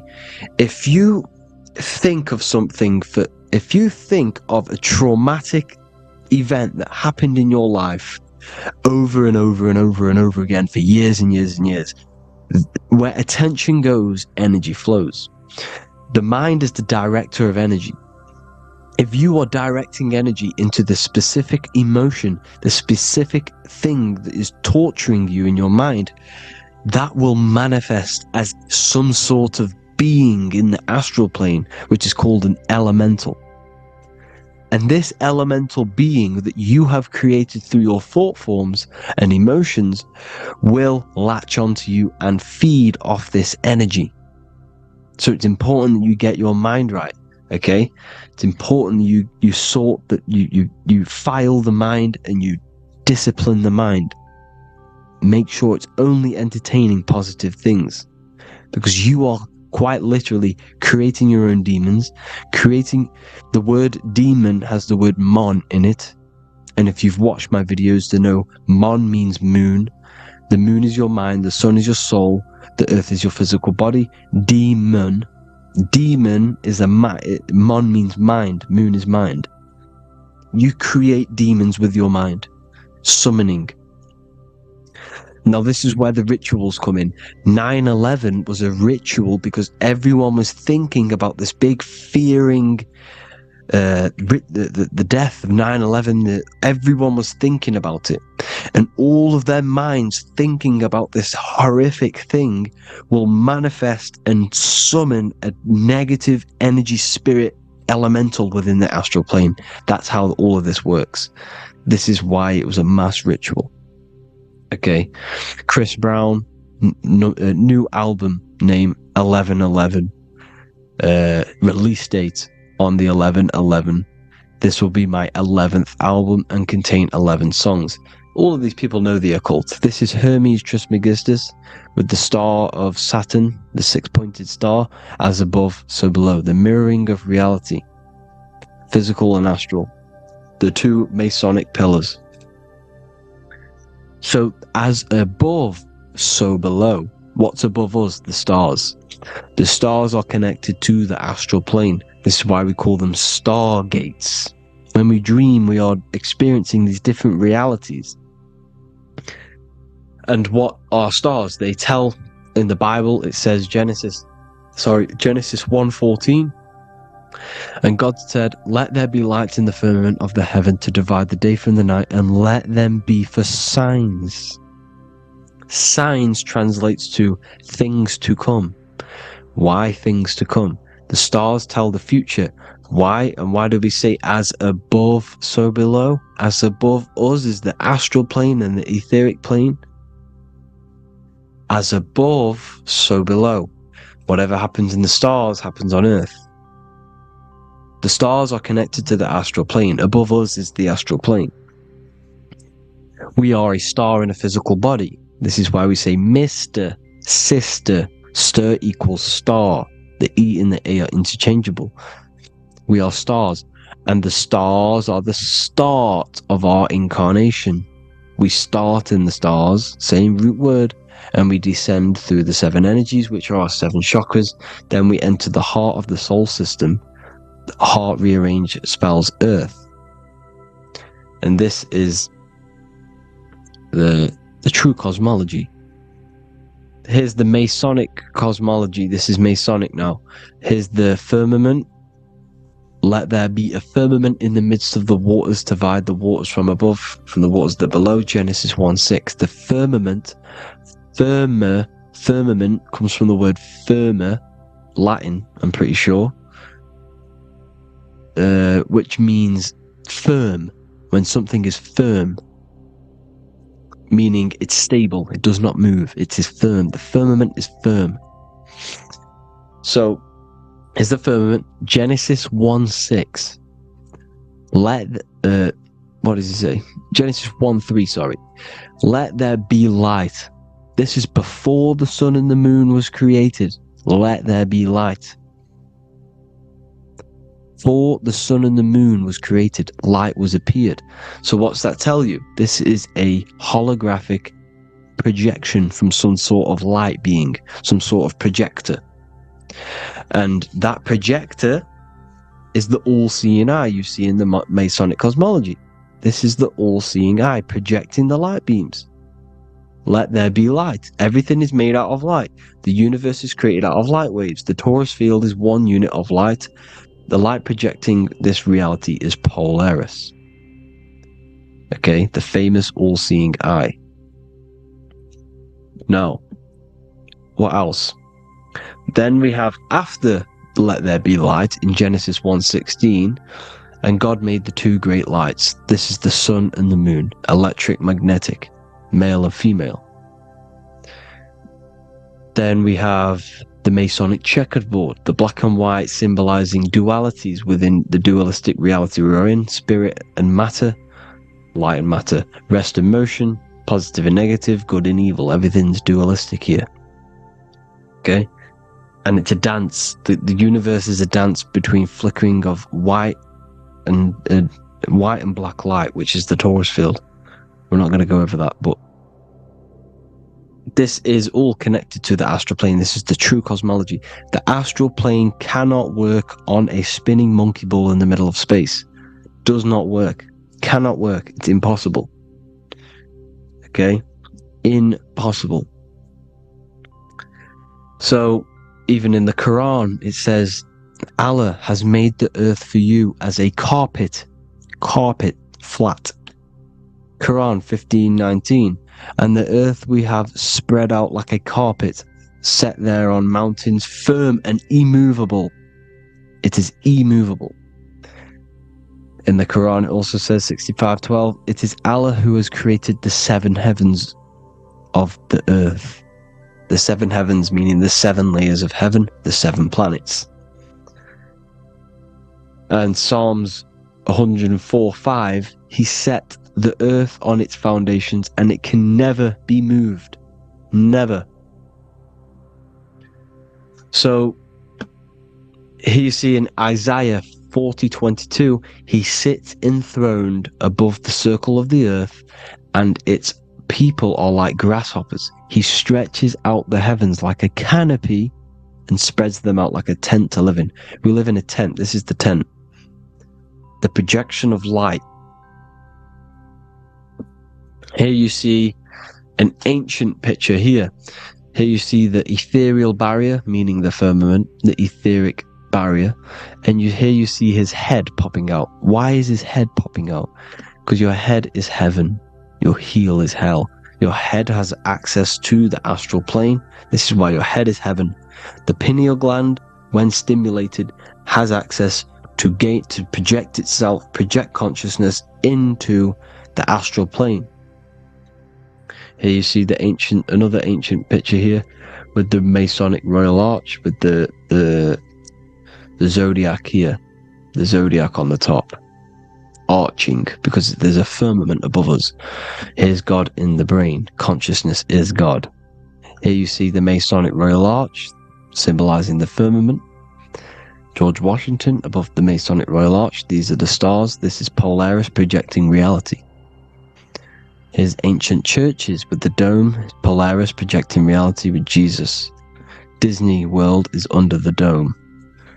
The seven layers of heaven, ancient paintings, all depict if you go and look at the ancient paintings, they'll all depict the firmament, the arch above us. This is where we get interesting. The Masonic Royal Arch has the 6-9, which is Cancer. The constellation Cancer, which is 6-9 is associated with portals because CERN is the 6-9. Okay, CERN is opening portals. They're trying to create a portal to the other side. Cancer has the word CERN within it, so there is a link between Cancer and the opening, the firmament opening above us to ascension. Here you see the Masonic art with the Royal Arch and the light and the opening. Here you see the light and the opening. This is the opening of the firmament. Here's the Hebrew cosmology with Sheol, the underworld, and the opening. So Cancer is definitely some sort of portal in and out of this reality. I'm just connecting dots here. Now, we're going to go change a bit now. These celebrities that you are seeing they have not sold their soul to Satan, okay? They have not sold their soul to Satan. Satan is a demonic, low vibrational energy that has been summoned over the thousands and thousands and thousands of years of evil occult arts. So since Babylon was summoning this demonic energy, and this demonic energy in the astral plane will grow and grow and grow. It has no form. It has no physical form. Okay?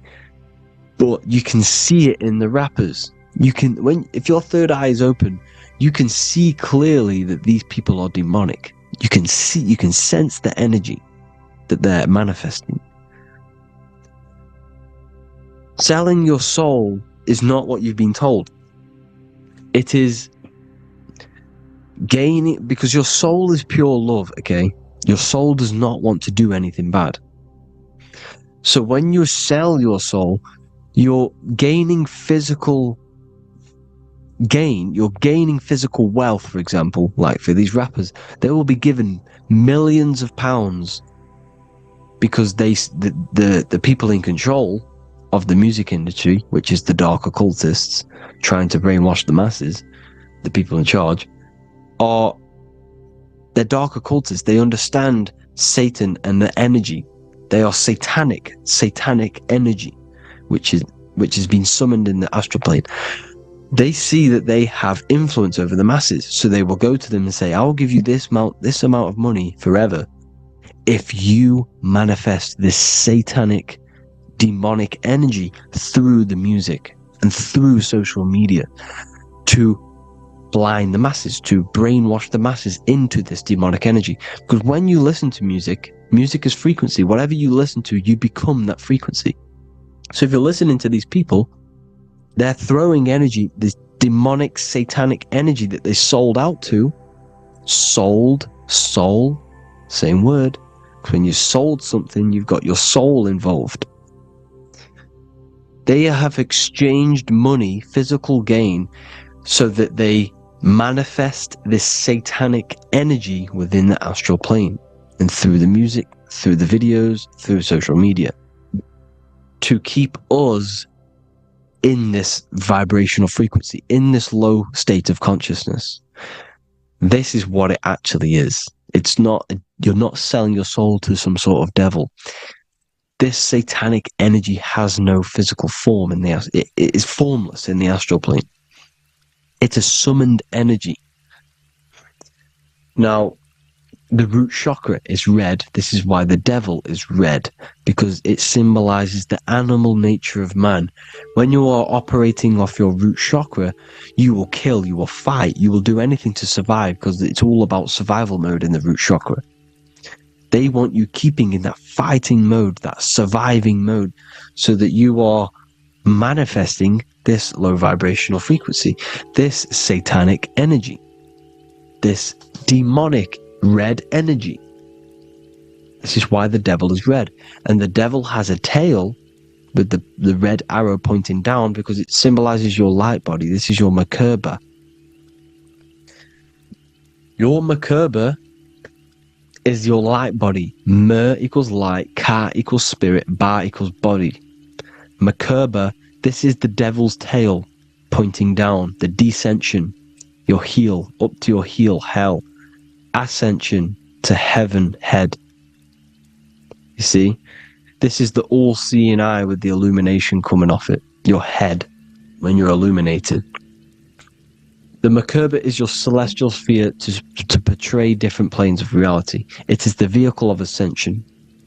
It's your light body.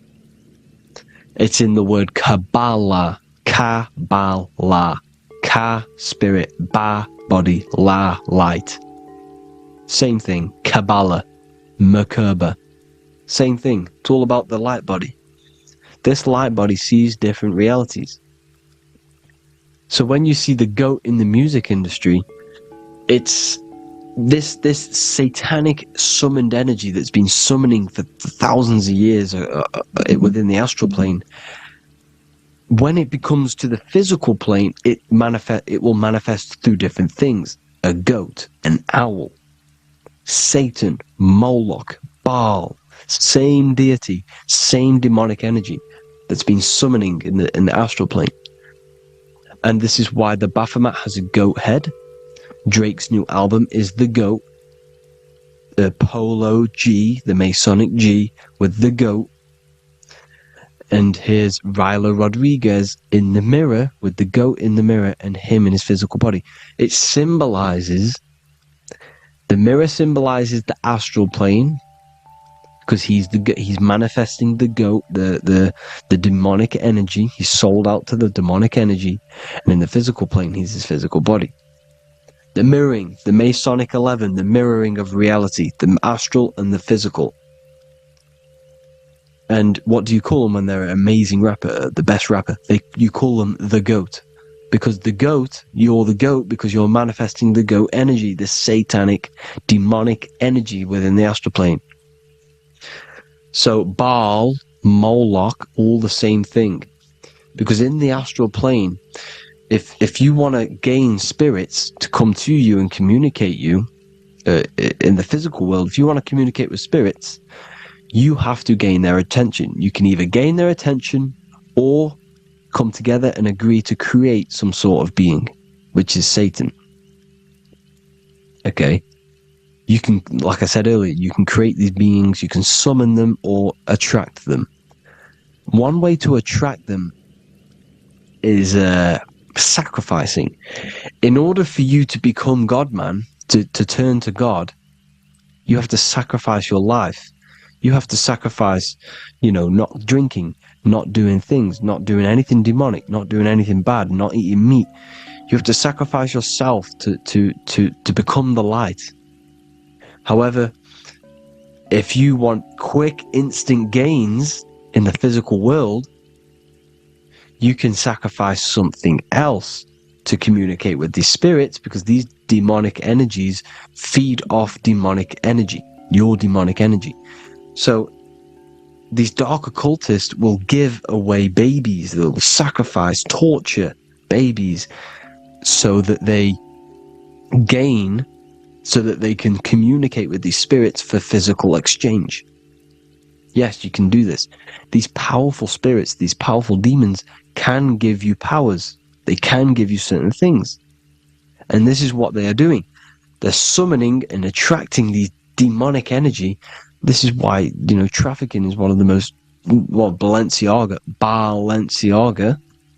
Baal is the demonic energy in the astral plane, which requires child sacrifice for his presence. Balenciaga, and they were trafficking children. They were trafficking, killing them, and offering them to the spirits. This is what they are doing. Balenciaga. It's in the name. Here you can see here a stick man with two horns. The goat, obviously, it's all the same deity. Baal, the goat. Moloch, is Moloch the owl, the Egyptian owl, because it comes from the owl of Moloch, which is Baal, which is Satan, all the same demonic energy. And it's on the dollar bill, a tiny dollar bill, on the $1 bill. All the same thing. Bohemian Grove, they worship the big owl, Moloch. It's all the same thing. It's all one big demonic energy which has been summoning in the astral plane. And it's trying to take over Earth, the physical plane. That's what it's doing. So I hope you all gained a deeper understanding of the astral plane and what's actually going on in the world. Please leave a comment if you can to help the algorithm. Drop a like if you like this content. And hope you all learned something today. And God bless you all. Thank you all.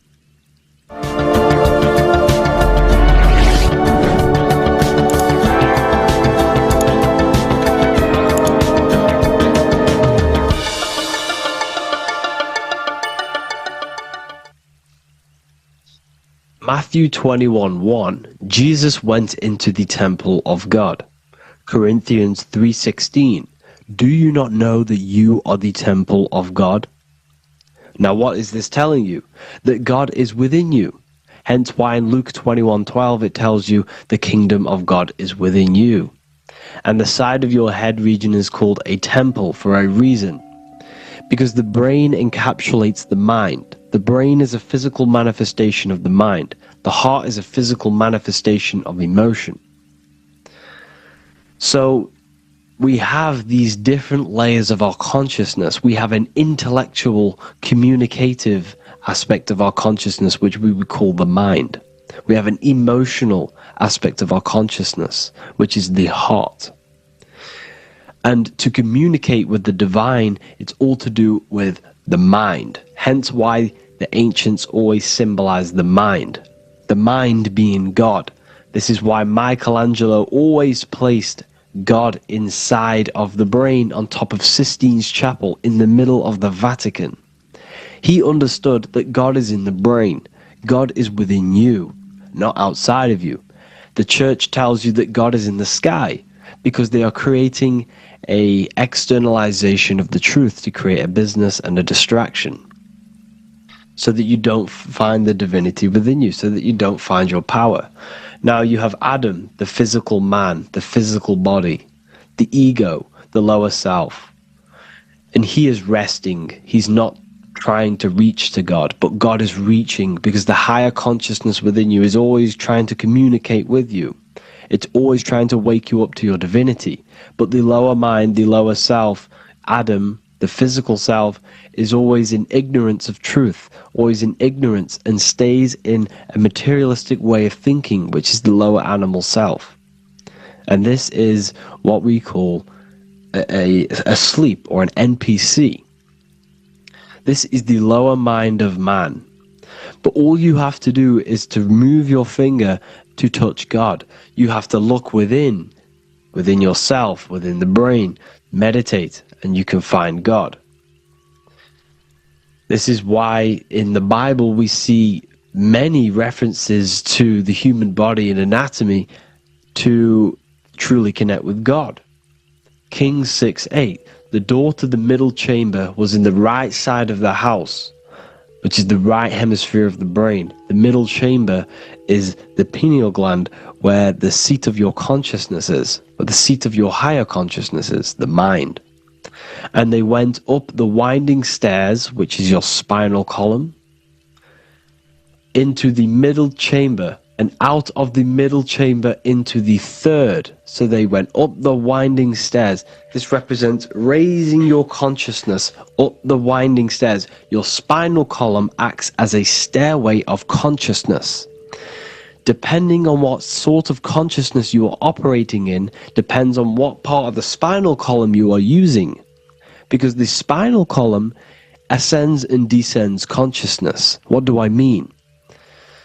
If you are in a reproductive way of thinking and you're always thinking about sex, you're jerking off all the time and you're always eating, all of your brain's power and your mind's power is being descended into the lower aspects of the spinal column, which represents hell, the physical state of man, Adam, the ignorant state.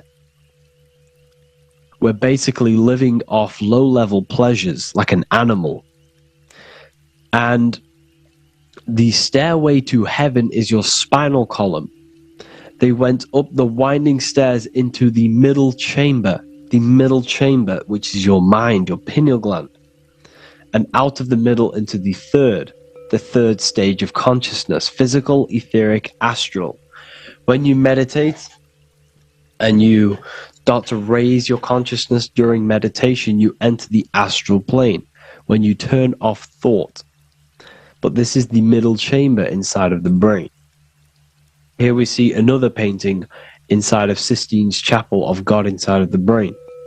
This is the brainstem. This is the brain. This is the frontal lobe. This is the back lobe. This is the back lobe. This is the cerebellum. Here's the reptilian brainstem.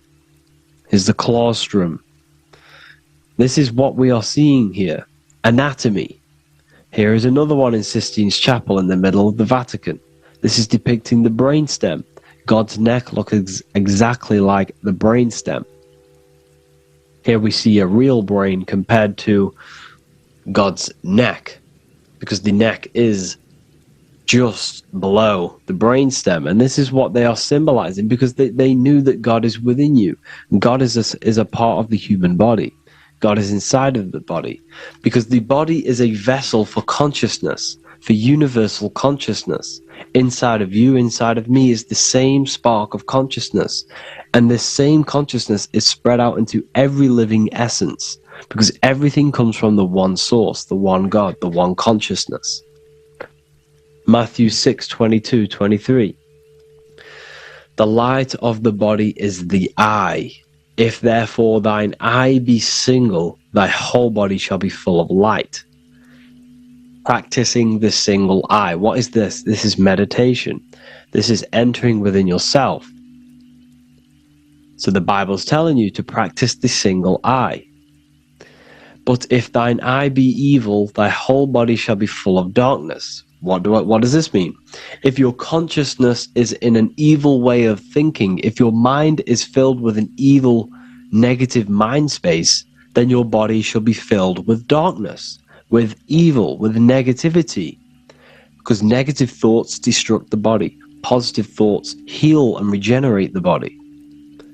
So he tells you to be, the light of the body is the eye, your consciousness, the inner eye of consciousness, the eye that lets you see. And what do I mean? You look with your two physical eyes, but you see with the inner eye. What you see is perception.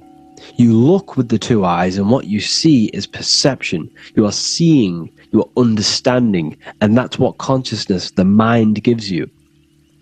Consciousness, or the mind, is the force that allows you to be a human being, that allows you to understand things and interact with things and make decisions. It's an infinite intelligence. See, the mind is not the brain. This is a big confusion with people. Hence why the eye on top of the pyramid is separate from the bottom half of the pyramid, because the consciousness is separate from the body, the eye, the all-seeing eye. It represents the observer, the eye that sees into this body, into this world, into this. You are the perceiver. You are the invisible spirit within the body. Theologians 4:17. After that, we are still alive, and our left will be caught up together with them in the clouds to meet the Lord in the air.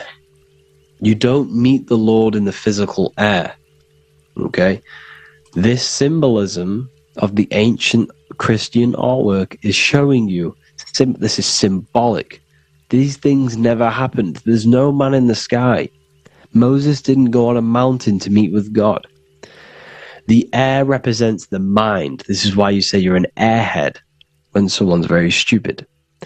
Earth is your body. Water is your emotions. Fire is your spirit. Air is your mind. The invisible mind. So Anton Mengs, an ancient Christian art worker, is showing you anatomy of God in the clouds. But this is the anatomy of the human body. Raising yourself to the mind and turning the mind inwards on itself during meditation. And that's how you meet the Lord in the air. You meet the Lord in an elevated state of consciousness. The air represents an elevated state of consciousness because the air is up. You have to raise your consciousness to meet the Lord in the air. This is why Moses went on a mountain to meet with God. The mountain represents elevation. Elevation of consciousness. Raising the mind up the spinal column. Taking all of the mind's attention away from the reproduction and the physical aspects of self and raising it to the brain and turning off the brain and going inward into the air. It's talking about raising consciousness. It's allegorical, it's a spiritual metaphorical text. The side of your head's called a temple because inside that where that temple is, right in the middle of where you call the temple, is the inner chamber. the open room, the holies of holies in the Bible, or the land flowing with milk and honey, or Mount Zion. There's so many different names for the brain, or the upper room where Jesus meets his 12 disciples, the 12 cranial nerves in your brain. This is the temple of God. Your body is a temple of consciousness. It encapsulates consciousness. It encapsulates the mind and soul. John 10:30, Jesus states, I and the Father are one. Psalms 46:10, be still and know that I am God. He's talking about the I am within you, not within Jesus. Everyone refers to ourselves as I. I am God. I, when you say I, you're referring to the highest aspect of yourself. The aspect that is above all thought, above all emotion, and above all things. I, when you say I, you're referring to your pure awareness, your pure consciousness, the highest aspect of yourself. And anything after I is egotistical. I is God. The letter I is the Roman numerals for one, because there is one God, one consciousness. The letter I is one line, just like the number 1. Matthew 6:3-4, take no thought. Therefore take no thought. Take no thought. He says this 5 times because you must turn off the 5 senses and take no thought to connect with God. Be still. This is telling you to meditate and know that I am God. The I am within you. I and the Father are one. I and God are one. You, who you think you are, is a completely wrong. The body is matter. Your name isn't you, your job isn't you, your reputation, your trauma, your memories, your friends, family, worries, bills, interests, dislikes, goals, passions. Anything to do with the thinking mind is not you. Who you think you are is a part of your thinking aspect of consciousness. But once you remove thought, you are no longer your name, you are no longer your body, you are no longer your reputation. You are the I. You are pure awareness, pure consciousness. Pure consciousness. And this pure consciousness has latched on to this name, this job, the body, and your traumas. Your pure consciousness has attached itself to this character who you're playing in the physical world. And this is essentially who you think you are. But you are not. You are the I. You are the self. You are pure awareness. So, in order for you to detach from these things, you must learn how to detach from your name, your job, your reputation. And you do this through meditation, by turning off the thinking mind. Turning off the thinking mind allows other aspects of your consciousness to open up. What do I mean? Your whole life you've been thinking, and all of these thoughts has attached you to this physical body. You haven't allowed your consciousness to open up. And you can only do this by taking no thought. That's why Jesus tells you, take no thought. When you turn off the thinking mind, other aspects of your consciousness starts to open up. Other aspects of your being can open up. And this is how you astral project. This is how you do all these mystical things and things to do with consciousness. It's taking no thought. Imagination, emotions, thought, and memory are all to do with consciousness. These things are not physical. You can't touch thought. You can't touch emotions. You can't touch these things because they are not a physical thing. So you must turn off these things for other aspects of your consciousness to open up. Okay? So essentially the Bible is a metaphorical, astrological, numerological, metaphysical, spiritual, encoded text that talks about human anatomy, spirituality, and the true nature of the human experience. Everything they would teach you in school is to make you think that you are this body. Everything they teach you in church is the externalization of the true teachings of Jesus. Jesus was telling you to meditate. Jesus was telling you to practice the single eye. Jesus was telling you to look within yourself and find God. He wasn't telling you to pray to him. Mark 16:19, he was taken up to heaven and sat at the right hand of God, the right hemisphere of your brain. John 21:6, cast the net onto the right hand side of the boat and ye shall find fish. Fish is understanding. The boat is your body, your brain. Cast your awareness into the right side of your brain and you will find understanding, because the right side of your brain is all to do with the creative aspect and the intuition and the spiritual sides of your consciousness. This is why God is here. This is why Michelangelo depicted God in the right hemisphere of your brain, because this is all human anatomy. And I speak about all of this in the brand new Book of Wisdom Volume 2, which is now available. The start of the revolution has begun. This book is truly going to change the way people see the world. It's got so many more topics than the last one. It's truly a revolution. It's written in so much detail. It's very practical. I cannot wait to share this one with you.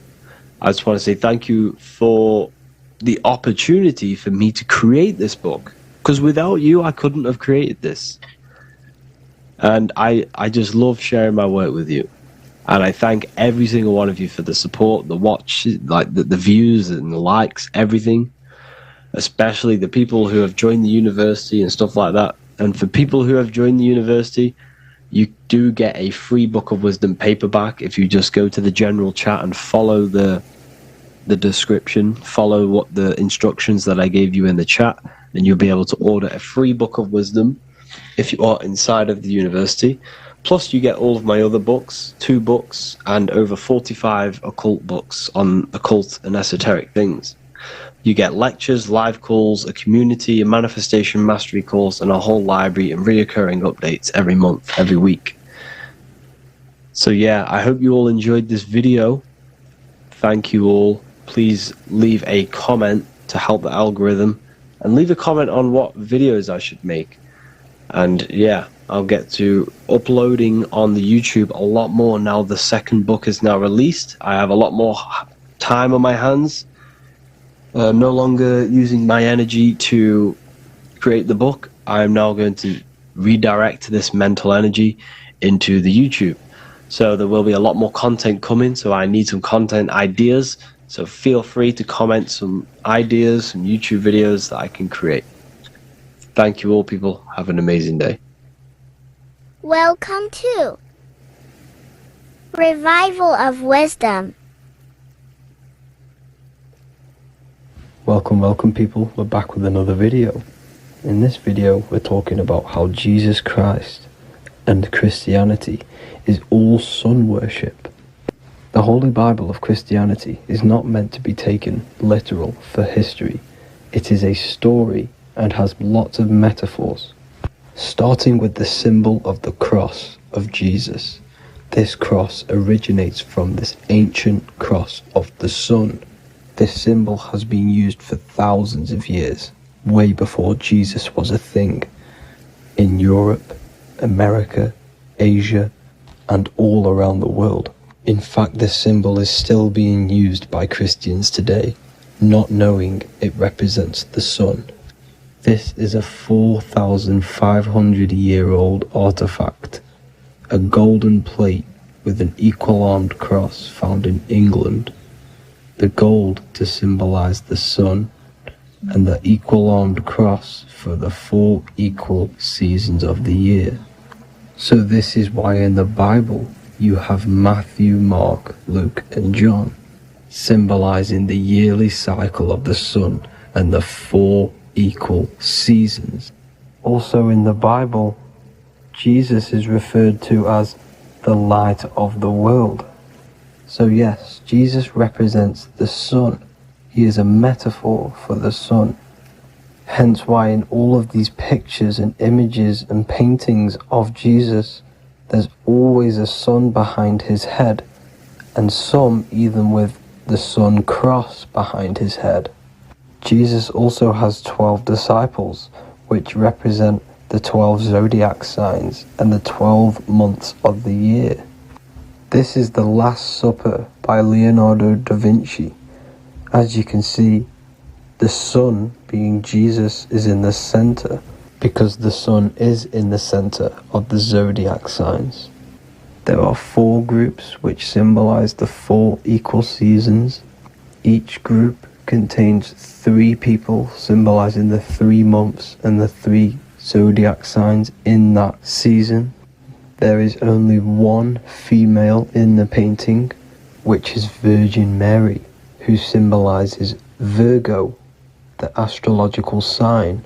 So yes, Jesus symbolizes the sun with his 12 zodiac signs and 4 gospels for the 4 seasons of the year. However, there is another phenomenon. The 25th of December is known as the birth of Jesus Christ, which is known as Christmas today. Jesus symbolizing the sun and is born on December 25th. This is the day the sun moves 1 degree northward, bringing back the warmth, the growth of crops, the life and light back to the northern hemisphere. Everything is springing back to life, as we call it, spring. So it is said that the sun is born again on the 25th of December, and Jesus is known as the risen Saviour, because the sun is our risen Saviour, because it gives life to the whole of this realm, the warmth, the crops. And without the sun rising in the morning, we'd all die in about 2 weeks. And we all know how Jesus died on a cross. The sun also dies on a cross in the southern hemisphere. It dies on the Southern Crux constellation. And on December the 22nd, 23rd and 24th, the sun remains in the same position. So the sun dies for 3 days and it is born again on December 25th, when it moves 1 degree northward. And this is when the sun is born again, or resurrected, just like Jesus. Constellation Virgo is prominent in the spring sky in the northern hemisphere. So therefore, the sun is born a virgin, Virgo. And as you see in this image, you see Virgin Mary holding the sun. Us as humans do not own the sun, so therefore God owns the sun. So yes, the sun is the Son of God, and this is what Jesus is symbolizing. And just how Jesus sacrifices himself for humanity, that's what the sun does. The sun gives out all of its energy so we can live. There are many other Bible verses which represent Jesus as the sun. Now in Matthew 8:23-27, his disciples are in a boat and there is a massive storm.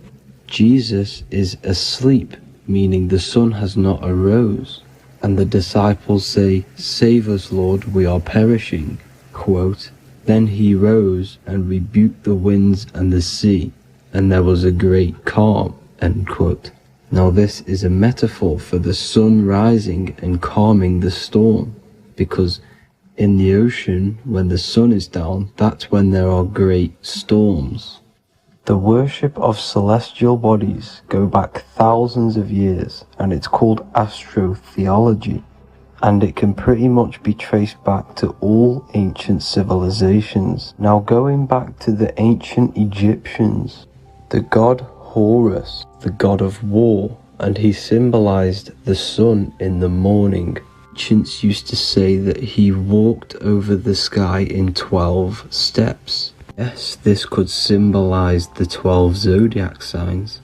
It also symbolizes the 12 hours of daylight. So we have 12 hours of Horus, but now they've rearranged the word to hours. Horus and hours. And when the sun rises, Horus rises, we say horizon, which is Horus is rising. That's the etymology of horizon. Another Egyptian god called Amun-Ra was known as the god of all creation. He was the first god of them all. Amun was also a sun god. Therefore, after every Christian's prayer, they say Amen, sending their prayer through the sun to God. So this all goes back to the worshipping of the sun. Sun worship was around way before the Romans. However, in the Roman times, their sun god was called Mithra. Mithraism was the main religion before Christianity came into play. Mithra was the son of God. He died on a cross, and he was dead for 3 days and resurrected, just like Jesus. So the Catholic Church was not made in heaven. It was made by the Roman Empire. They mixed all the sun religions of Judaism, Mithraism, and other Arabic religions and combined it into one, so Caesar, the Roman emperor, could gain his own religion. So yes, Christianity was a political move to gain more control over the masses, because it was a worldwide government at this point in time. So here is a Sumerian helmet with the rising sun symbol. And then the Romans also used this rising sun symbol on their armor.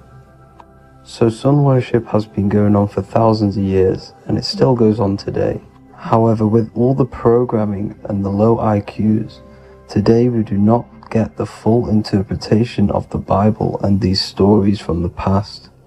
And Christians and other religions are all brainwashed to not question their religion and not realize their true origins and where they come from. I do advise you all to do your own research and come to your own conclusions.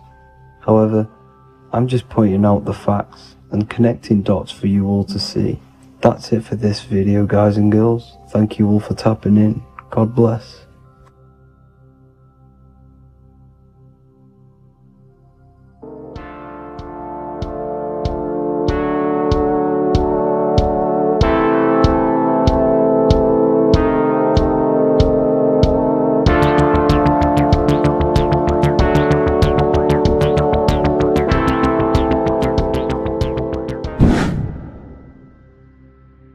How are we doing, people? It's Revival of Wisdom. We're back today talking about sun worship. Okay? And please enjoy, sit back and enjoy the video. First thing we need to understand is that the sun is the risen savior. It's the light of the world. Without the sun, we have nothing. Now, the sun is the Son of God. We didn't make the sun. No one owns the sun. But who created the sun? Obviously, the Creator created the sun. Therefore, it is the Son of God. And that is what Jesus is symbolizing in the Bible. The Bible is a metaphorical story. That's why it's called the greatest story ever told. Because it is a story about the sun, the zodiac. It's about you, the systems in the body. It's about everything that is sacred in this creation. Now you can see the suns behind Jesus' head in all of the ancient portraits. Even the ones that are more modern, you still see a sun on the back of his head. Because he is the sun. He's the light of the world, our risen savior. And this is what Christians are lost, because they don't realize it's a symbolic story. They think Jesus was a historical person. He's not a historical person. Okay? This is what we need to get out of our mind. This wasn't a historical person. It's the Son, our risen savior. The Son is the soul. It's the soul of this creation. Because what is a soul? A soul is pure life force, pure energy. Whatever a soul inhabits, it gives life to. Like our soul feeds our body. The sun feeds the earth, because the sun is a soul, and that's why the ancients called it Sol. Because it's the soul, and it's in you, and it's the light of the world. It's the light of everything. It gives life to all things. Here's Jesus and his 12 disciples. the 12 disciples symbolize the 12 zodiac signs. Aries, it rules the head region because the 12 zodiac constellations rule specific regions of your body. Aries, the ram, you have a cerebrum in your head. This is Aries on the head of the table. His Gemini rules the arms and the lungs. The two twins, Gemini. He's holding up two hands for the two hands and arms. The twins. Cancer has a knife in his hand. It's not so clear, but he has a knife in his hand. Cancer is the crab. Crabs have claws.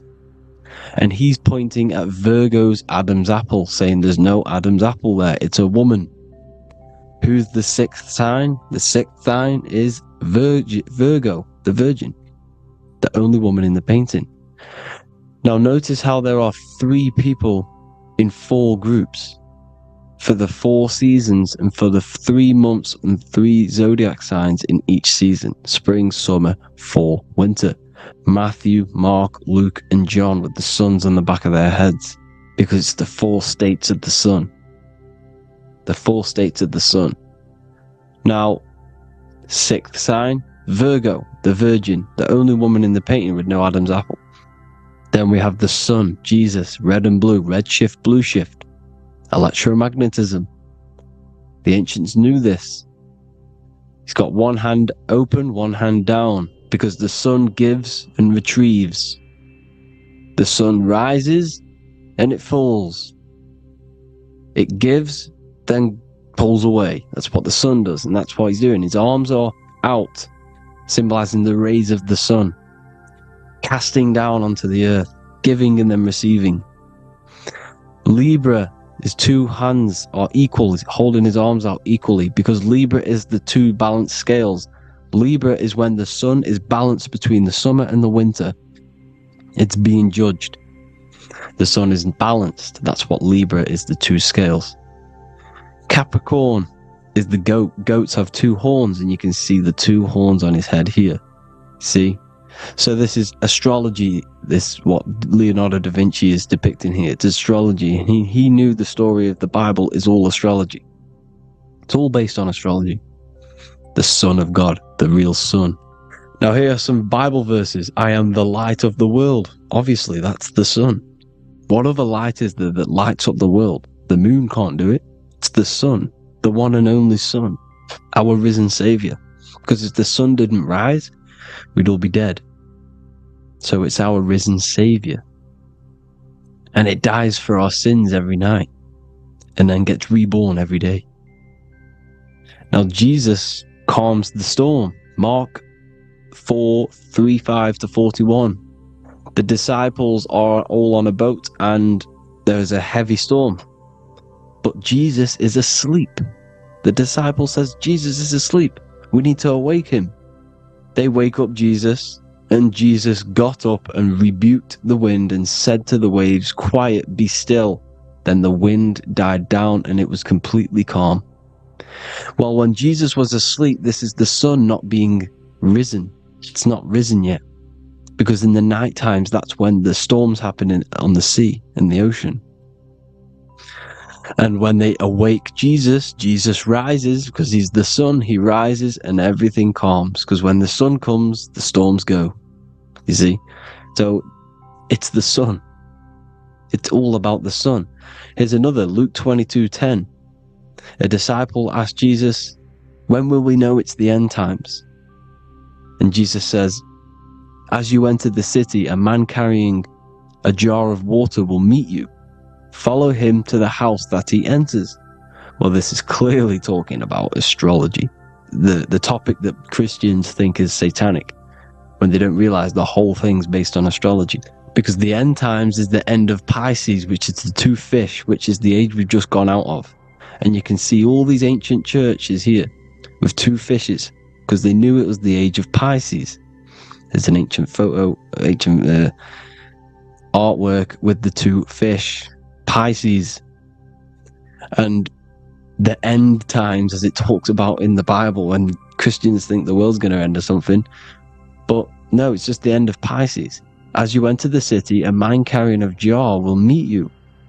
Follow him to the house. The house is the zodiac sign that he enters. And the zodiac sign is Aquarius, because that's what it is, a man carrying the water. We know this is astrology because that is a woman's job in the ancient times. In the ancient times, the woman used to get the water. You would never see a man collecting water back then. That was the woman's job, whilst the man builds the houses, for example.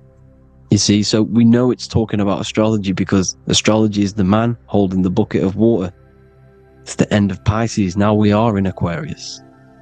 And of course, Luke 24:36, the risen Savior, the Son. Now, the Son is also born on the 25th of December, a virgin, just like Horus, Mithra, Buddha, Krishna, Hermes, and thousands of other gods, all born on the 25th of December. Well, it's because the sun moves 1 degree northward on the 25th of December. And on the 22nd to the 24th, it stays in the same degree because it's moving south. But then on the 22nd, it stays in the same degree on the Southern Crux constellation, and the ancients called this the sun dies on a cross, because the cross is the Crux constellation, the Southern Cross.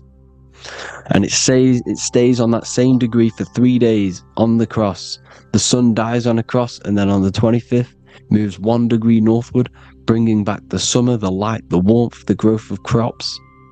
And this is the sun being reborn again, a virgin, because it's pure. And here's Mithra, another sun god before Jesus was around, before Christianity.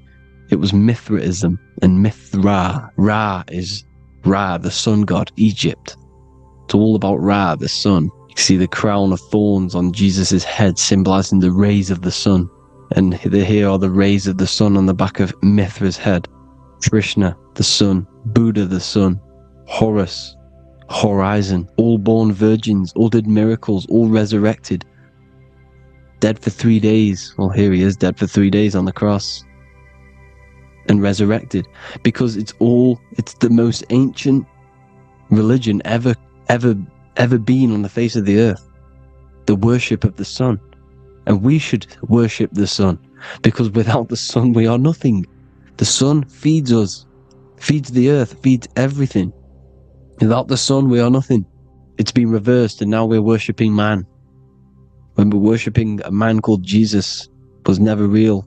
It's all about the sun, the most high, the most powerful, potent, celestial body in the sky, the orb that feeds us every day. It dies for our sins and rises every day. It's the sun.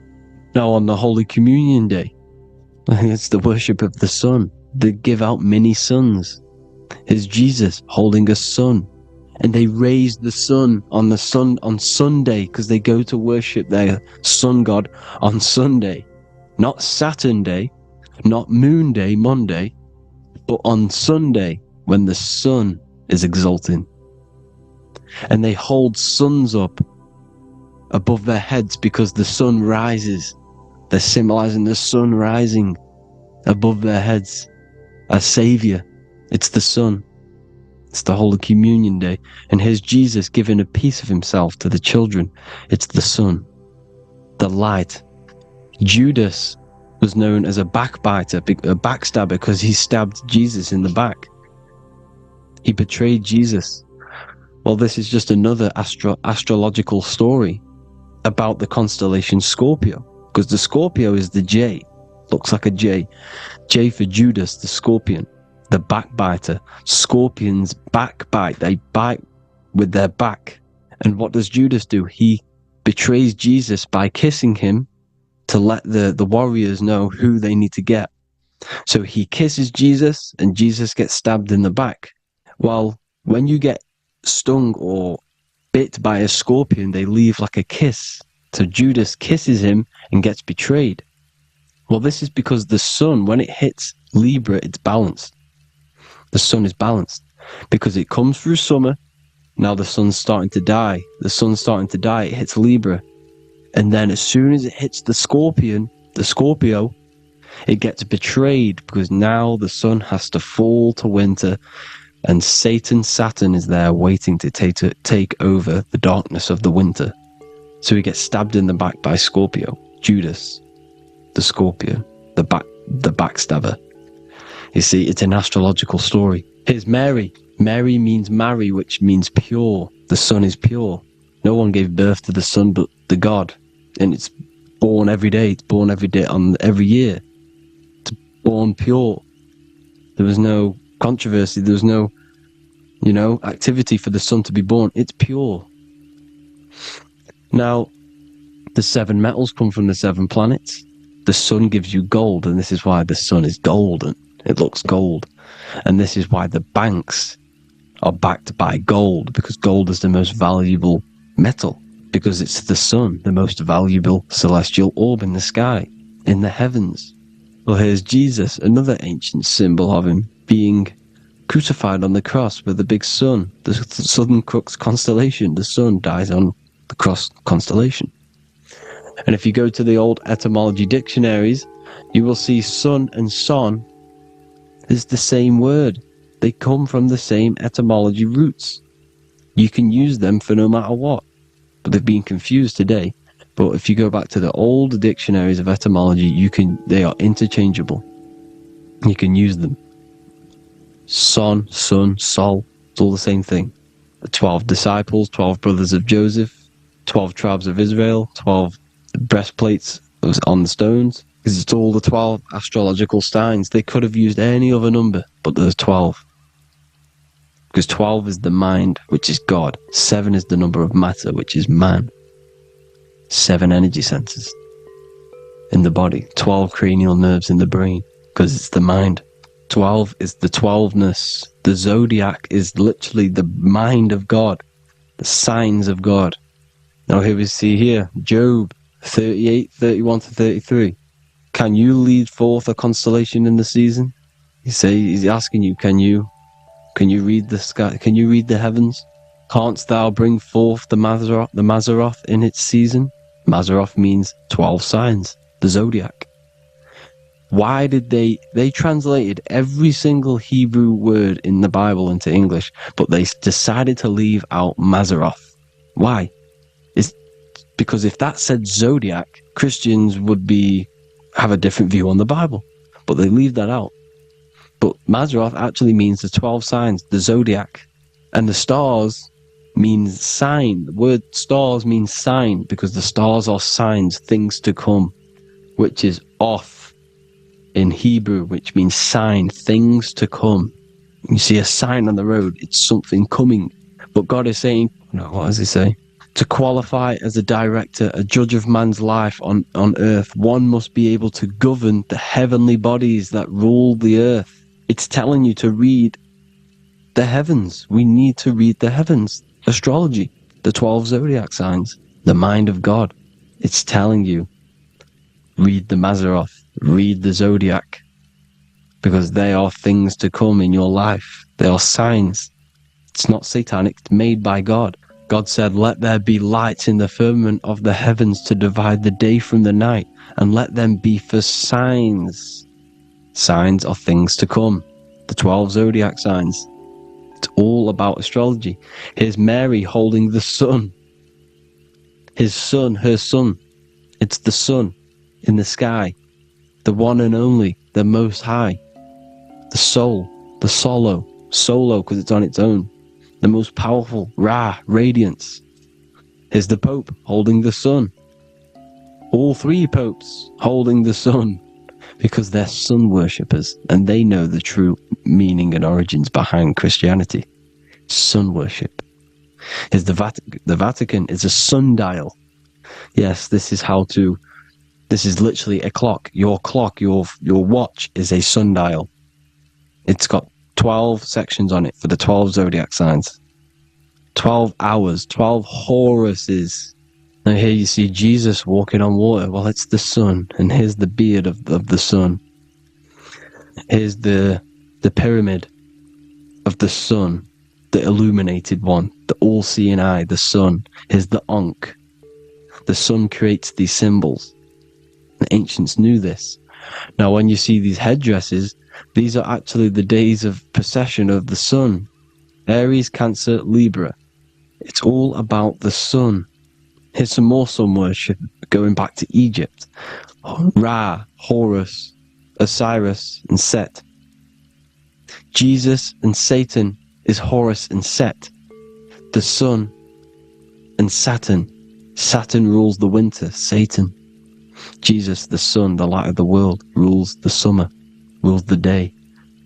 Satan's the night, Saturn's the night, the sun is the day. The evil brother, Satan. Well, Horus comes, well, this is where we get the word hours from. There are 12 Horuses. The sun moves in 12 Horuses, 12 hours. Where's Horus? What hour is it? Where's Horus? His Ra, 12 noon, Ra, radiates, powerful, the most high sun. That's why he has a sun on the top of his head. These are the 4 states of the sun. Set, sunset. This is why we say sunset, because the sun is setting. His sunset, his Horus, horizon. The Horus is rising, Ra radiating, and the sunset. Then midnight is Osiris. Here's another ancient symbol for the sun, the scarab. Ra, the sun, scarab. It's got the word Ra in it because it's the sun. And here's the sun on top of the scarab with the wings. Because scarabs roll dung up hills, and then they'll let it fall down the hill to gain more matter. To gain more, bigger, like a snowball effect. And this is, the ancients saw this as a process of the sun, because the sun climbs up the hill and then it falls. So they used the scarab to symbolize the process of the sun. The sun climbs and falls. Here's an ancient Egyptian cat cutting off the head of the serpent. Well, the cat is cutting off the head of the serpent, symbolizes the sun cutting off the nighttime. When the sun rises, it cuts off the nighttime. It cuts off the serpent. The serpents represent darkness or evil. Oh, there's some more symbology of the sun and the heavens, the arch, the royal arch, the firmament, the sun inside the firmament. These are all ancient churches, and they all depict the firmament with the sun inside. There's the ancient cosmology, you see, because it's all about the sun. Everything's about the sun, because the sun is our orb, made for us to sustain life in inside of this creation, inside of this firmament, the royal arch of heaven. Here's the Freemasons depicting it. Here's the Masonic royal arch. But you can even see the zodiac signs. Here's Cancer, the checkered board. It's the royal arch of the firmament. Obviously, they don't want to tell you that. You live in space, apparently. Some more sun worship. Here's the beard of the sun on the water. They all have this long beard. And why do they say amen? Amen at the end of every prayer. Amen is a sun god, a creator god. It's all about the sun. So thank you all, people. Hope you all enjoyed. Hope you all gained some knowledge and insight. Please give me a follow, drop a comment, drop a like. Have a good day. Love you all.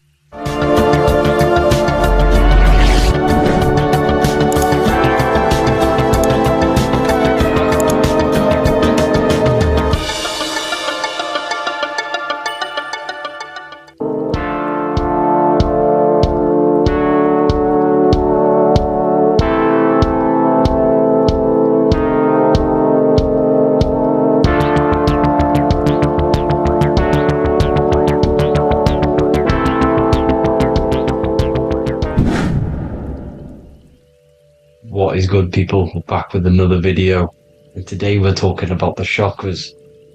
Let's jump straight into this, because I know there's been a lot of requests for this video. So let's jump straight into this. So you have 7 chakras, right? 7 chakras, and these chakras are feeding off your electromagnetic field, known as your aura. This is both positive and a negative pole, male and female, right? This electromagnetic field is made out of electric and magnetism, and together they come as electromagnetic. Now, your chakras, the word chakra just means wheel, spinning wheel, because that's what they are. They're spinning wheels of energy. They do not exist on this physical plane. They exist on the etheric plane. Okay? Now, these energy centers are known to regulate your emotions, and each energy center controls the organs and cells in that particular area of the body. So, for example, your sacral chakra will control the cells and organs of your sexual reproduction area. Okay? The navel chakra or solar plexus will control the digestion in your body. Same with the heart, same with the throat, right? So they are like mini brains for each center of your body. They run along up the spine, but notice the crown chakra exists outside the body. It's just above the head.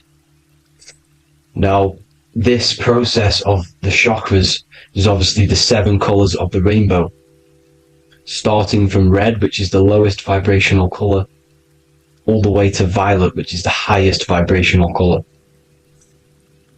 This, like I said, these energy centers are feeding off your electromagnetic field. So if these chakras are unbalanced, they are taking too much energy from your electromagnetic field, making it weaker. Now, this is the North Pole. As you all know, the Earth is flat, and we live inside of a giant torus field, and the North Pole is the Earth's heart chakra. And this is why the aurora borealis, or the northern lights, whatever you want to call them, that's why they are green, and they are being emitted from this center point of the Earth, because it's symbolizing the heart chakra, which is green, right? Now, you do work your way up to these. However, this is a torus field. You are a torus field. You have different layers of this torus field, right? And you need to balance all of these chakras, but you can't move up these chakras until you open the one below it.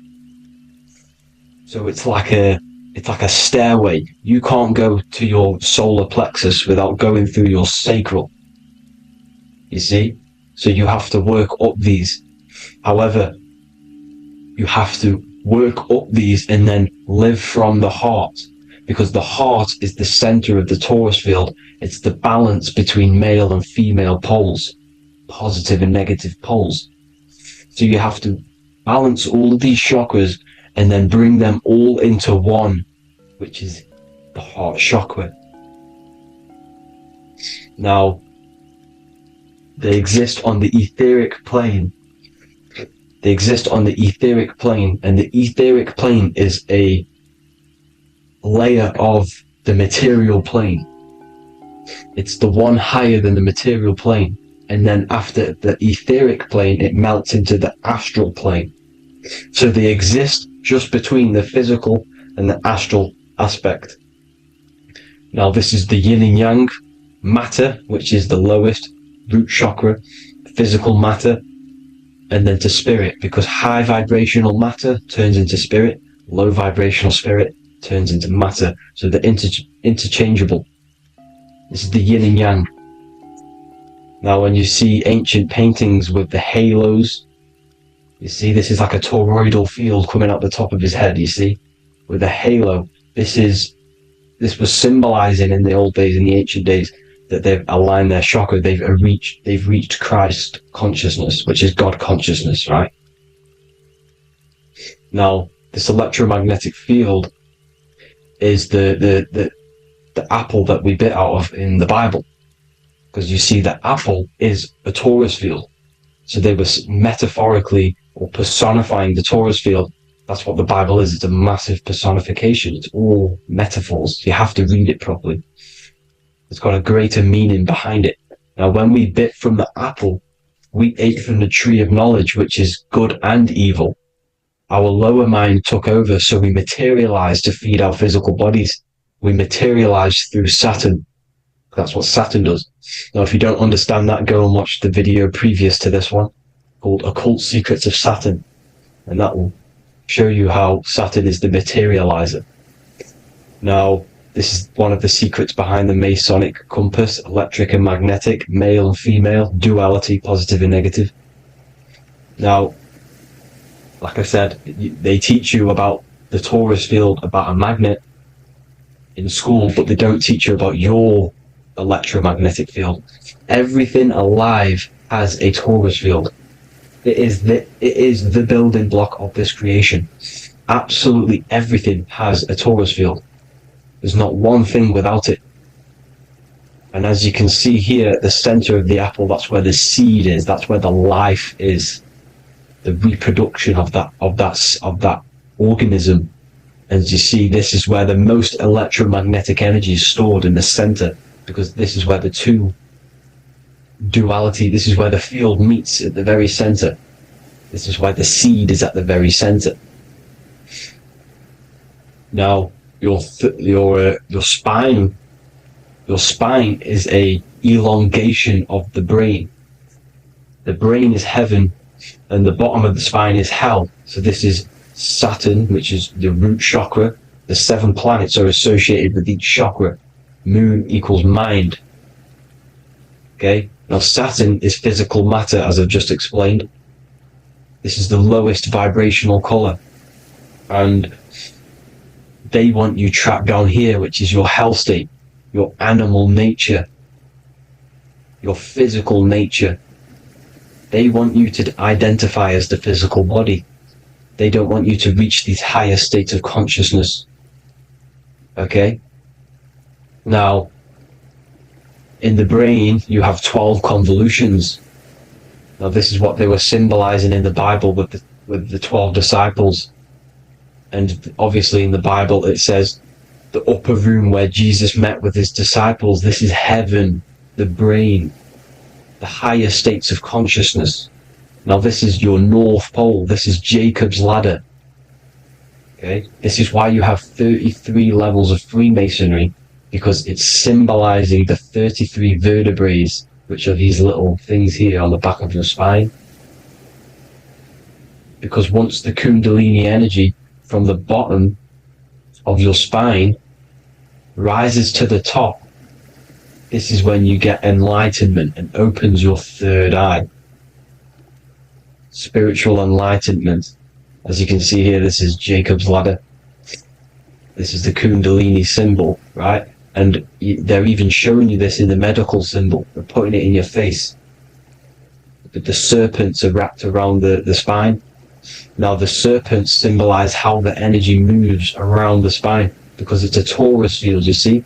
At the center of the torus field, it wraps around the center pole. It wraps around it, and this is how the energy moves up. So they're symbolizing it with the serpents. Okay? Now, every religion has a sacred river. For the Egyptians, it's the River Nile. For Christianity, it's the Jordan River, right? This river is the canal, the energy canal at the center of your spine, all the way leading to heaven, to the Holy Land. This is the chamber which the energy rises up, right? Now, they used to say the gods descended from heaven to man. This is just heaven. This is the mind state. And they said the gods were connected by a rainbow bridge. That's the chakra system, the rainbow bridge. Okay, now the ancients called this place Midgard, Earth, where both evil and good live, right? Midgard. But you can go to heaven, which is a pure mind state, because once you're in heaven, nothing negative can ever bother you. That's completeness, pure Christ consciousness. Now this is why Jesus dies at 33. He didn't actually die, but it's symbolizing the death of the physical body. Not the death of the physical body, but his consciousness rising above the physical body to, as I said here, matter to spirit. Matter died off and he came spirit consciousness. This is symbolized by the 33 vertebrae, which is obviously the 33 levels of Freemasonry. And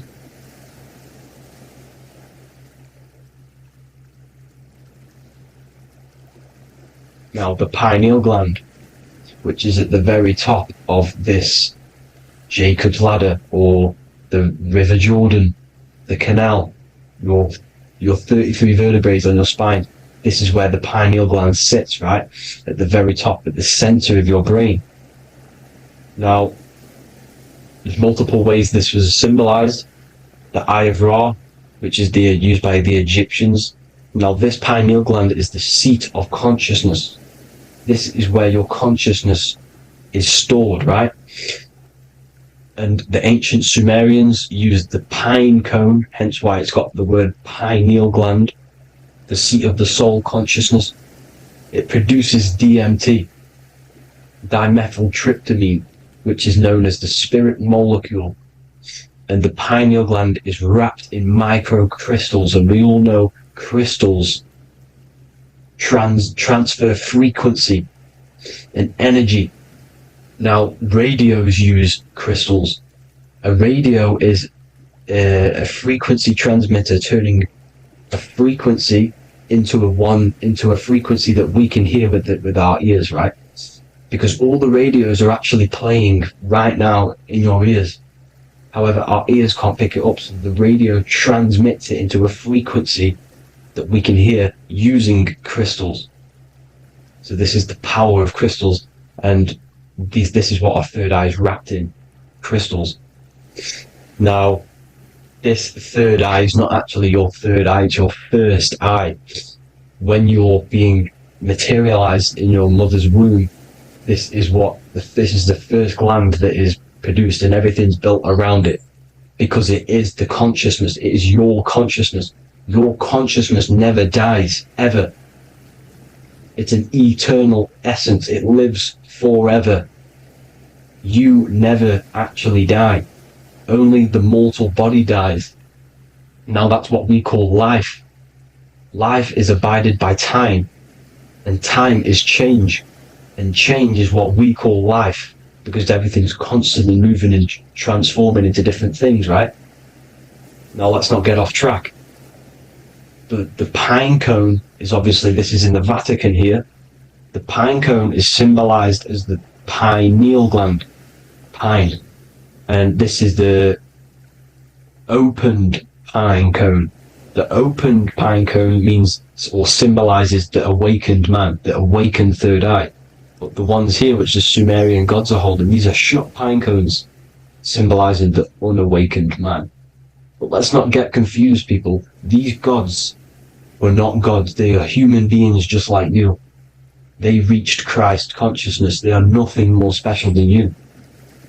They just had the ability to reach Christ consciousness. And obviously their knowledge was far more intelligent than ours, far more advanced than ours. They knew the truth about this reality to the depths. Now, the ancient Hindus had a goddess called Kundalini, which is said that she descended by the means of a ladder or a cord from heaven, which is symbolizing the spinal cord. Now, this is what Hickory Hickory Dock, the mouse went up the clock and came back down. This is all these stories, like Santa as well. Santa comes up and then down the chimney. This is symbolizing the Christ oil. There's an oil which is produced in your pineal gland, right? And this oil travels down the spine. And once it's down on the spine, you must have to raise your consciousness, just like I said with the chakras. You have to raise your consciousness, raise your vibration to heat up this oil and turn it into a gas. And it travels back up the spine through like the serpents up the spine, and this awakens the third eye once it's coming back up the spine and hits the pineal gland. This is the secret behind Santa and Hickory Hickory Dock, because Santa comes down and feeds the presents and goes back up the chimney, and he lives in the North Pole, the positive pole. This is the North Pole, people, and the presence is your sacred oil. This oil, your physical body, is the furnace. It's the spiritual furnace, which you have to heat up this oil by raising your frequency and turning it into a gas to rise up this chamber, the River Jordan, to your third eye, right? Now, this is an alchemical process. Your body is the alchemical furnace. It says in the Bible, if therefore thine eye be single, thy whole body shall be filled with light. I shouldn't have cut that out, but that's what it says.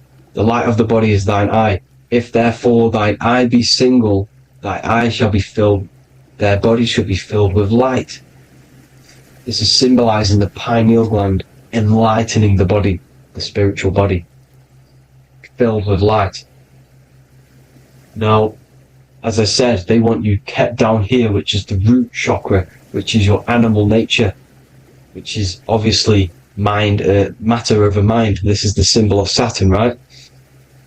As you say, we're built of body, mind, and spirit, the Holy Trinity. That is the sun, moon, and earth. The sun's your soul, solar. Moon is your mind. Earth, which is the cross, which is your physical body, the 5 elements, right? So, body, mind, and spirit. So, the Saturn symbol is actually made out of the cross on top, which is the earth, and the moon on the bottom, which is symbolizing matter over mind, because earth is physical matter. You don't want to be matter over mind, you need to be mind over matter. See, they want you identifying as your physical body. They don't want you to realize you're an eternal consciousness. You're an eternal essence of consciousness which never dies. They want you trapped in your animal nature, and this is why the Baphomet has a goat head, because it's symbolizing your animal nature, which is evil. Not evil, but you're more likely to do evil things, right? Which brings bad karma. That's your animal side. This is why the Baphomet has an animal goat head. As you can see here, he's got the Kundalini energy here. So, when you see the inverted cross, the cross is your body, as you can see here. The inverted cross means your chakra's downwards, down here, your head's down here, your mind is down here. But your mind needs to be up here, which is the upwards cross, which is Christ consciousness. And as we all know, 7 colours of the rainbow, 7 planets, 7 chakras. Red light is low frequency and long range. This is why Saturn is the slowest moving celestial body. And it's the lowest chakra, because it's low frequency, long range. The moon being the crown chakra, which is high frequency, this is why the moon moves around the quickest. The moon is your crown chakra, which moon in mind. See, so there are multiple ways of your chakras becoming blocked. Now, each chakra has a specific intelligence. It has a specific thing that it's doing for the body, right? Now, this can be overused. It can be abused. For example, masturbation. That keeps you down here in your sacral chakra, because you're abusing the energy center. You're abusing your sexual energy, which is then becoming unbalanced.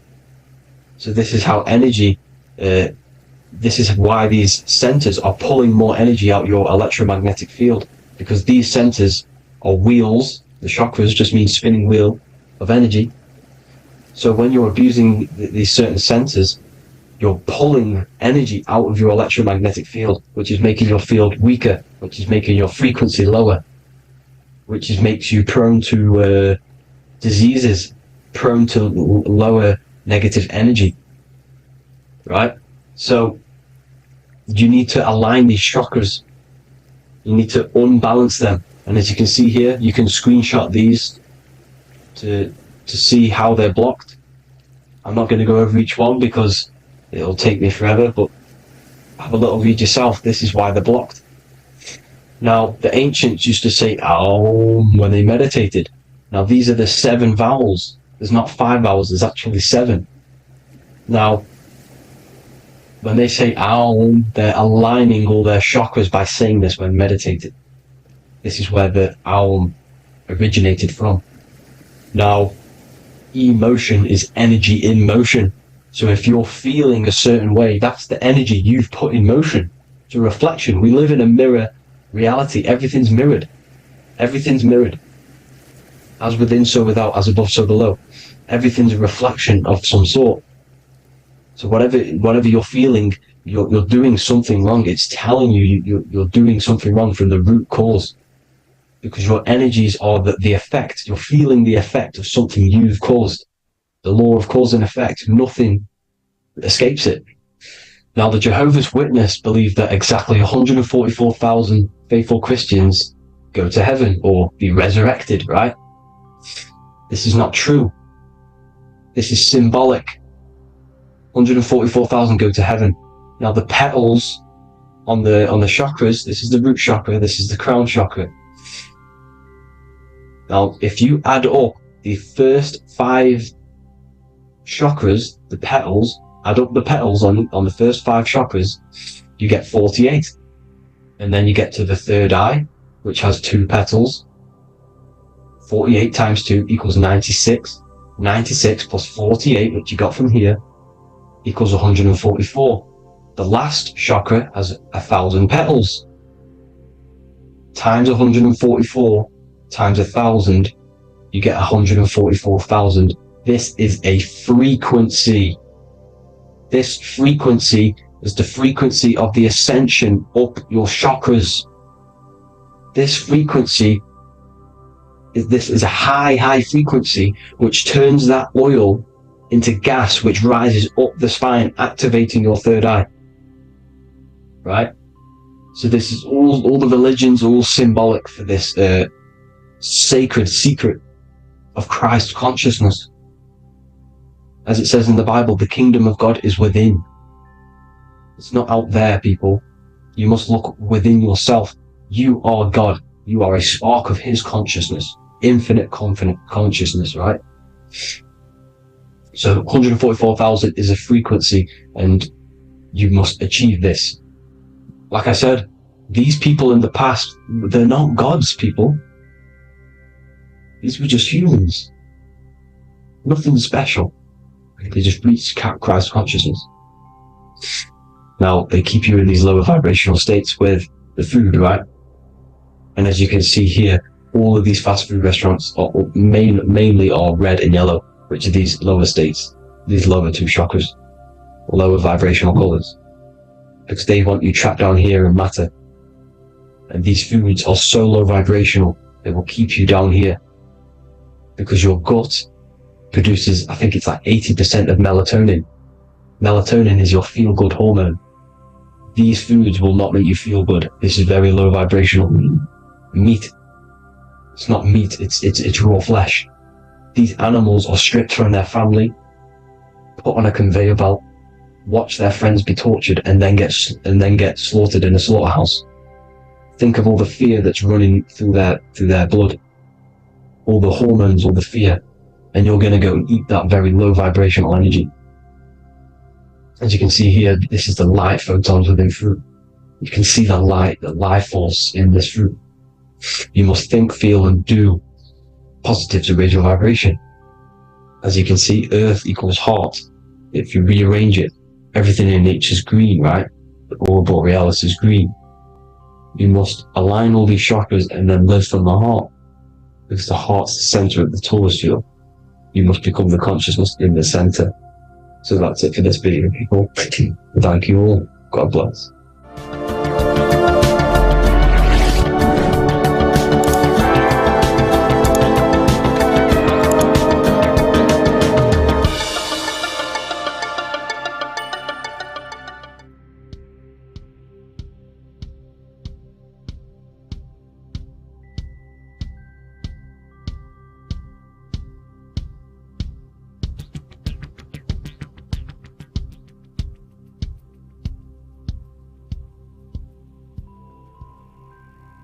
Welcome people, we're back with another video.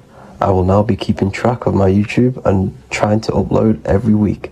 In this video, we'll be talking about the chakras. The chakras are the 7 attributes of God, and they are the 7 planets. These are literally vortex portals within us that connect us to these vices and characteristics of God.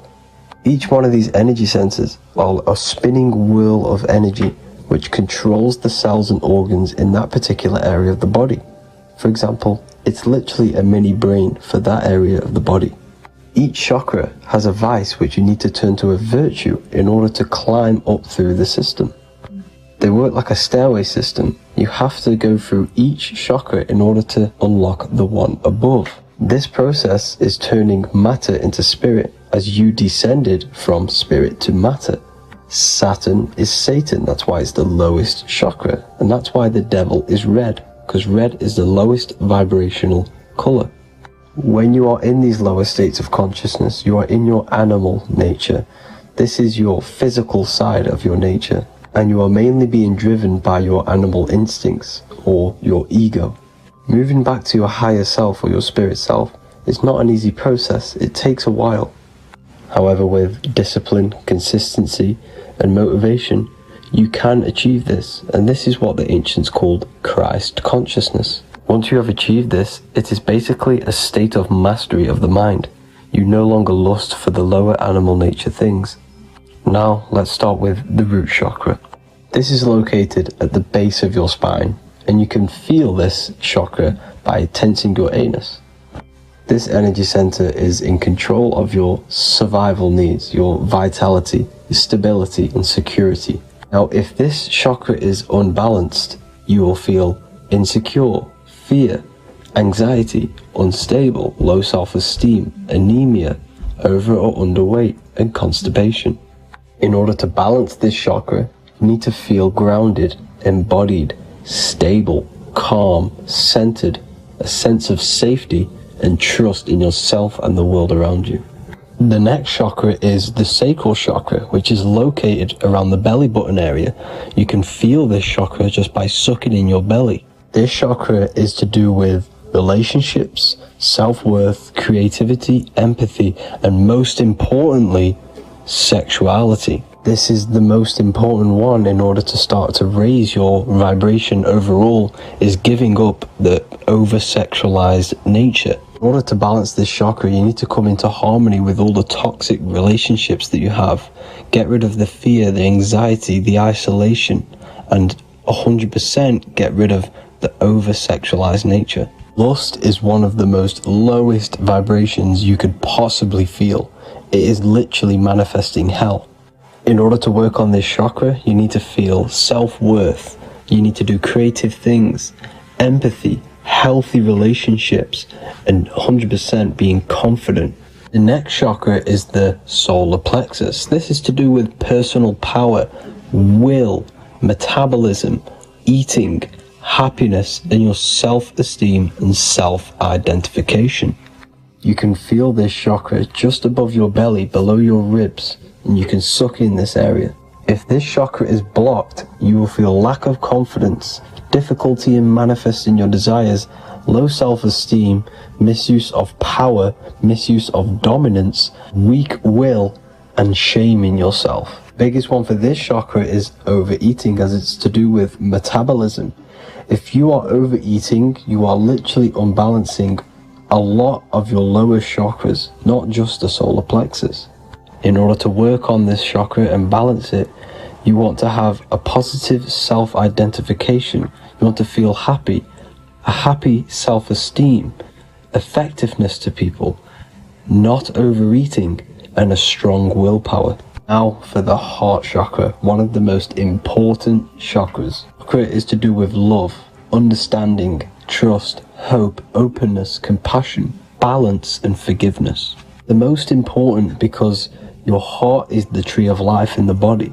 It is the center of the toroidal field. It is the most powerful chakra.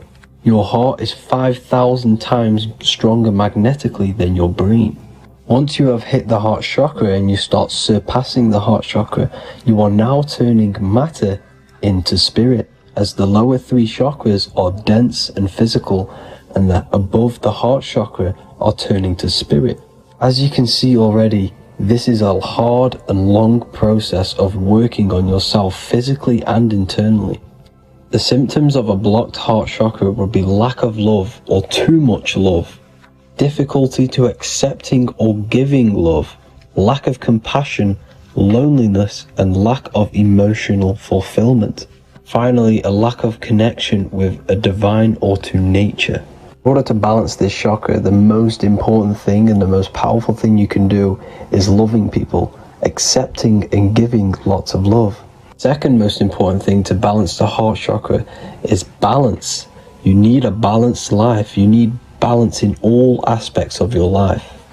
Now for the throat chakra. This is a very important chakra as it's to do with communication. A symptom of this being unbalanced is a lack of self-expression and putting on a front all the time, acting with the ego.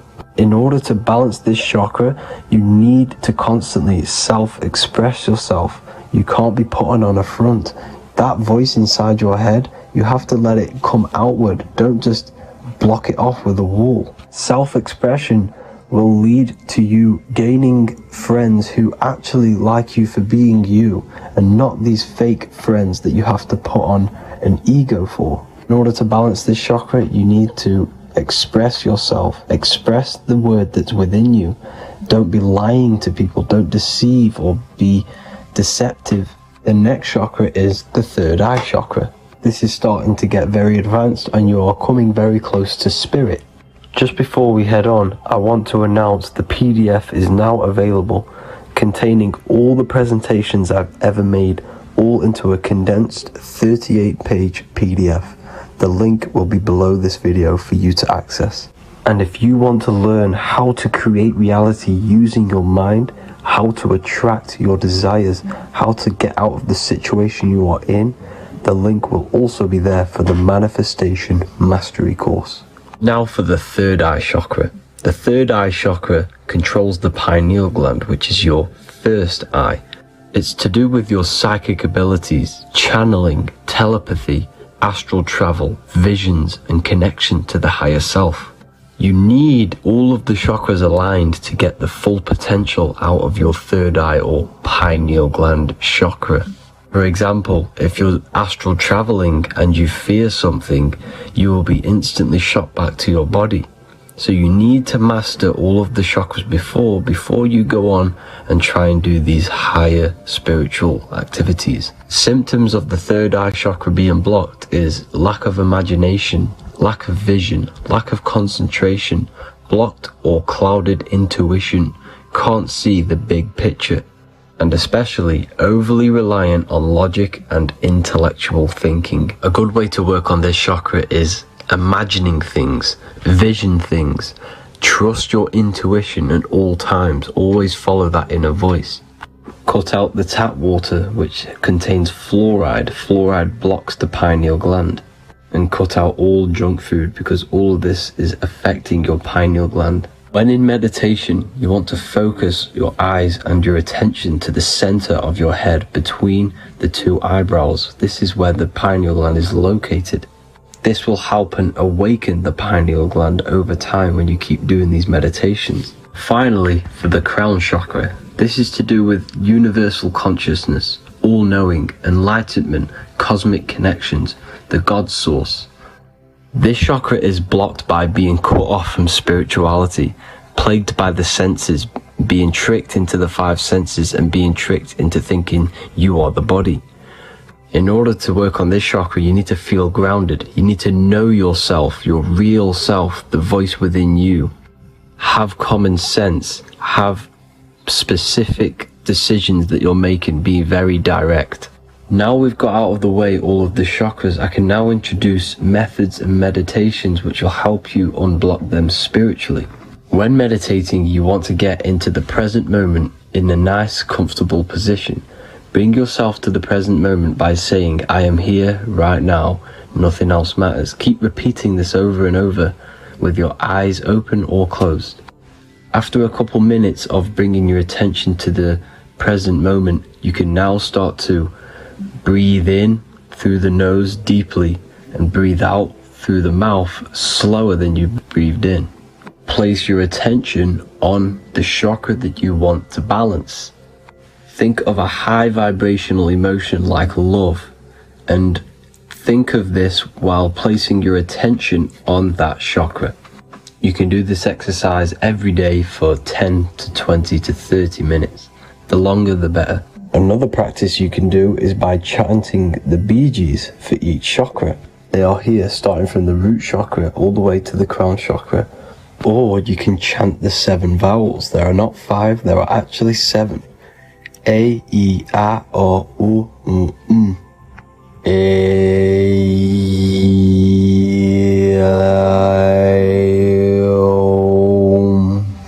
This is the proper way of pronouncing the 7 vowels. These are so powerful because these are the only things that exist. It is literally the sound of God.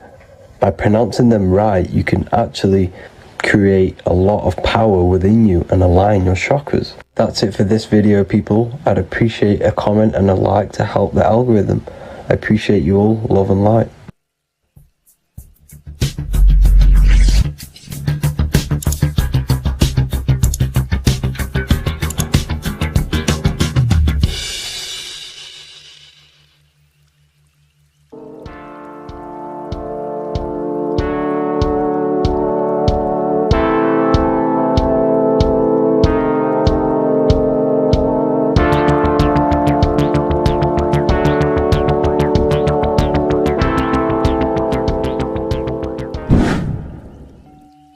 How are we all doing, people? It's Revival of Wisdom from the Wisdom Academy. Today we're going to be breaking down God, consciousness, and the higher and the lower self, and how to overcome the lower self. Now, the first thing you need to understand is that you are the invisible intelligence within the brain, within the body. This invisible intelligence is known as the mind. But you are not the mind, you are the observer of the mind, which is the soul, the invisible entity. The mind is your intellect, your intelligence. Now, the mind is, it's hard to put this in words, but the mind is something that gives you the ability to explore the universe. And this inner self is the I am. It's the quiet, the inner self, the voice you see in you hear in your head. This is why within spells high twin, inside, internal. The I is also the number 1, which is one line. Because the one and only, is the inner self, which is the I am. This is why you say, my name is Harry. You are not Harry, you are the I, the inner self, the intelligence. Okay, this is why Jesus in French is I am. You look with the 2 eyes and you see with the inner eye. I and I, the same thing. Okay, because the I inside is what gives you the perception of what you're looking at. So when someone's trying to explain something and then you catch on saying, I see now, it's because you're seeing with your inner eye, the one that gives you perception, gives you intelligence, gives you the ability to understand things. This is the internal I, the invisible self, which the physical body is nowhere near as complicated as this inner self. It's in infinite potential. God, G-O-D, generator, operator, destroyer, soul, mind, and body. Brahma, Vishnu, Shiva, the Father, the Holy Spirit, and the Son. They're all... the reason why you see God is always a triad is because it represents yourself. Your invisible intelligence is God. Me and you are the same invisible intelligence. We are the invisible intelligence experiencing the program being run by the central nervous system and the brain. I always say this in my videos, but I have to, in order for you to understand the things that I'm going to say later on in the video, you need to understand this concept, is that you are the consciousness experiencing the nervous system, the tree of knowledge of good and evil, which is you here. You would be in this invisible intelligence right here in the center of the brain. Now, this is why the ancient Christians show God is in the brain. This is the brain stem. This is the brain. This is also the brain stem and the brain. The brain stem and the brain. It's all depictions of the brain, because the brain's the computer, the electrical electromagnetic computer, which decodes the demands created by the invisible intelligence, the I, the inner self, you, your true self. The person if you observe what someone moving, this is going to sound, but if you observe someone walking, it's not the body. The body is moving, but the thing telling it to move is the invisible intelligence. Before you kick a football, a decision is made within your invisible intelligence, your mind.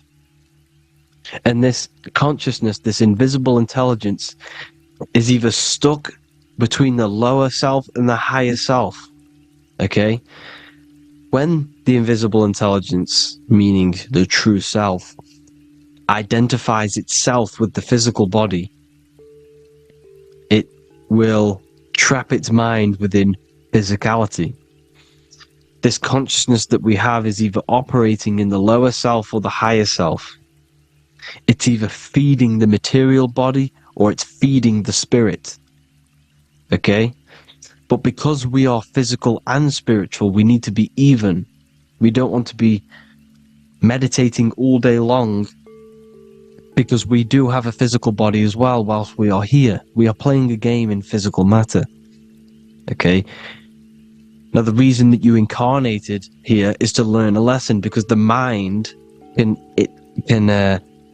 manifest anything it wants within the astral planes, within the world of imagination. It can manifest anything it likes, but it incarnates into matter, into this game, so we can understand labor, because anything in matter you have to labor to manifest. But in the astral, you can manifest at the click of a finger. You come here to learn the knowledge of good and evil. And your consciousness, I came out a bit off topic there, but your consciousness is experiencing the lower or higher self. The lower self is manifested in the lower parts of the body. Sex, food, and power, the lower three energy centers. These centers are like mini brains. You are literally thinking with these centers. And when your mind is stuck within these lower centers, you'll think, have you ever heard the term of thinking with your penis, or thinking with your, you know what, as a man? Even females maybe, but mainly this is a boy saying, you're thinking with your penis. This is a truth, it's truth in plain sight. You think with these energy centers. When you're living off the lower three centers, all you care about is sex, food, and power. Eating, sleeping, and greed. Power's kind of like greed. Now, when we move up to the higher parts of the body, when we live our life within the higher parts of the body, this is considered heaven. Love, expression, intuition, and wisdom. This is what we need to be aiming to do, moving out of the lower half of the body and living our life within the higher self, the higher parts of the body, thinking with the higher energy centers, thinking with love, expression, intuition, and wisdom, spreading love, expression, intuition, and wisdom to others. Heaven is even. This is why Jesus is pointing at the heart chakra, always pointing at the heart. Earth rearranged his heart, because in earth you're manifested as a physical being. You're in the heart, good and bad. You need to be balanced between the good and bad. Because love can be a demon too. That's a whole nother video, but love can be a demon. Now the seven chakras are known as the seven seals in the Bible. When the Lamb opened the seventh seal, there was silence in the heaven for about half an hour. This is a verse from the Bible. The Lamb is Aries, which is the higher brain, the cerebrum, the cerebram. Ram, Aries. Because when the Ram opens the seven seals, you enter the kingdom of heaven. Because these chakras seal your invisible intelligence. They seal your true self. You are behind these seven seals. Your true invisible self. Your true consciousness. Because behind these seven seals, you do not think about anything materialistic. Your intelligence is not material. It's not physical. It's not from the physical world. It does not desire the physical world. The body is the beast, the body's the animal, the lower self, which can corrupt our intelligence. It can corrupt the intelligence. Okay? Now, we need to balance these chakras so that we gain a deeper connection between this intelligence and the brain. Because when there's a strong connection between the brain and the intelligence, your body and the intelligence, you have a strong connection. Therefore, you can manifest what the intelligence is saying at all times. Meaning, when, for example, your higher self, this is intelligence, the higher intelligence is always speaking to you. It's always guiding you. It's always telling you the right thing to do. You can feel it. When you're doing something wrong, you can feel that you're doing something wrong.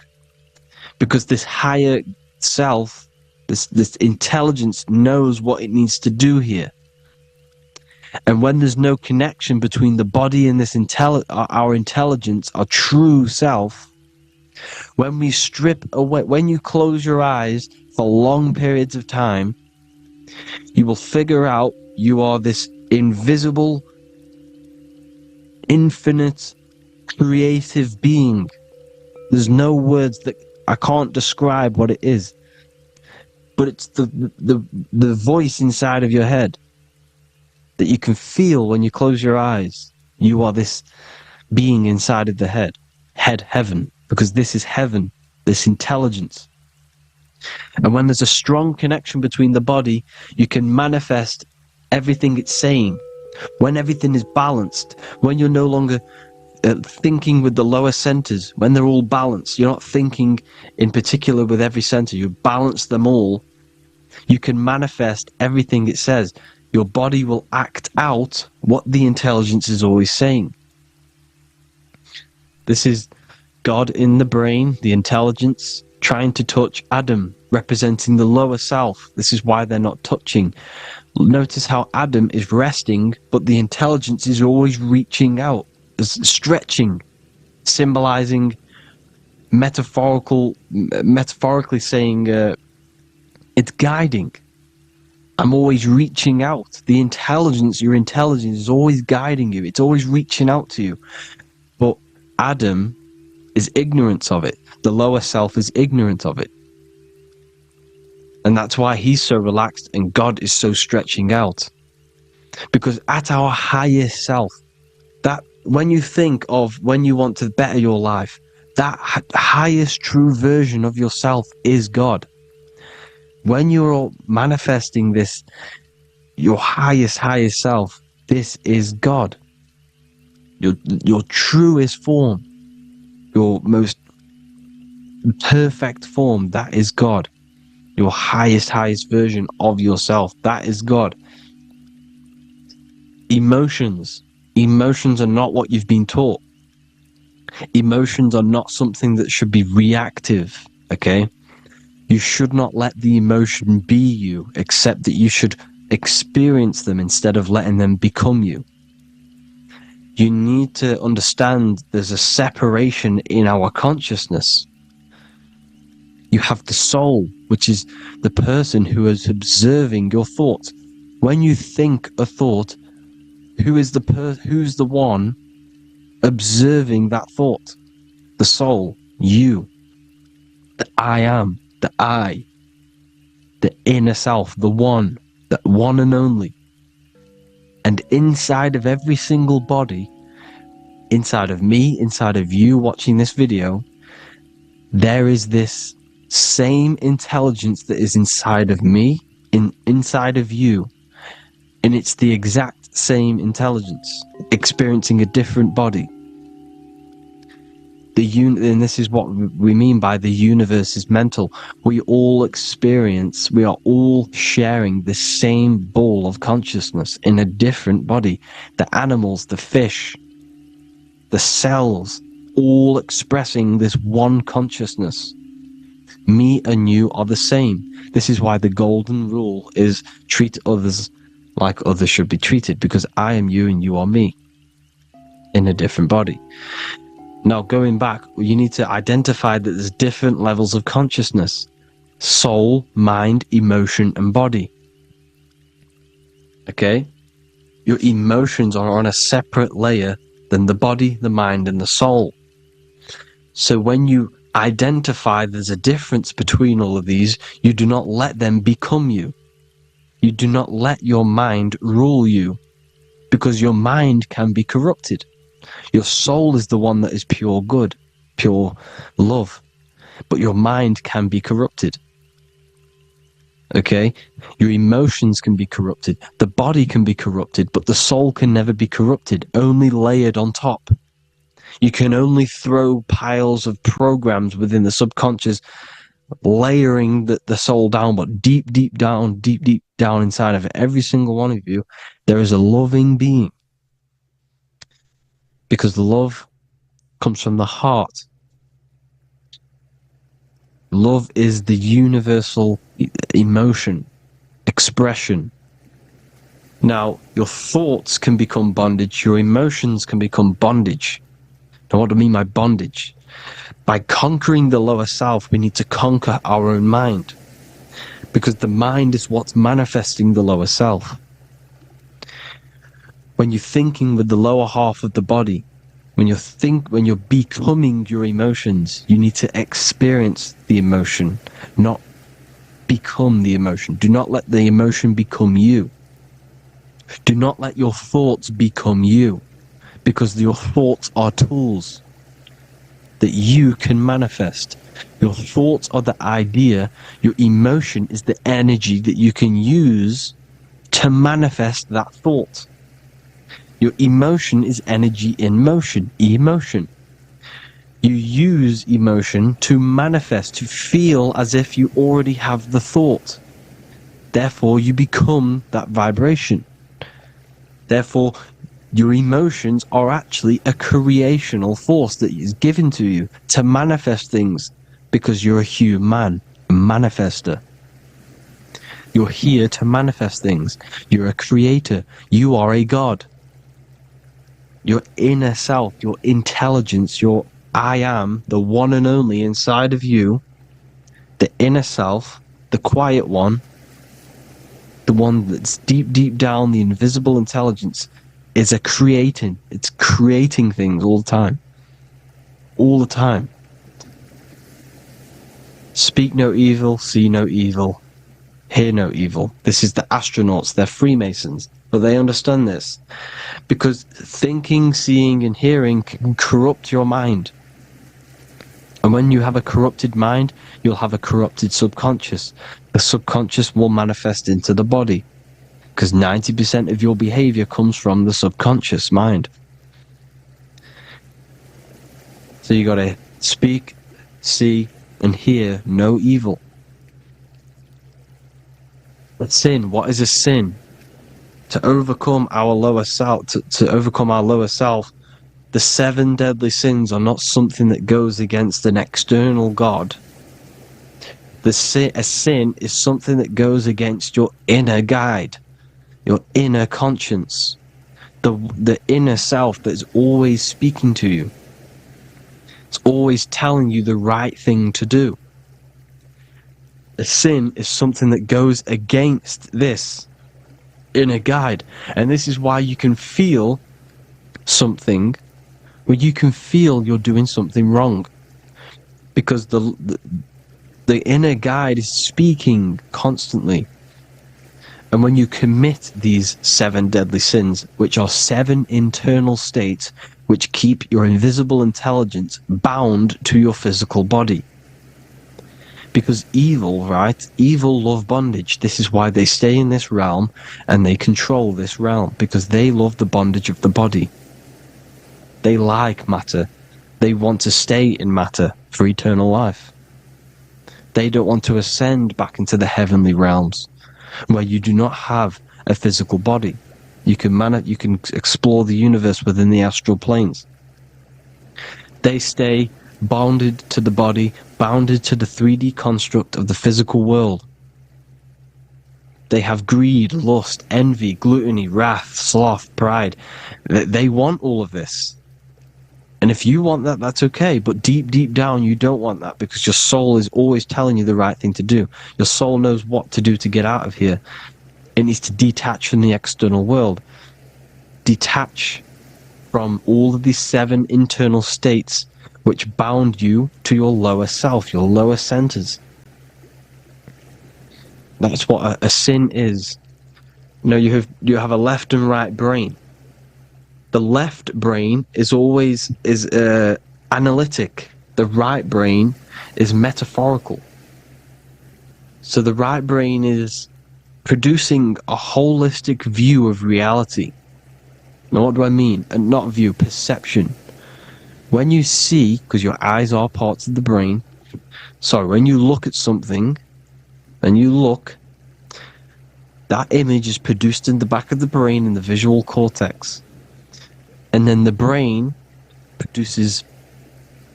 right brain produces a perception, a holistic, it breaks down what you're seeing into a holistic image, a holistic perception. So for example, if you're in a woods, the right brain sees the whole woods as one big woods. The left brain is breaking that perception down into individual trees, branches, and leaves. So the left brain's to do with duality, the right brain's to do with wholeness, unified. The left brain's dualistic, analytic. This is necessary so that we can pick things up and manipulate them and break things down. We need the left brain, we need the right brain. I'm not saying any of them's bad, but the left brain, sinister in Latin, means left. Because when you're left-brained, you see everything in dualistic. You see everything is dual, when everything's actually one. We need to be focusing and strengthening our right hemisphere. I'm not saying sit in the right hemisphere all the time, but we need to be strengthening our right hemisphere. And this is why left is sin and right is right. Because when you focus on the right hemisphere, you see the holistic perception of creation. The right hemisphere sees humanity as one unified consciousness. The left hemisphere sees everyone as individual persons and egos. Because the left hemisphere is dualistic. And this is why the Bible says, cast the net onto the right side of the ship and ye shall find.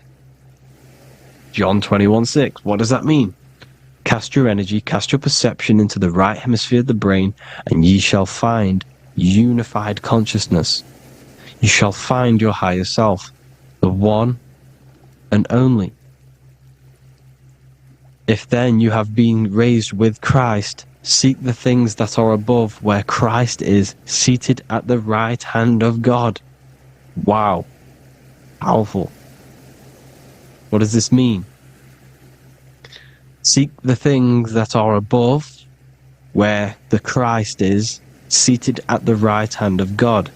God is your consciousness, your invisible intelligence between the two hemispheres. The right hand of God is the right hemisphere. Seek the things that are above the heart. Love, intuition, expression, and wisdom. Seek the things that are above the heart, the higher self, the higher part of the body.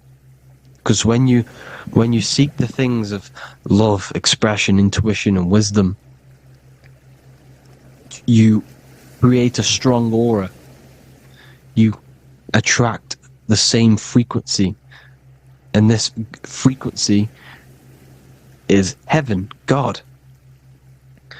This is the Sumerian artwork showing the Lamb. This is a step symbolizing stepping upwards, raising up. He's stepping over the Lamb up to the bird. His hand is going to the bird. The Lamb symbolizes the lower self. Okay? The bird with the wings is in the sky. It represents the higher self. This is why angels always have wings, because it represents the higher self in the sky.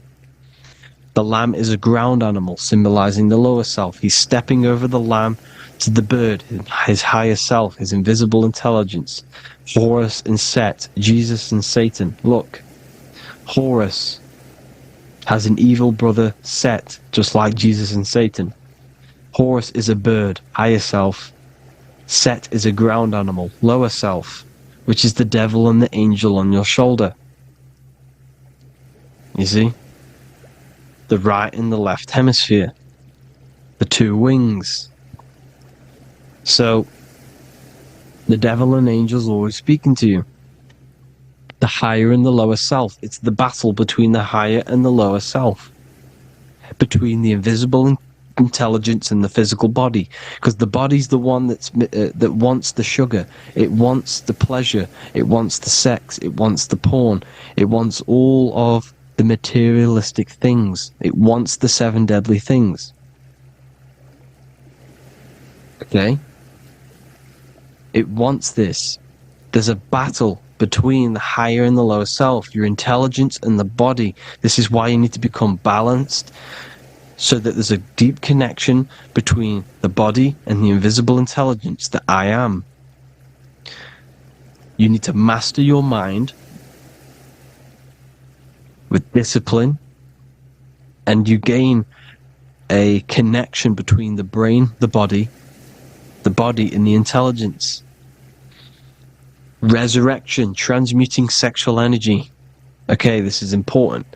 Res is Resh, which is Hebrew. The early Hebrew Resh symbol is the head. This is the head. Resh, erection.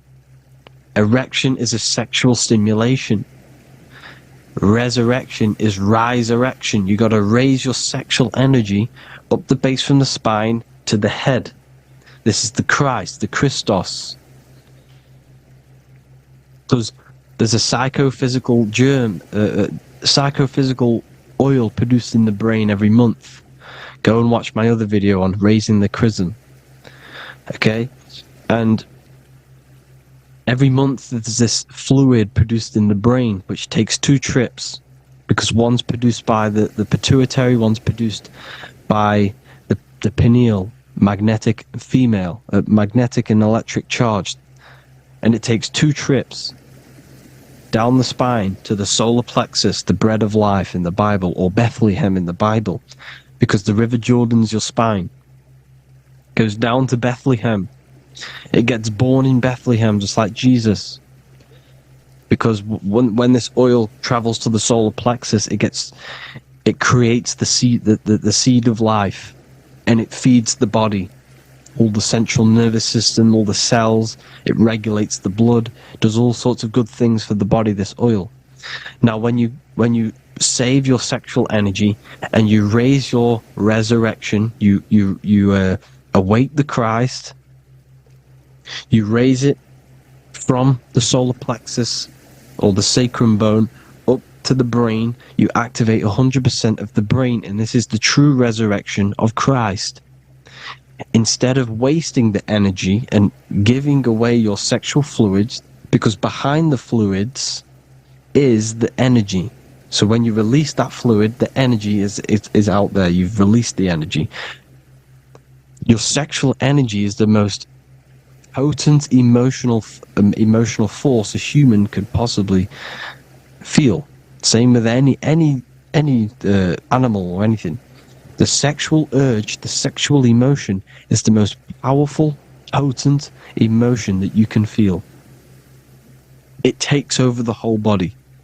When you feel sexually aroused, it takes over everything because it's so potent.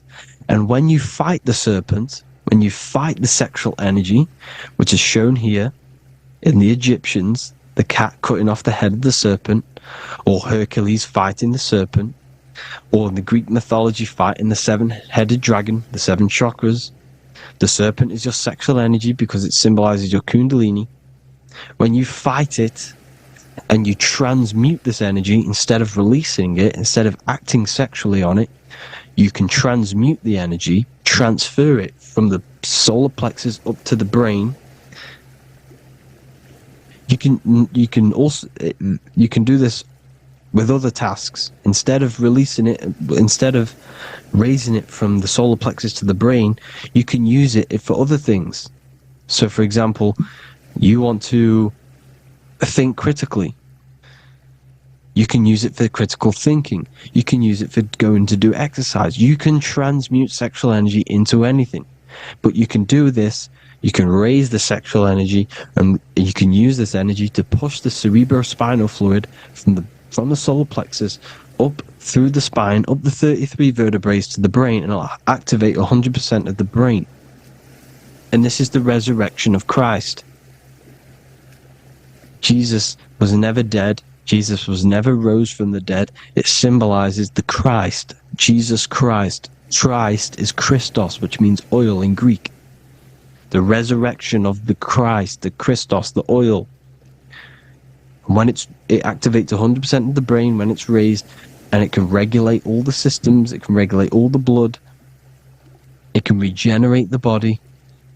And this is the true Antichrist. They don't want us doing this process. The Antichrist is not against Jesus, it's against the fluid in our body that makes us live hundreds and hundreds of years and makes us live as gods. This is the true resurrection. And when you fight the serpent, you fight your sexual urges, your sexual emotion, the most strong emotion that you could ever feel. You can do this process. And this is the true secret of transmuting sexual energy. Because when you transmute the sexual energy, you can become a god. And this is why Hercules is fighting the serpent. Notice how the serpent is low. He's reaching down to it. It represents the lower self. Because the lower self wants the lust. It desires sex. The body desires sex. There's a fight between the higher and the lower self.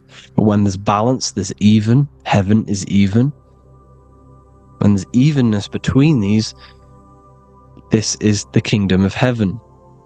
This is when heaven is on earth. So at our highest levels of ourselves, the highest level of our intelligence, this is God. God is something that we manifest. We need to achieve Christ consciousness by battling the body. There is no battle outside of the physical body. It's an internal battle. Jesus and Satan have been externalized. Nothing exists outside of you, because I explained in the beginning how you are the consciousness experiencing the central nervous system. Therefore, there is nothing outside of you. It's all internal. Jesus and Satan have been externalized. Why? Because it's business. The church is a business. It's all a business. They've created these figures to be historical when they're not historical. The Bible's not historical.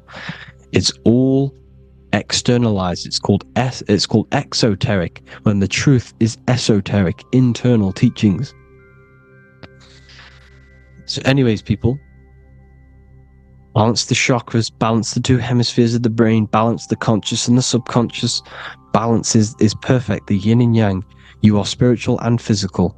You live in day and night. You need to be balanced. Oneness. Seek oneness. And this is the true kingdom of heaven. And when we all realize that we are all the same intelligence, the same consciousness expressed in different bodies, when we all realize this, we all realize we're all one. Doesn't matter what race you are. It doesn't matter what race you are, where you're from, your nationality, because none of you are actually from here. None of you are from the physical world. You're manipulating the physical world through the physical body. You are the I am. We all have a soul. Every single one of you has a soul. We all have souls. The reason why they say some people don't have souls is because they're trying to suppress your mind. They don't want you to know that you have a mind. That sounds crazy, I know. But a lot of people haven't realized that they have an infinite intelligence called a mind. And behind that mind, if you can observe your thoughts, the person who is observing the thoughts, you have a soul. Everyone has a soul. Don't listen to all these people saying some people don't have a soul, some people do. We all have a soul. Every single one of us. So anyway, you need to break the lower nature of yourself At our highest levels, we are gods. Our intelligence, our universal intelligence, the I am, the intelligence that's inside of the brain, is God. Our minds are being corrupted within believing that you are the body, and by the result of this is a society like today, because everyone thinks they're the body, and everyone's living in the lower nature of self, where everyone only cares about themselves. But when we realize we're all one big consciousness ball, we're all the same consciousness expressed in different bodies, there will be peace. So thank you all, people. If you do want to learn more, if you do want to read my book, it's called The Book of Wisdom. I'll put it in the description. It's an amazing book, people. It's going to give you the best understanding possible about creation, yourself, and the world. It's amazing. The Bible, everything. I have just launched a new cymatic library. A friend of mine has just added this to the website. He creates beats, and he creates the purest beats, so they are actually the frequency that it tells you. Most of the stuff on YouTube and Spotify and Apple Music is all, it says it's a certain frequency, but we know these major platforms are all playing with the frequencies of the app. So if you want a real binaural beats, solfeggio scale frequencies to meditate on or listen to throughout the day, join the Occult Library. You can get a 2-day free trial. I'll put the link in the description. Thank you all, people. Hope you all enjoyed this video. God bless you all.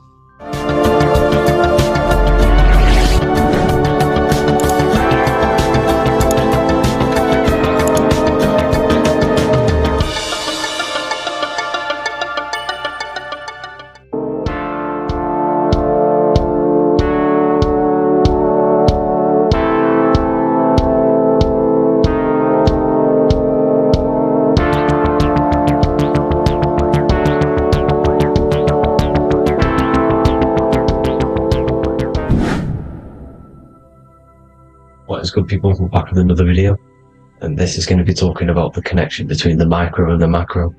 You know, you are the universe, everything is inside of you. So the first thing you need to understand is that the law of mentalism, we are a thought in the creator's mind, everything's being thought into existence. We have a spark of this mind, this same mind of the creator, and everything is a state of mind. Particles or atoms, whatever you want to call them, are a mental thing. They're a product of the mind. Everything's thought into existence. Thoughts influence everything. Thoughts are energetic effects which send out waves into the quantum field around you. And your consciousness is actually the universe experiencing itself, expressing itself, and viewing itself. So we are the creator, but viewing itself in separate bodies. And this is why they call the material world the world of illusions. Because everything's separate here, but we all forget that we're not all one. We've all been brainwashed to think we're all separate, but we're all one. We're all the same mind, the same consciousness, everything. So everything's created out of toroidal fields. God created the toroidal field. That's the only thing that exists, because atoms are toroidal fields. And it's the basis behind all creation, as you can see it in the owl's eyes. It creates the infinity symbol. And this was the apple. The apple is a toroidal field. And the toroidal field is made out of dielectricity, which is ether. Ether is black light, and this is counter space. This is another realm. This is what creates God to be omnipresent, to be everywhere at one place at all times. He is everywhere, because ether is everywhere. And ether is infinite potential. It connects everything together, and that's what energy moves through. It moves through the ether. And that's black light. Everything is light, as it says in John 4:2. God is light. Everything's a vibrational state of light. So the torus field is made out of dielectricity, ether, black light, magnetism, which is white light, which is the center of the toroidal field. And magnetism radiates, it has no vibration. And then when white light splits, it turns into electricity, which is physical material, and that has a vibration. This is the Holy Trinity. The sun, the moon, Saturn. Saturn, the god of materialism. If you've watched my videos on Saturn, you know that Saturn is crystallizing everything into physical matter. And That's why his old name was L. The ancients called him L. And this is why we get L electricity. This is where L electricity comes from. Because L electricity is only a product of the physical world, which is redshift, blueshift, Adam and Eve. And this is what creates the redshift, blueshift is what is a product of magnetism. When magnetism, white light splits. And this gives us vibration. And this what creates the toroidal field, which is the basis of all physical creation. The sine wave is created out of the magnetic wave and the electric wave. The electric wave is the blue wave, and the magnetic wave is the straight wave, which is radiation. This is vibration frequency. So the magnetic wave is straight, and then you have longitude and amplitude, which is depth, which is dimension. You see how the electric wave has depth and a dimension. This is why you get the cross. This is the cross of Earth. This is the symbol of Earth, of bondage, of physical matter, because it consists of magnetic wave and depth, which is electric wave. And this is where you get the sun cross or the Earth cross, whatever you want to call it. It's the cross of physical matter, and the ancients knew this. This is why they used that symbol. Redshift, blueshift, which is the toroidal field, is the basis of all creation, physical creation. And this is why you have the police siren is red and blue. The Matrix movie, red pill, blue pill. You have red blood and blue blood in your body. The Democrat and Republic, the two parties, red and blue. Like your taps on your taps, you have a red and blue tap. One's generative, one's destruction. Fire, destruction, water, generative. So this is the basis of all things. And electric wave has dimension, like I've already said, depth, material, and it's measured in hertz. It's measured in hertz because it hurts you, it decays, because the electric wave has a vibration, and vibration always has to go back to a standstill point. This wave cannot go forever, but the magnetic wave will go forever. It's radiation. Magnetic is radiation. It radiates forever, it pulses, but the electric wave will at some point come back to a standstill point. And that's why it hurts, it decays. That's why our physical body decays, because we contain of electricity. This body is an electric body, and it will return back to stillness like a guitar string. If you vibrate a guitar string, you pull it, it will vibrate, make a sound, and then go back to a standstill point. It's the exact same with every single toroidal field within the body. It will decay, and this is why our bodies decay, and everything in creation decays. So we're born into sin. The sin of Eve. The sin of Eve is us biting into the tree of knowledge of good and evil, which is the systems in the body. And the sin of Eve is biting into the sine wave. We bit into the sine wave. The sun moves in a sine wave. Our DNA is a sine wave. Time is a sine wave. Everything in this creation is a sine wave. This is why the dollar bill is a sine wave. Magnetism and electric waves in one. And this is the sun doing its sine wave, which creates, when you go bowling, it kind of creates that pin that you hit over. That's the pin of the sun. The zodiac sign is a sine wave, because the zodiac sign is an expression of the toroidal field, because magnetism unfolds into 12ness. And that's why you have 12 zodiac signs, 12 systems in your body, 12 cranial nerves in your head, in your brain. So if you can imagine this, see where my pointer is? Always starts with Aries. Aries is the head. It's the first thing that's created in the womb. And this is Aries, the ram. And this is why it's called a cerebrum in your brain, which is the first thing that creates when you're in the womb. And what's the element of Aries is fire. Fire is the first element. F-I-R, first, because it's the first thing on the wheel, the first expression of energy. As you can see here, my pointer, this is the center of the toroidal field. It would go Aries, Virgo, Capricorn, Pisces, Scorpio, Cancer. Then we go back to Libra. Libra would be center. But you see how the toroidal field is the expression of the 12 energies. That's what the constellations are, the energy expressions of the toroidal field. So it would go outwards, starting from Aries here, all the way back to Pisces, which is beyond the bottom half. But Libra would be the center. That's why Libra is the equinox. It's the equinox. Libra is when it goes from summer over to autumn. It's the equal. It starts to transition into the winter side. Equinox, equal, which is Libra, and that's why Libra has the two scales, symbolized with the two scales. That's because of, the sun moving over. It's being judged. It's equal now, but then it's going to tip over into the winter. That's why Libra is here, the center of the sine wave. And like I said before, magnetic energy unfolds into 12ness. Magnesium is number 12 on the periodic table. It's the sacred number. And this is why the scientists are NASA is trying to bring in another constellation to destroy the holy science of astrology. So Aries rules the head, which is Mars. Taurus rules the neck, the lower head. Gemini, the two twins, which is your lungs, your two twins, your arms, two twins. Cancer, the breasts, the chest area. Leo, the heart, which is the sun, which is fire, the center of the toroidal field.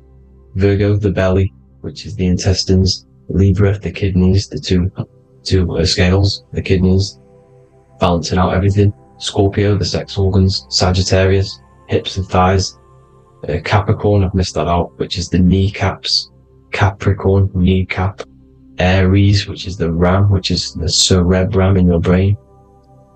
And then Aquarius, the calves and the ankles. And the Pisces, the two fish, the 2 feet. So everything corresponds, as you can see here. This is an ancient way of depicting it, of the folded human. And this is everything. Each constellation rules that part of the body, gives energy to that part of the body, makes you do certain things. So magnetic energy unfolds into 12ness, electricity unfolds into 7s. That's why when you get electric, the light spectrum that we see, it consists of 7 colors. Why we have 7 planets. The 7 planets give us our 7 metals and the 7 solfeggio scale frequencies. So the rotor, this is the rotor, and rotor is an anagram for Torah. The Torah, which is I think it's the Hebrew Bible. Don't quote me on that, but it's one of the holy books. Which is the Torah, the Taurus. Everything goes back to the Taurus field because it's the basis of all creation. So the chief cornerstone, it says in the Bible that the builders rejected the chief cornerstone. The chief cornerstone, you are the builder. You decided to incarnate into the physical world, into the electric world, the world of Saturn. When you are created in the womb, it takes you 9 months for you to be created. So for example, if your parents, if you went into the womb here, it'd take you 9 months. So let's say you're born in Scorpio. So you'd go back 9 months. 1, 2, 3, 4, 5, 6, 7, 8, 9. You consist of all of these 9 energies because it takes 9 months or however long you took to be born. Some people are born earlier. You'd have to find out how many months you were in the womb for. But you consist of these 9 energies, and each constellation has a cell salt associated with it. And these cell salts are vital for your health and your cells and the optimal health of your body. So the chief cornerstone that you rejected is these 3 cell salts, these 3 constellations. So you're mineral deficient in these 3 constellations. For example, fluoride, magnesium, phosphate, and potassium sulfate. So that's the chief cornerstone. And a cornerstone, people always get it rejected with the cornerstone. The cornerstone is not, it doesn't say the cornerstone in the Bible, it says the chief cornerstone. The cornerstone is a cornerstone of a building, but the chief cornerstone is the top of the pyramid. This is where we get the pyramid of the wheel. So you're mineral deficient in one of the 3 zodiac signs. You're not. You were not in the womb for. This is the chief cornerstone you rejected. So the human body is the micro. It is the universe in a physical form. It consists of everything in the universe. Just like your consciousness is the universe, watching itself, experiencing itself. Your body is the whole universe. 12 systems in the body, 12 zodiac signs, 7 chakras are the 7 planets. The Holy Trinity of you is your Temple of Solomon, the soul and the mind, the sun and the moon. You know, everything is in you. You consist of everything, all the energies, everything. Heaven and hell. Heaven and hell is a mind state. It's a state of the mind. Head, H-E-A, which is heaven, and the heel, the bottom of your foot, is hell. And the bottom of your foot is the soul. So they're basically saying, well, it's wordplay. They're saying that your soul is in hell because, you know, with the elites being in control. So they call the bottom of your foot the soul, trying to say that you're in hell. The Christ is in you. And this Christ is Greek for what? Christos. And Christos is Greek for the oil. And this oil is produced in the cerebrum, the areas, the ram, the cerebrum, pineal. It goes down the pineal, the pineal and the pituitary underneath the cerebrum. Goes down the pingala and the ida. The pingala being the positive charge connected to the pineal gland, pin, and the ida connected to the pituitary. And this is the two serpents going down the spinal column. And this is why Jesus goes from Nazareth to Bethlehem, and then Joseph and Mary are waiting for Jesus in Nazareth. Joseph and Mary are the pineal and the pituitary gland waiting for Jesus to come back up the River Jordan, or the spinal column. So this is the oil. This is the story of Santa as well. Santa comes from the North Pole. Why? Because the North Pole of the Earth is the center of the toroidal field, and the North Pole of you is your spinal column, which is the North Pole of the toroidal field. The North Pole. He comes from the North Pole. This is the North Pole. This is the South Pole of the toroidal field. Comes from the North Pole, which is your mind. And he goes down the chimney and then back up the chimney. This is the chimney. And he drops off the present, which is the Christos, the oil. And this is why Jesus is crucified at 33, because he crosses over the vagus nerve at the top of your spine. When this oil comes back up the 33 vertebrae, these are your vertebrae here. When it goes up the 33 vertebrae, it gets crucified at 33 because it crosses the vagus nerve, and he's crucified on a cross at 33. This is the story behind Jesus and Santa. The Ark of the Covenant in the Bible is the two hemispheres which cover the vital parts of your mind, the brain side, which is the cerebrum, the pineal, the pituitaries, etc. So the two hemispheres are the two angels, the Ark of the Covenant. This is the Ark of the Covenant, covering the two vital parts of your brain. So these are the optic thalamus is another part, and it protects the Christ oil, which is inside at the center of the brain. See, the Bible is all a massive metaphor about yourself, because you are the universe. You are a microcosm of the universe. Your consciousness has experienced itself, and the universe experiencing, and your body is the whole universe. Your head's heaven. So Moses crosses the Red Sea. These are the two hemispheres of your brain. This is the corpus callosum, the Red Sea. So he's pretty much saying that he's uniting the two hemispheres of your brain, because most people in this generation are stuck in the left brain, which is just logic, reasoning, science and maths, writing. And this is what school teaches you to do. It keeps you stuck in your left brain. And you want to cross over to you want to cross the Red Sea, which is the corpus callosum, to the right brain, which is awareness, art awareness, creativity, imagination, intuition, insight, using the higher mind, creativity, imagination. If you don't have intuition, then you can't read energy, you can't pick up on bad things. This is what Moses is symbolizing by crossing the Red Sea. And it's also the upper room where Jesus met the 12 disciples. 12 disciples are the 12 cranial nerves in your brain. It doesn't just represent the 12 zodiac signs. The 12 disciples symbolizes many different things. Because like I said, energy the universe consists of 12ness. So you have 12 cranial nerves in your brain. And that's the 12 disciples as well. And they want you stuck in your left brain, which is the five senses, materialism. So they say in the Bible that Satan blinds the mind. Satan is Saturn. If you've watched my videos, Satan is Saturn. And you consist of the